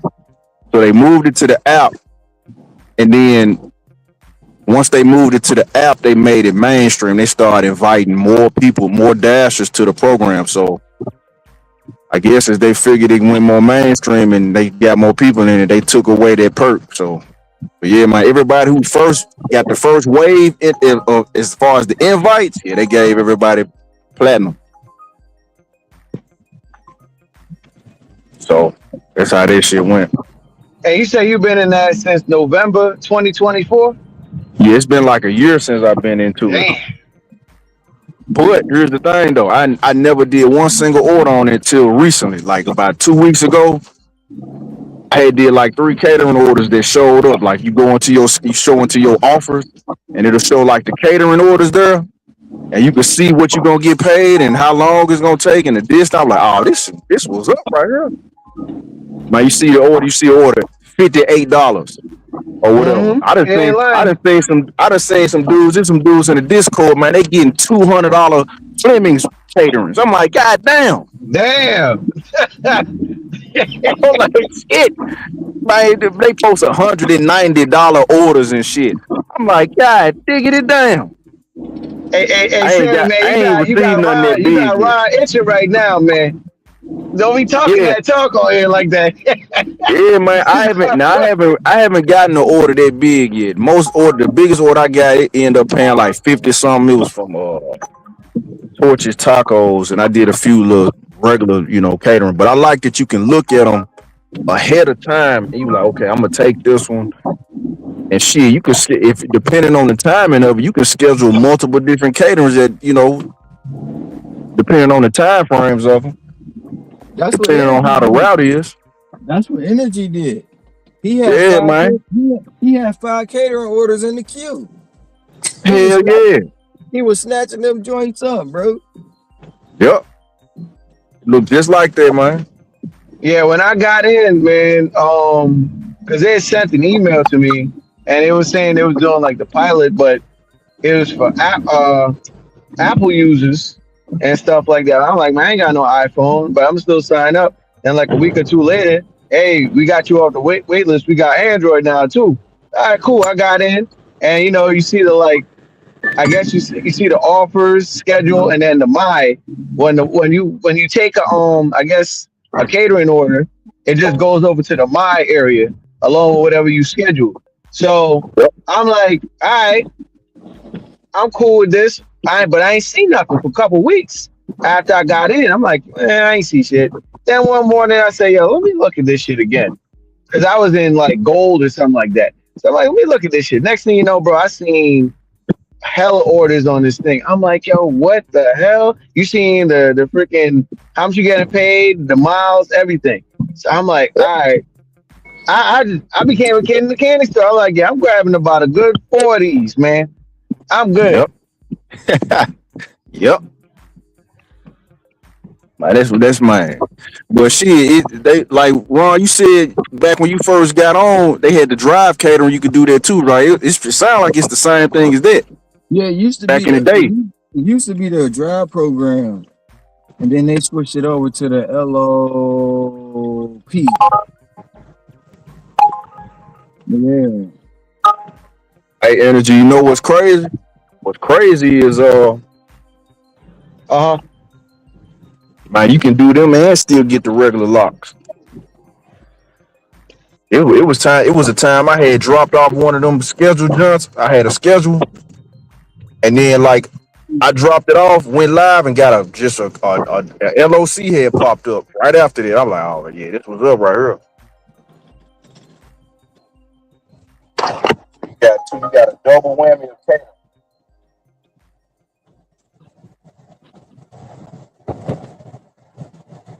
Yeah, man.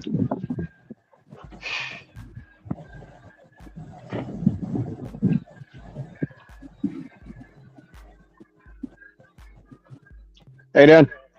Good.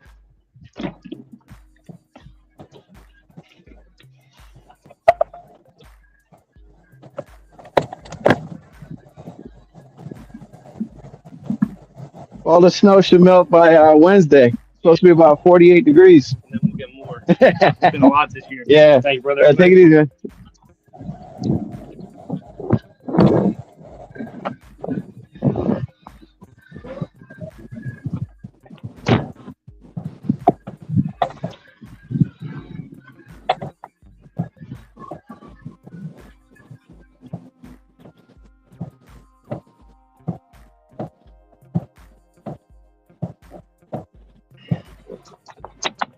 O'clock.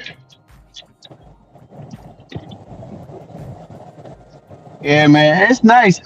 Sam, man, what time do you think though they really drop? Because I'm like, I don't think it's like consistent. Like it's a consistent time where they dropping So, these cadence. so what they told us, man, when we got into the program, they said it drops at 6 p.m. The drops go on at 6. Like let's say right now, whenever 6 p.m. come, just check it. That's what they were saying, but That's what they told us. 6 p.m. that night, you can go and you can start seeing them. Okay. Whatever they will have scheduled for the following day. So like 6 p.m. tonight, you can look at it and see if it's something scheduled for tomorrow. So maybe that's why them $200 orders now are getting snatched up, because man, that make me, my orders I had make it feel like, damn, I ain't really got shit. $200, man, shit. Man, I saw that shit. Man, I was like, man. Now with me, it ain't really been that many scheduled. I only did like 3 of them. And I ain't had one in like 2 weeks. I still be checking it every day though, but certain areas will have more, depending on like what's going on. But I don't think my area really got them like that right now. Probably where the zone where you got like all the corporate offices in. It's probably that one. Yeah, it'll probably be my downtown area. Probably see what's up with that. Shit, I'm cool with a little $50 to $100 every day on that. I'm definitely cool with that. If they got one for me, I figure Friday's not really the catering day, but Tuesday. I feel like Tuesday and like Wednesday are like catering days, man.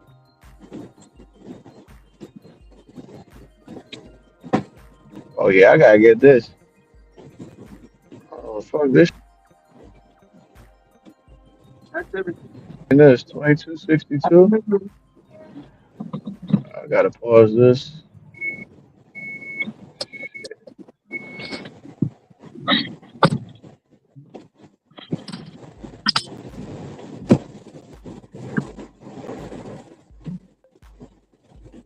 Yeah, I gotta get back on that app, man. I gotta see what that catering about.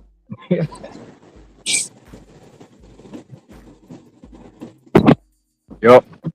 That's even if they let me in it. You know what I'm saying?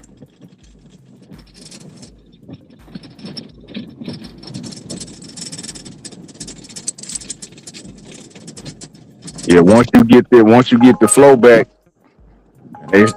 shit, you never know, man. You might check your emails. There go the email right there. Cause I ain't know nothing about this shit till I was just browsing my email one day and saw this shit. I'm like, man, what is this? Yeah, I mean, I'm no doubt in my mind. If I was still on the app, all that stuff that happened, I would have been a part of. Even the dang on round table they had. I know they invited me.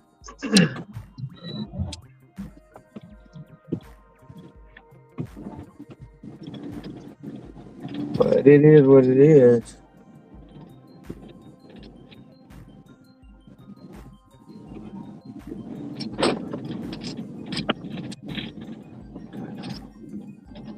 I ain't give out the wrong order.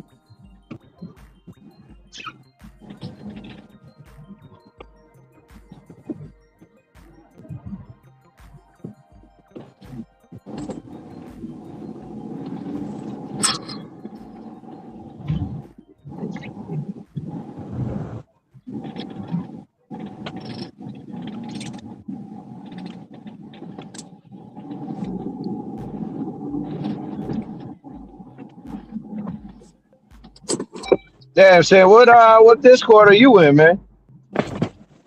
Man, it's a Discord, man. That some dudes had started after Sin City had deleted his. Some of the ones from that one, they came through on that Discord. Yeah.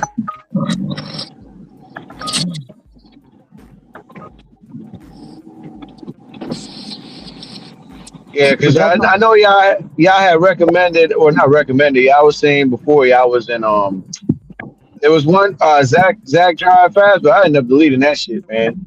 Yeah, I'm still in it, man. It's dead. I'm still in it, but it's just, man, man, don't be nothing going on in it. I don't think he be doing no Zach ain't doing gig work no more. I think he got a regular W2 now.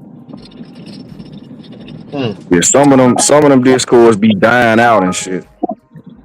Yeah, because he was with the ride share guy, him and Kim Side Money Plans used to do shows together. They don't do nothing together now.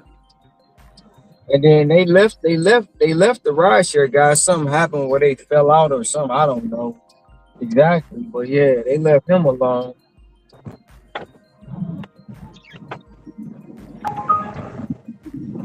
So like you said, saying them $203 $100 orders. That's how it used to be in the LOP. That's how it was in the that's how it was in the beginning, bro. And that's how it was where you like that was the whole. I mean, it wasn't an issue for me. It was an issue for him when he was. I just felt like he was lying to his people by not telling him his shit was pre-scheduled. You know what I'm saying? Who is it? Who you talking about? You to him. How you used to come on and be like, I got a $300 catering order. Yeah, but you done had that shit for 2 weeks. You pre-scheduled that. You know what I'm saying? And that's why I felt like, you know, when I said something about it, he got an attitude. But the shit was true, bro. You had a partnership with them people, and your shit was pre-scheduled. That's why I was being disingenuous to the people when you got people thinking they gonna come out and make them kind of orders like that. Yeah, in a situation like that, yeah, that would be rare. Like if you just you on a dash and it just order pop up and it's $300. It sounds more reasonable and feasible for you to get a $300 order and you schedule it ahead of time. So but yeah, you're right about that. But the thing about that is when they first invited me into the drive program and the LOP,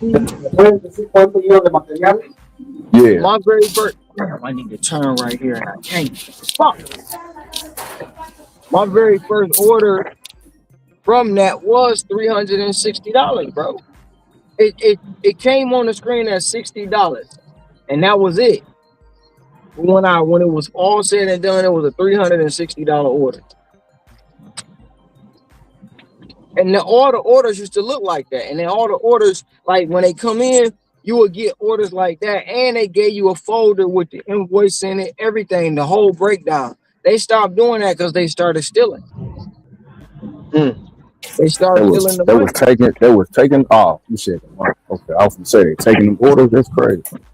No, they wasn't saying they was taking it like my last order I did was at a Red Lobster, bro. Now I know they have 5 trays of king crab legs. This bill was high as hell. That's just they had more than that, but that was just one item. When I got done, that shit said 19, and then the doctor was looking at me, and I ain't want to say that because I'm like, I don't want to mess up my money, but I'm like, no, this shit ain't right, bro. I know for a fact this order, they had damn near $4,000 worth of food from Red Lobster. You know what I'm saying? And I know damn ain't no way this bitch only paying me 19. So I was like, no, hell no, fuck them catering orders, bro. And I was serious about that. And people got an attitude because, bro, the shit, y'all just don't understand. I've been in this shit before y'all got in it. I know what it used to look like. I know what I seen the thievery happening. And he will always say, I got this, I got that. But no, you lied to your people because you ain't telling them that shit pre-scheduled, bro. You see offers before anybody. Nobody seen that $300 order you seen because you got it first. And that's what I was saying. He was being disingenuous, and that's when he got mad. That's when he really got mad. But you know me, I really don't care. Yeah.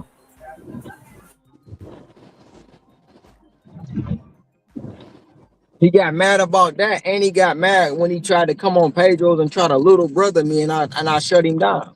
He got mad about that too.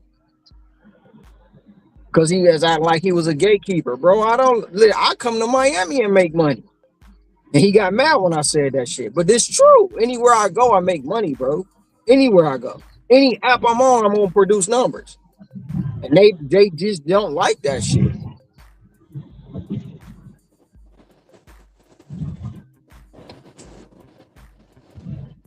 But fuck them. Like I say, that's what I say. It don't matter to me.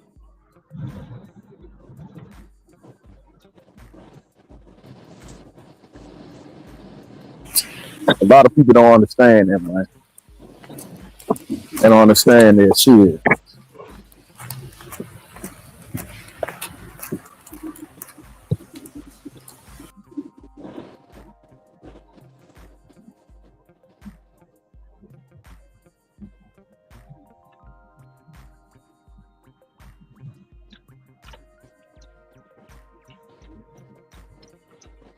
this shit over here. Oh man.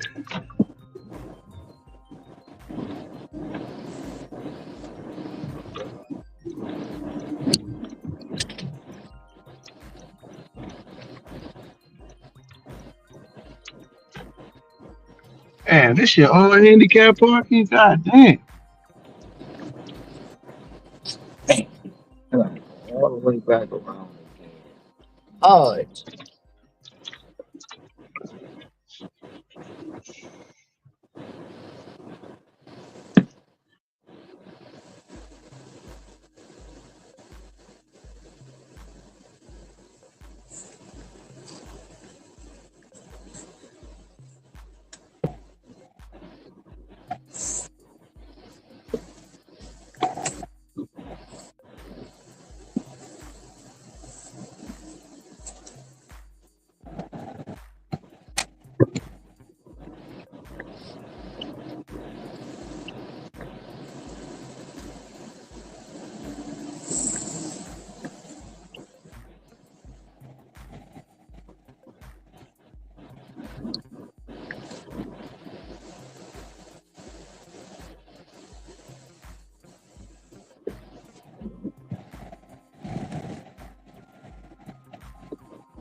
shit.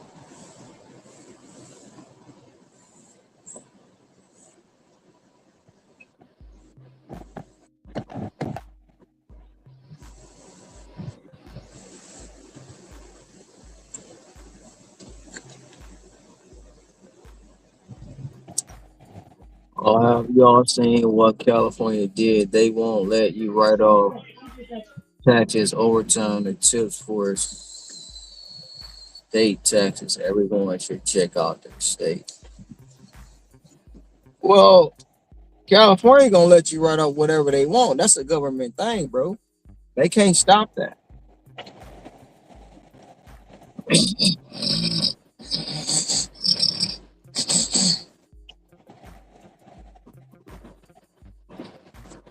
That's why you got to get a good CPA, somebody that's gonna get you through that, because they on some bullshit.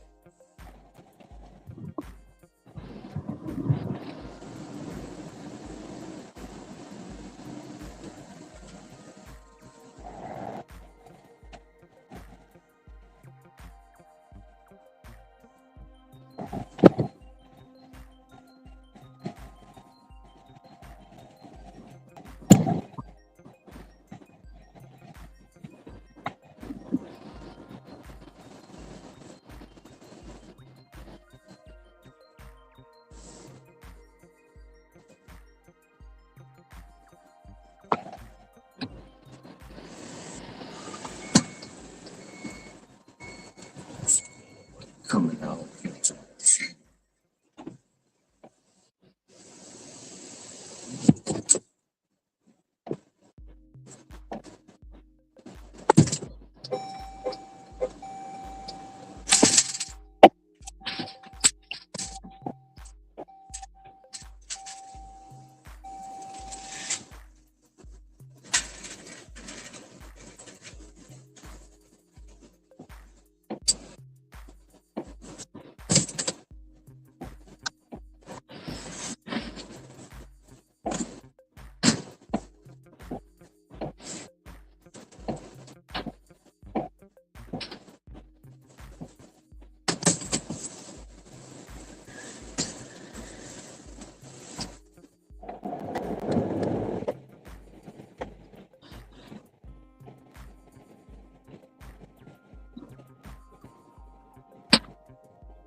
Yeah, man, I'm actually in the market right now for a better tax person. I mean, the dude I had was cool last year. I just don't think that he got me all the proper breaks that I could have gotten, man. You know what I'm saying? So I'm looking around for somebody.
Hey, Ron, you there? Yeah, the car.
Come on now with the bullshit.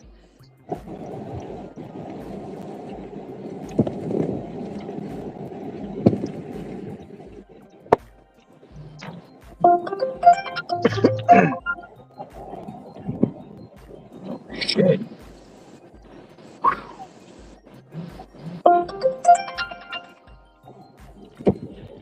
Don't want to take that.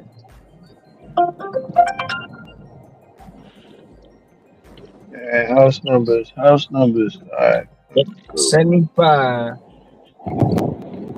25, 45 items, 46 units going 17 miles.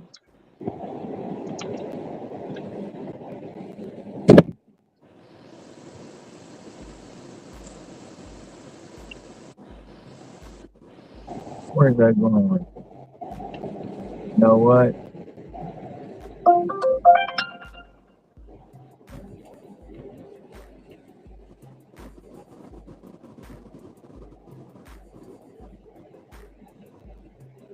Am I taking the $75?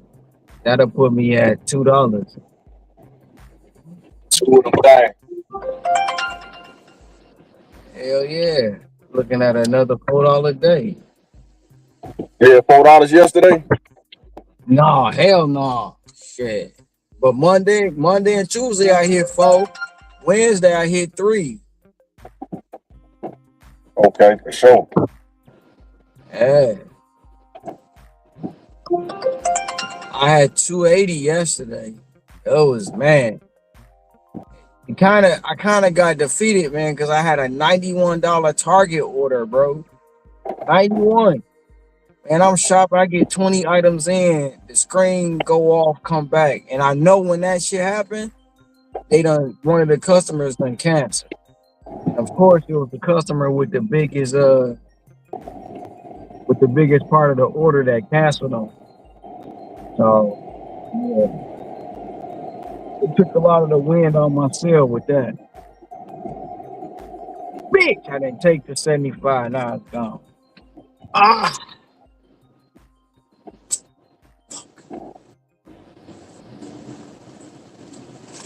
Oh, well, maybe it'll come back.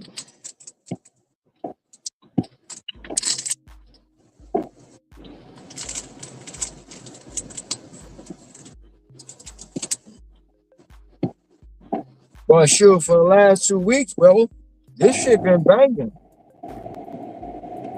Even with me not working Christmas, I made $2,300. 2,300. Yeah. Right now, I'm sitting at $1,400 for this week.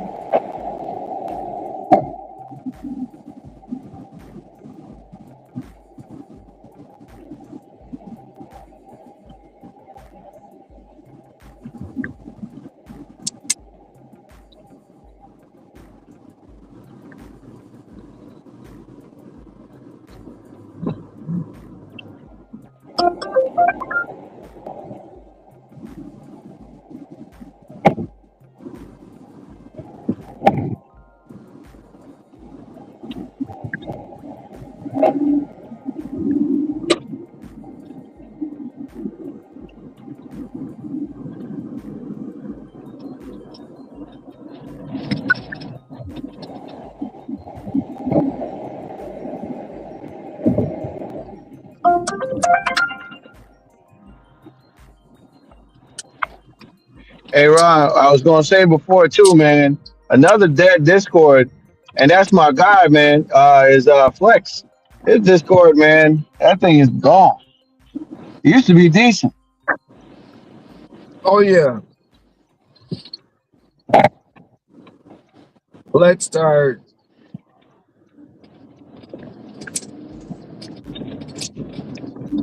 Letting too many people get to him. And then, you know, both them other guys just went after him, bro. And, you know, he was doing shit and they got him for copyright. He took it down, man. Which I think is some happy boy stuff. But, hey, it's crazy. You that mad or you that jealous of another man that you go report him like that? And all and all the fuck boy shit you done did. Oh shit, I ain't going. Damn, I don't want to go 35 miles though. Hell no.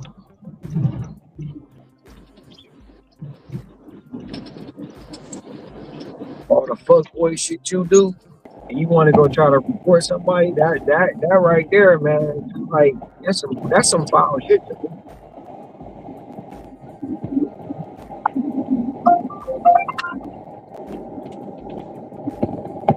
Yeah. Yeah, I had to find myself out the Discord, man, because I was like, when I told you about his channel, I'm like, yeah, man, I ain't seen it no more. I figured he might have posted it in there. I don't even think he posted shit in there, man. So I was like, man, I'm out of here, bro. I've been in this Discord for a few years. That shit just went downhill. Like, I got a Discord, I just don't use it. you say you got a Discord? Yeah, I got my own. I just don't use Man, it. you need to start putting that shit in the tabs, man, so people can get in. At least show their screenshots and what they got going on.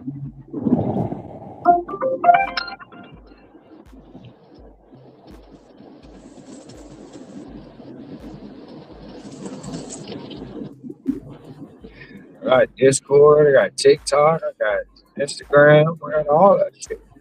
And it's crazy because my TikTok do better numbers, and I ain't even posting nothing in there. Only thing is I can't get into my TikTok right now. But yeah, I got. Yeah, last time I looked at my TikTok, I had damn near 8,000 followers. Hey. I say this, man. The last one of the better Discords I've been in, where them dudes was just about their money, but not for nothing, was freaking Glitchy. His Discord before he finally took that shit down. That was one of the better Discords I was in, man. Hustle Discord is cool too. You know, dudes just about their money. Ain't no damn BS, none of that shit. They about their money and trying to figure out a way how to do that, get that money in less time. Need to check his Discord out, man. I sure be looking for some other Discords. Cause yeah, you was right. Sin City, his Discord was, his job was, this shit was popping, goddamn. Yeah, everybody just trying to get that money, bro. We on the same page. Yeah, that shit, man. You go to sleep, man. If you go to sleep and you know, like if you get off and you check it, you know, you go to sleep, wake up the next day. It's like, man, it's like, goddamn, man. This shit be flowing, rolling. Everybody talking, chatting, posting, whatever. It giving game, just the normal regular talk. It was popping. That shit was popping. I don't know why the fuck he deleted this shit, but hey, it is what it is. Could be threats. I don't know. Sometimes, you know, you like, it kind of, I ain't gonna say get overwhelming, but sometimes you just be like, I don't feel like dealing with that. You know what I'm saying? Like, but what was crazy is he was pretty much a ghost in the Discord. He rarely ever posted, was rarely ever in. It was just everybody else was in there talking and chatting. So I don't know.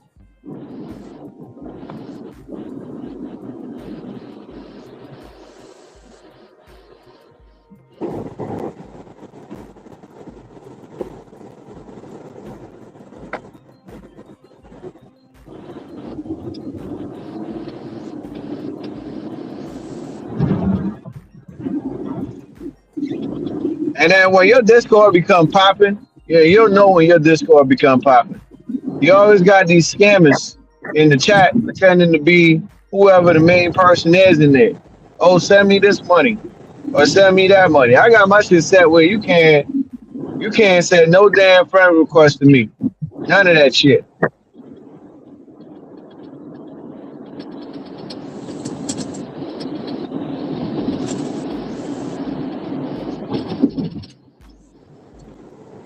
scammers will be scamming. That's fucked up. Everybody's trying to figure out a new way to scam somebody.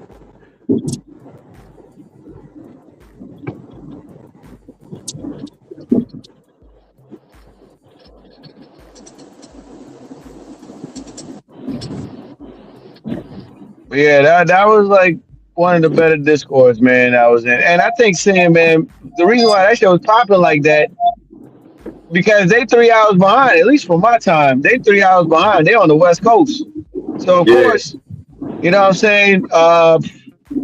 We all out. Everybody going to sleep at 11 o'clock. It's 8 p.m. over there. It's like Ron. If Ron got his Discord up and going, I mean Ron 5 hours behind me. So shoot, by the time I get up, you still got people probably chatting in there and all that. While I'm getting up on East Coast time, they now probably going to bed. Oh my God, man, what y'all doing?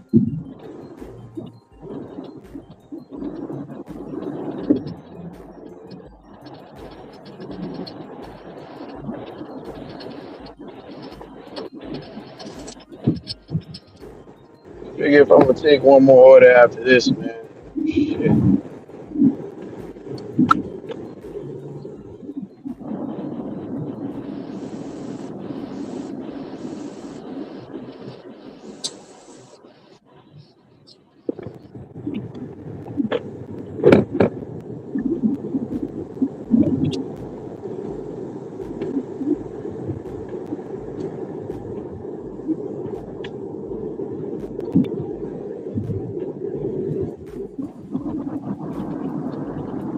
Yeah, I remember somebody in Glitch's group, man. They was somebody was driving, delivering food out of a Tesla. It was like a black dude. The black dude that was with Glitcher, man. I think he had a Tesla, and that's how they was getting their shit. Oh.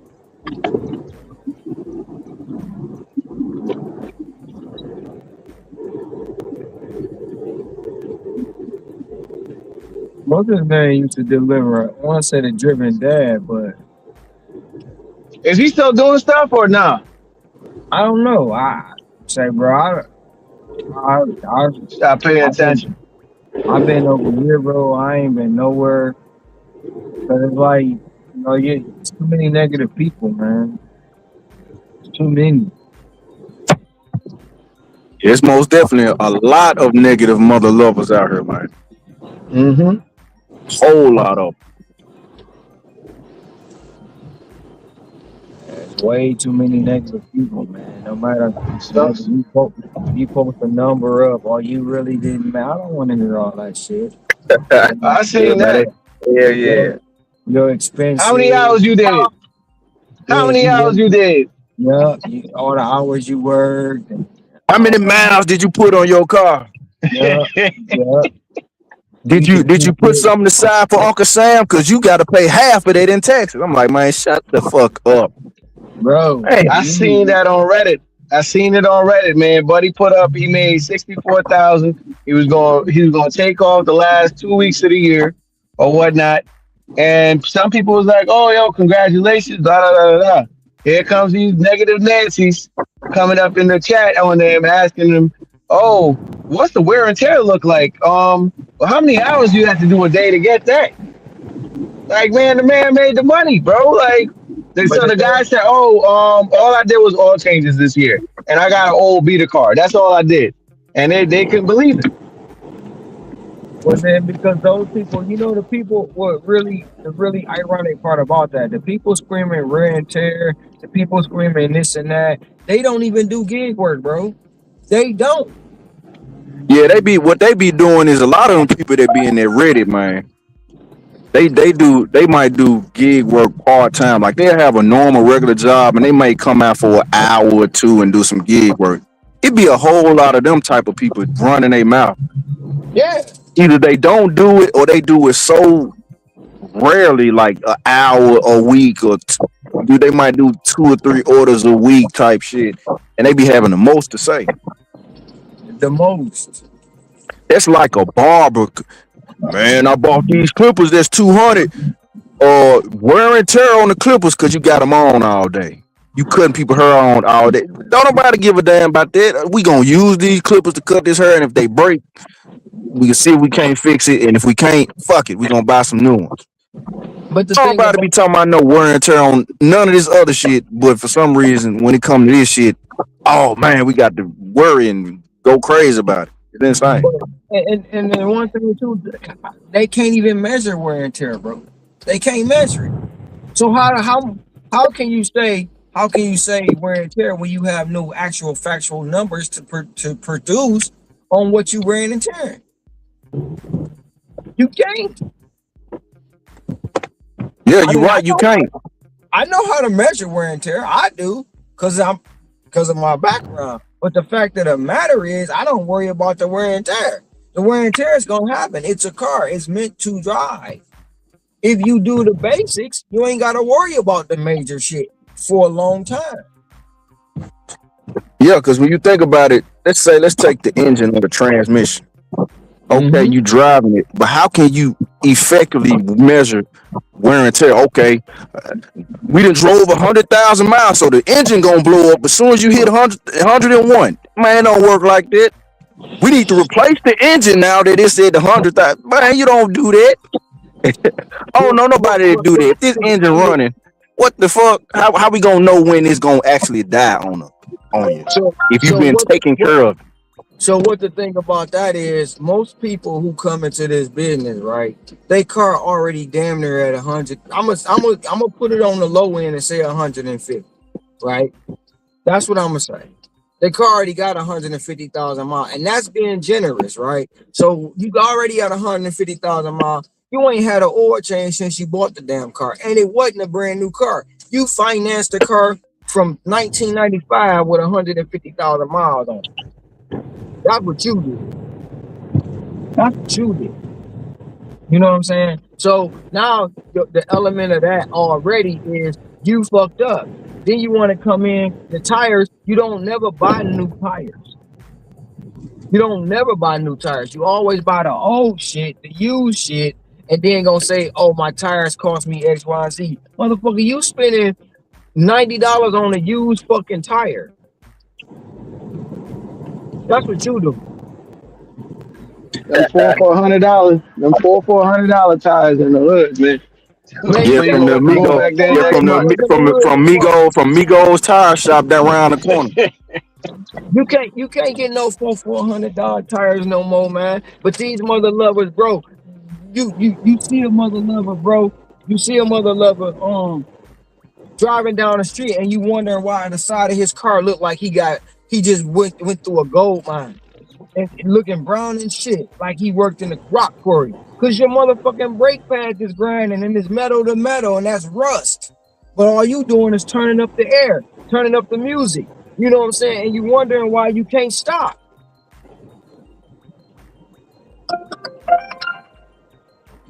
Like, so that's what it is with these people, man. And that shit right there is one of the things that irritate my soul when a motherfucker talk about wear and tear that you can't even measure.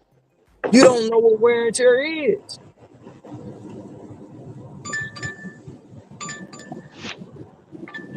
And then the other one is, you shouldn't be driving that big car and you wasting gas. Why am I worried about gas when my mileage money gonna take care of the gas? I spend $20 a day, man, out here. And if I do a full day and not be on no bullshit, like 95% of my days I can make about $300. If I come out here, do my 12 and go home, 95% of the time. So if I'm spending $20 to make 300, come on, man. And it's not every day I'm changing my tires. It's not every day I'm changing my oil. And you got some guys out here that's doing this type of work. They know how to change their tires. So they ain't going to no shop. They know how to change their oil, so they ain't going to the shop. I know how to change my tire, but I'm gonna take it to the shop because damn, I ain't doing that shit by hand. I ain't doing that shit by hand. That shit is rugged, bro.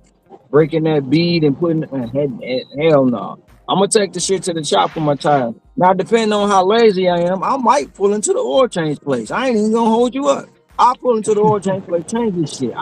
Because at the end of the day, if you think about it, I gotta go to the store, I gotta buy the oil, I gotta get up under the car. Listen, I'll give y'all little $50 because I know y'all gonna say $19.95, but that shit gonna come out to $55. So let's just go ahead and do that. You know what I'm saying? Depending on what kind. Oh, if I'm getting a synthetic, I'm gonna spend $80. I'm ready to do that. But that's every 3 months. Right. You know what I'm saying? So like, when the people like, bro, that be like the most irritating shit to me. And when people worry about like I say, when I drive an SUV, I don't let the shit go past half tank.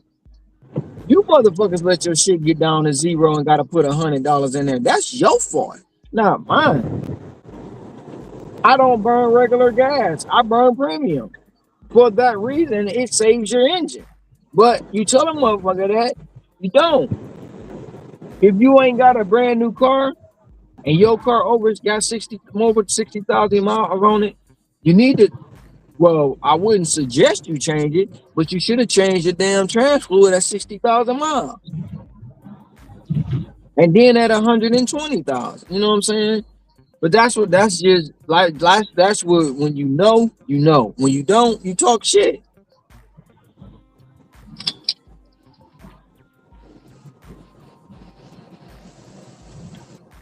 I mean, it's just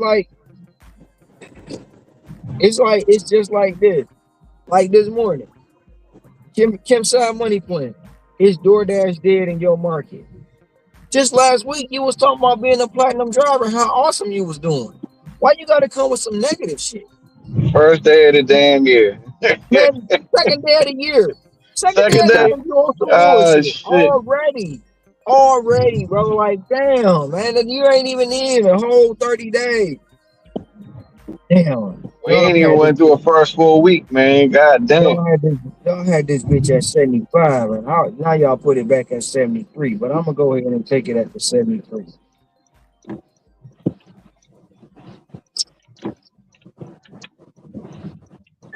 But that's like the shit, man. Like they act like they just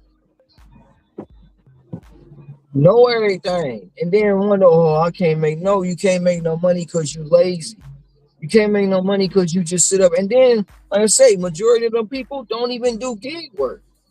They just internet trolls, man.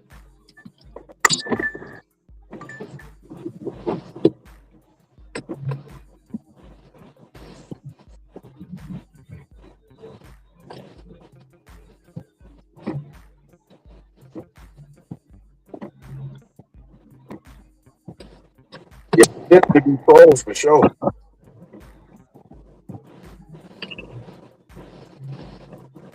Hey man, I look at it this way, man. $67,000 a year that man made on his own time, and he went out here. How many ever days he came out and did his work? It's great money because at the end of the day, you got brothers and sisters in the warehouses, and them warehouses ain't even making 40K, 42K a year. And this man out here in his car, and he was able to take off the last 2 weeks of the year and chill with his family. And he made 67,000, which probably the majority of the money he's going to end up keeping if he finds the right tax person. And if he do all this shit right, bro, he'll keep 50 of that.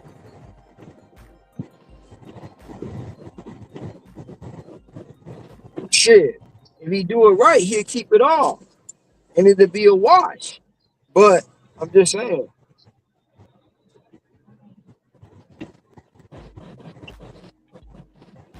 You got people who run their mouth and just, you ain't do this because you ain't do that because you ain't do it. Like, man, you just talking.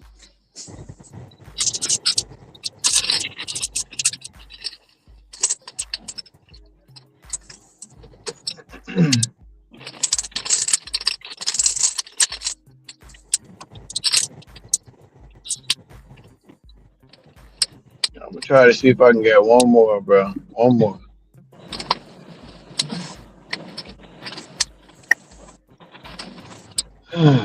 Shit.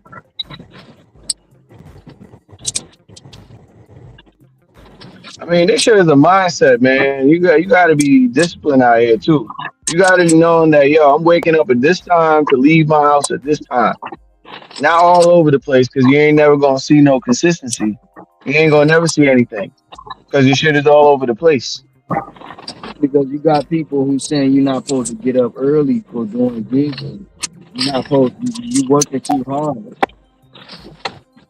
So the one thing about it, they don't treat it like a business. They don't treat it like a business, man. They treat it like a regular W-2, but they expect a business revenue, and they don't work like it. That's facts.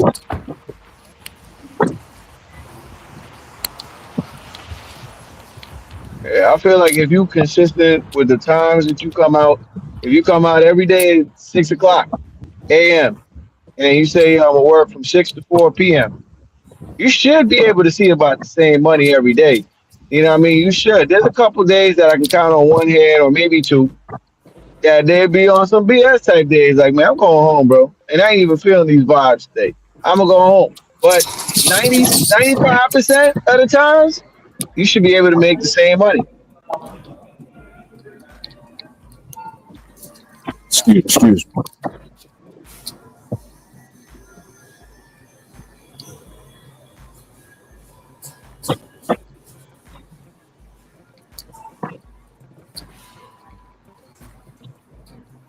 And I feel like the people that's not making that money, man, like that, some of them don't like leaving their zone.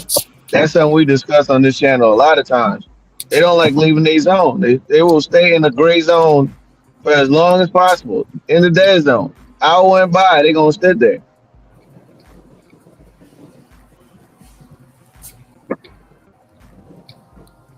Like it's to the point where the app is dragging you out the zone and you declining the shit.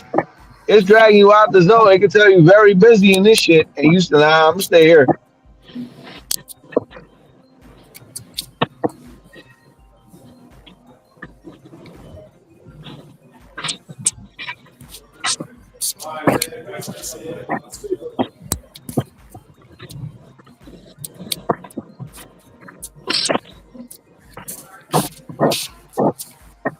Hello, how you doing?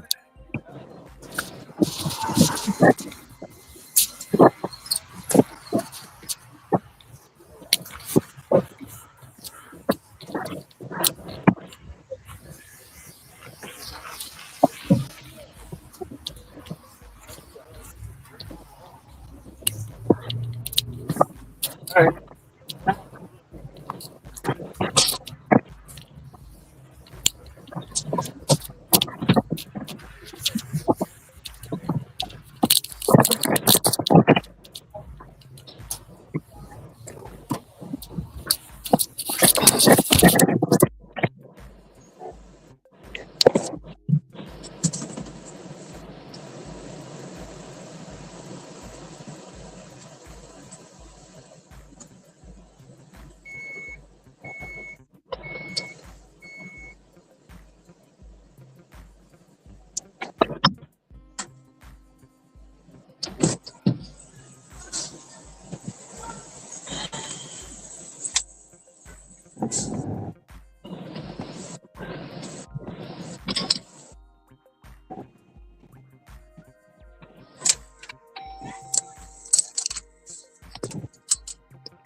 Hey, Shane, you there? Yeah, I'm here. Yo, you taking a $28 31-mile Uber Eats? They say it'll take an hour to do. I mean, I'm probably not doing it right now because I'm going home. But you taking 28.80? Hey, for how many miles? It said 31 miles, 28.80, 31 miles. Nope. No, I probably ain't taking that, man. Unless I'm far as hell and it's taking me back to my house or where the hell I'm going.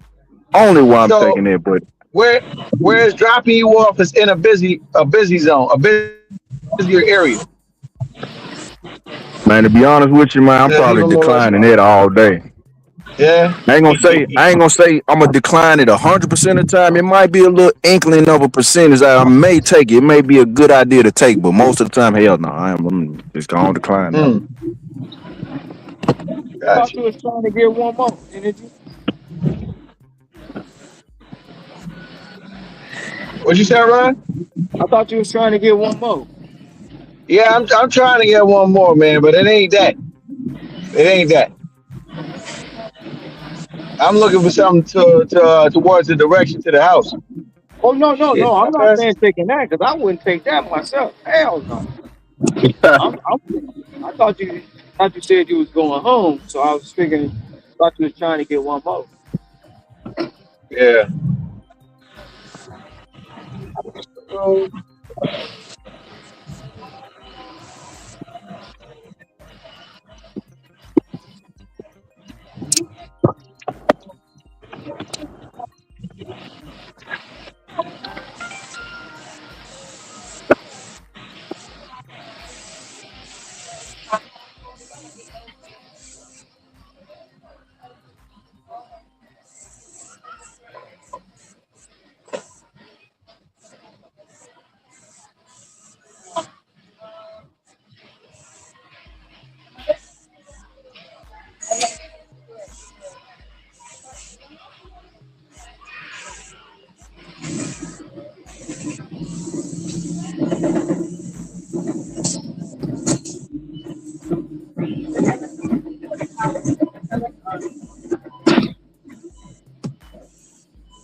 Where the hell your damn house number is at?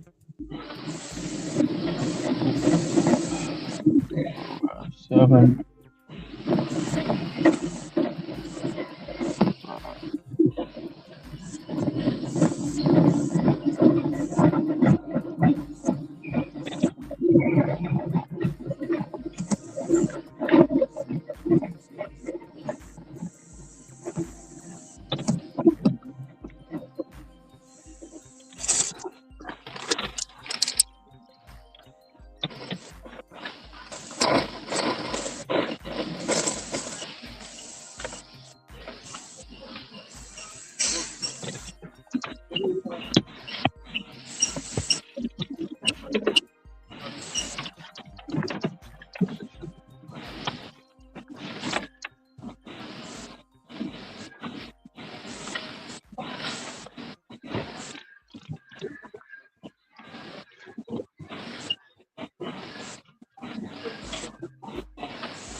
I love this damn.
Hey, I got a question for y'all, man. If y'all can hear me, man, do you think the people that use these apps to get stuff delivered to their house, whether it be food, groceries, or whatever, you think they're addicted? They're addicted to these apps, man. Yep, sure is. They most definitely addicted, man, because it's a convenience thing, bro. If you're looking at something like so, some of the offers like you like okay,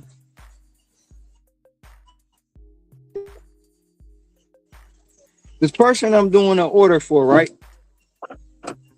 They don't Uh huh. use they don't. This is the 1,140 order, 1,142nd order, bro. You can't tell me that ain't an addiction.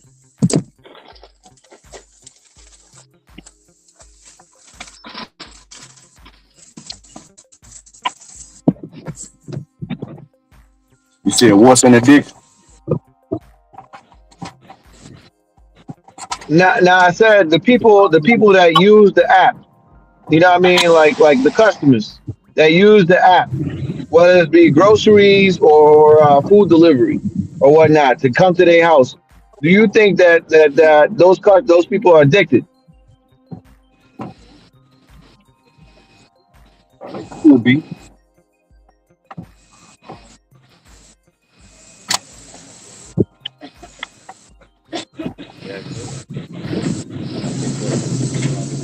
And then somebody did what a thing last year where they talking about somebody spent like 40,000 just using DoorDash. I don't know how true accurate that is, but that's what they said.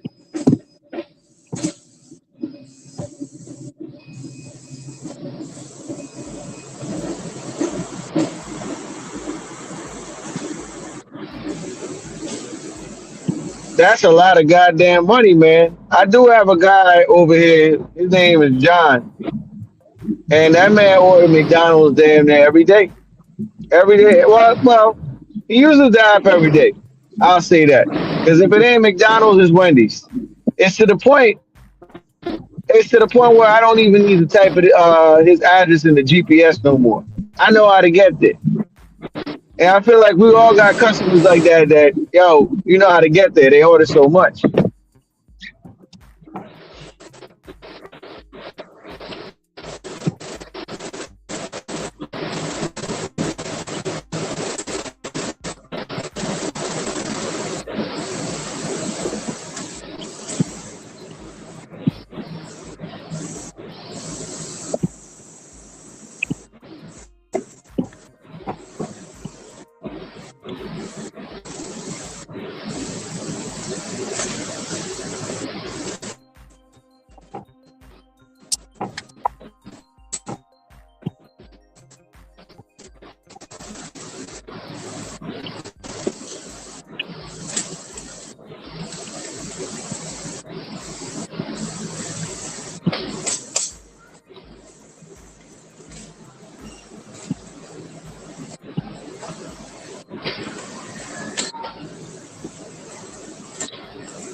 I didn't ask you. What about Ohio State?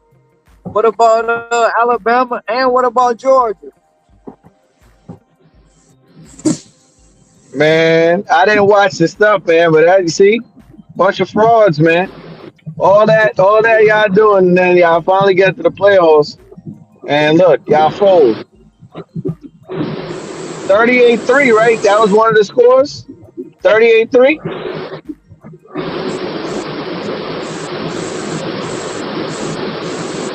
I think that's how Alabama lost. 38-3.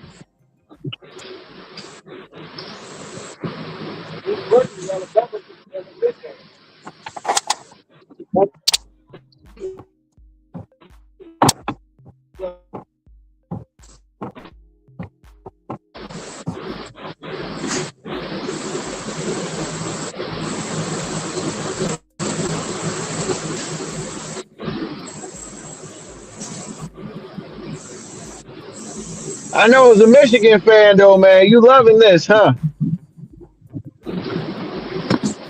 Oh, hell yeah. I was loving that at all costs, bro. Damn, she got cake, bro. She got cake. And don't talk to me about cake, man. I think I was in a bakery Wednesday night, Thanksgiving, not Thanksgiving, New Year's Eve, bro. The amount of cake I seen in there, bro. Oh my God.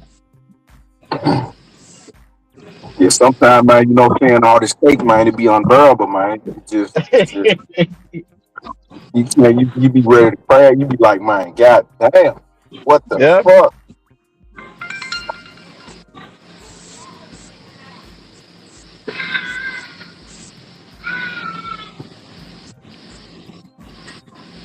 Every day I go shopping in the store, man. There's not a day that go by that I don't see one or two. Oh, you guaranteed. Guaranteed. That's one of the best parts of the job. Hell yeah.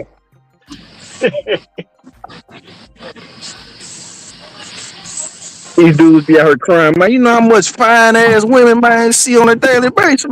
Uh-huh. Yep. Man.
Sorry.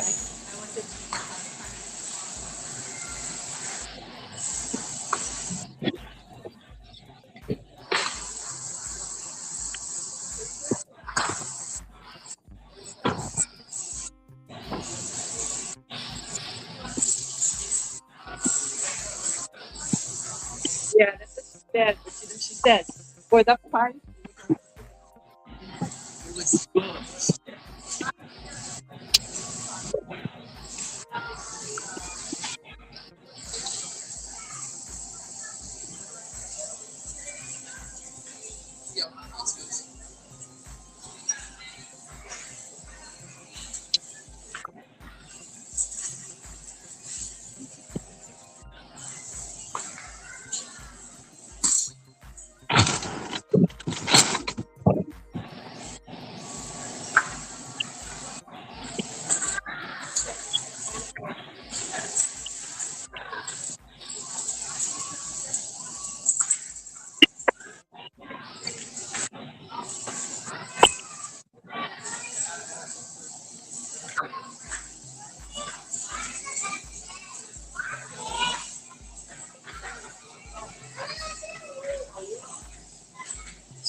Oh, that's fresh berries.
How late you staying up, fool?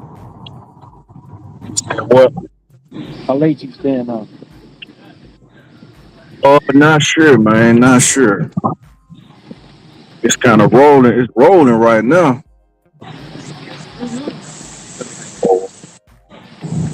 Might stay out a little bit for a little bit longer.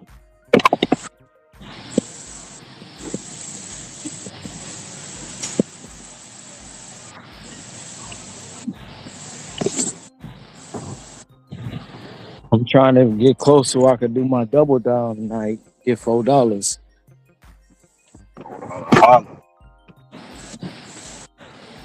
I'm already about to be at $2. Over. I'm gonna be over $2.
And my mother-in-law went to the other island, right? And this is laughing because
Excellent.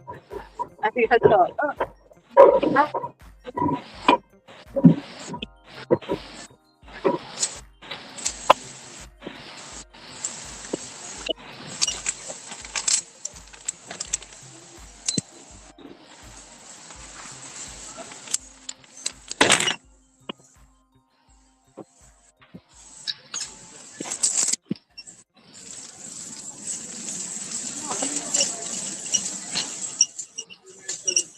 See, you're here again.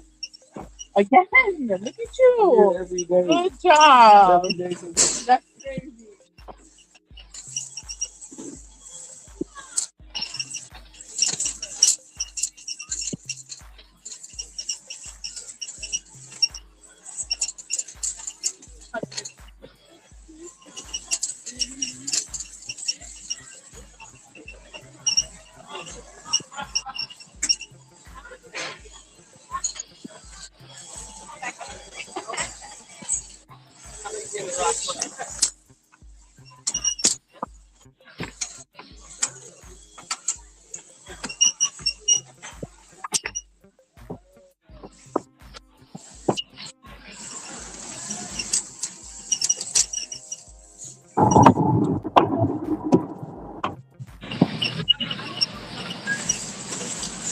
Okay.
I don't know.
Okay.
Big sack. Yeah, no food.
Yeah, what your Uber been looking like?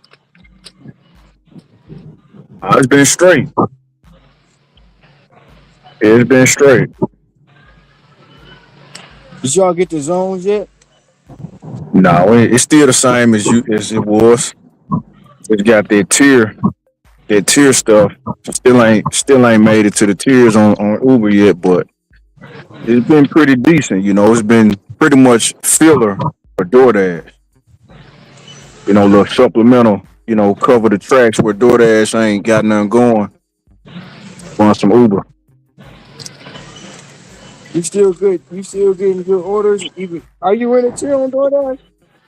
Nah, I'm at 18%. I'm knocked out. I ain't silver, I ain't gold, I ain't platinum. I ain't none of that right now. Are you gonna raise it up, or you just gonna stay like you is?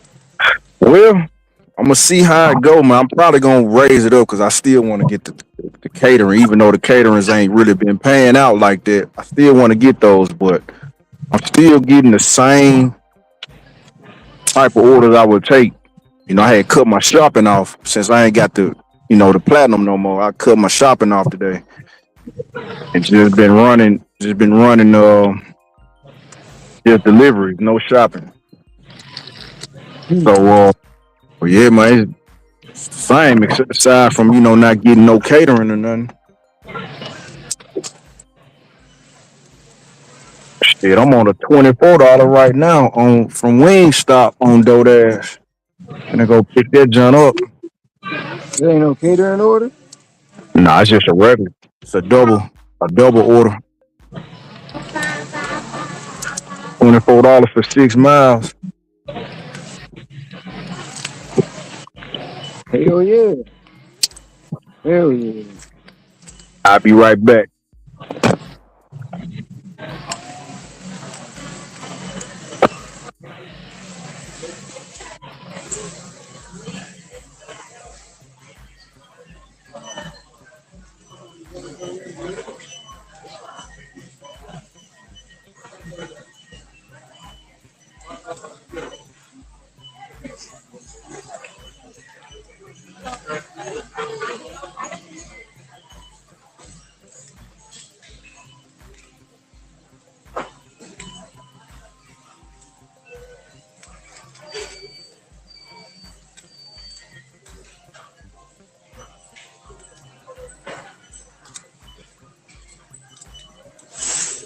Mommy?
Yeah, man. Surprisingly, they had both of them Johns ready. I thought I was gonna have to wait. They both was ready. Man, yep. Normally, man, you go on Wingstop, it's gonna be a wait. Yeah, especially at Wingstop. Wingstop, you can almost guarantee a Wingstop and a what is that? Little Caesar and a Popeye.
Thank you.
I know one thing, these wings smell good as hell, whatever they got on here.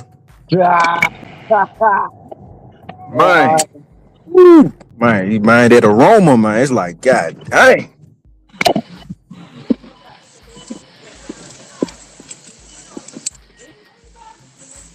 What y'all got going on up in there?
Yeah.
Awesome.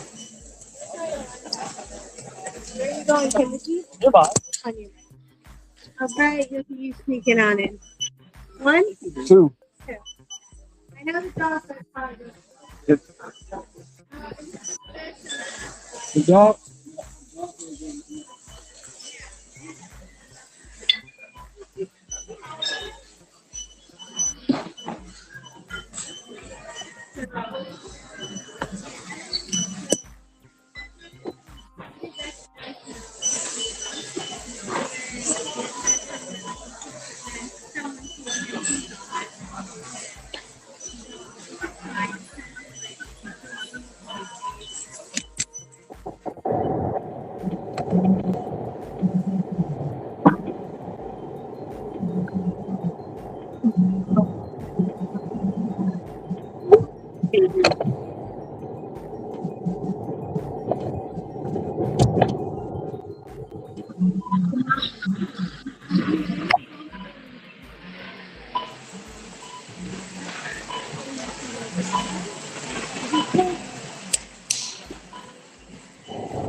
Yeah. 25. We like the new apartment. We love where we live. And then last night it was raining. Mm-hmm. So I thought, oh shit, I had stuff on my lanai. I was like, oh, some stuff I didn't want to get wet. I was like, I'm gonna go outside and pick up. It doesn't get wet under my lanai. It's like, Because of the wrap you have.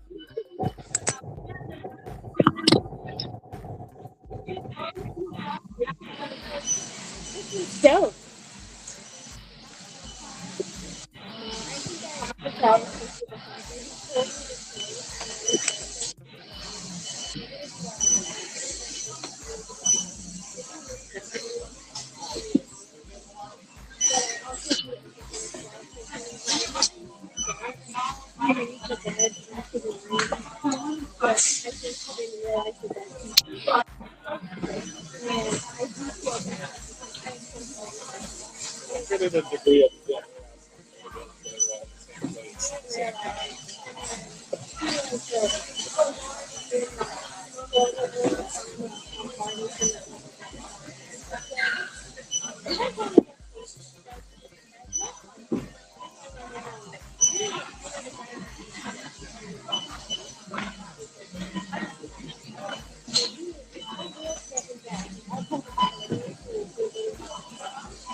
I'm still going in the sun, but it's going to you. 33. I can't imagine if it was 4 or 5. I tried to let my thing once and everything got wet. Yeah, so yeah, everything like was dry. I checked because, and I was just like, are you kidding me? And I was like, this is just pouring down rain. I didn't hear a thing. I woke me up and I was like, is it really raining? It was raining when I left out this morning. I got a little wet, but Really? not That's the anyone out this morning. But I like my new place. I'm glad to be out of it. That's happy. Yeah, I feel like they micromanage you like Divide for not divide for nothing. Did you get all your deposit back? Yeah, they're doing the processing. I'll find out how much they're gonna give me back. I hope I at least get that. Right. I'll let you know. All right. I'll see you.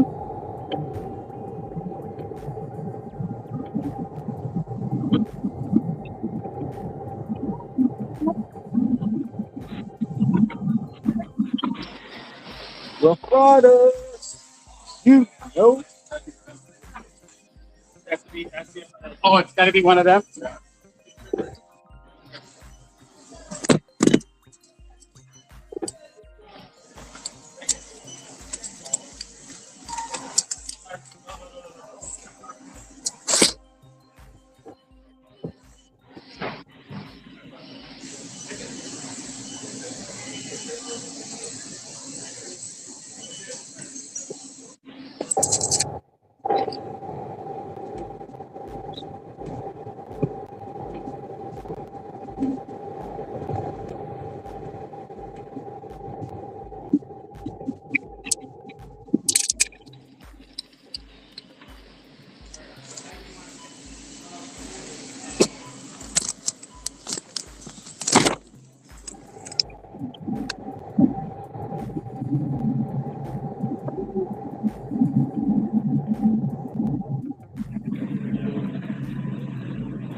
Only one get sent, and although we had it almost sitting.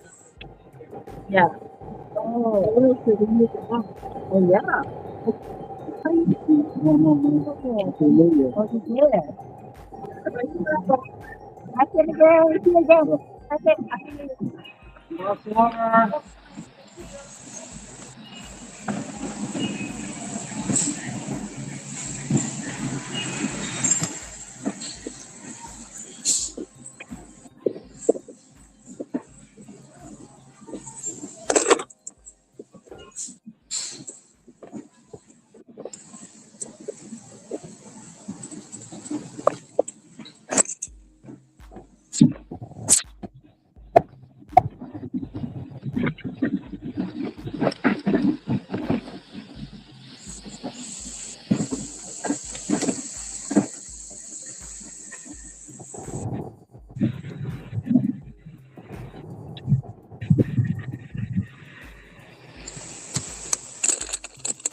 Skibbity doo.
sleepy?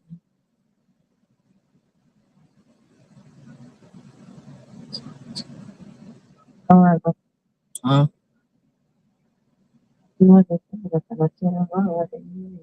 No, I said hello. I asked you where you sleep.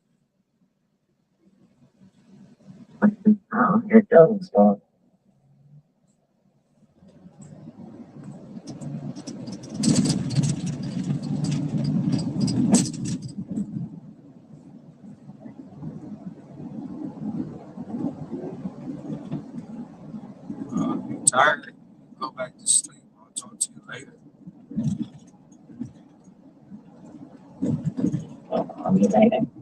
Huh?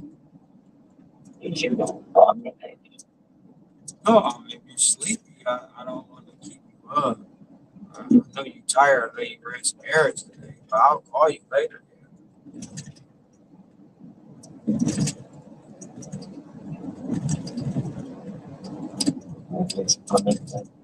Huh? Okay, just call me later. All right. Love you too.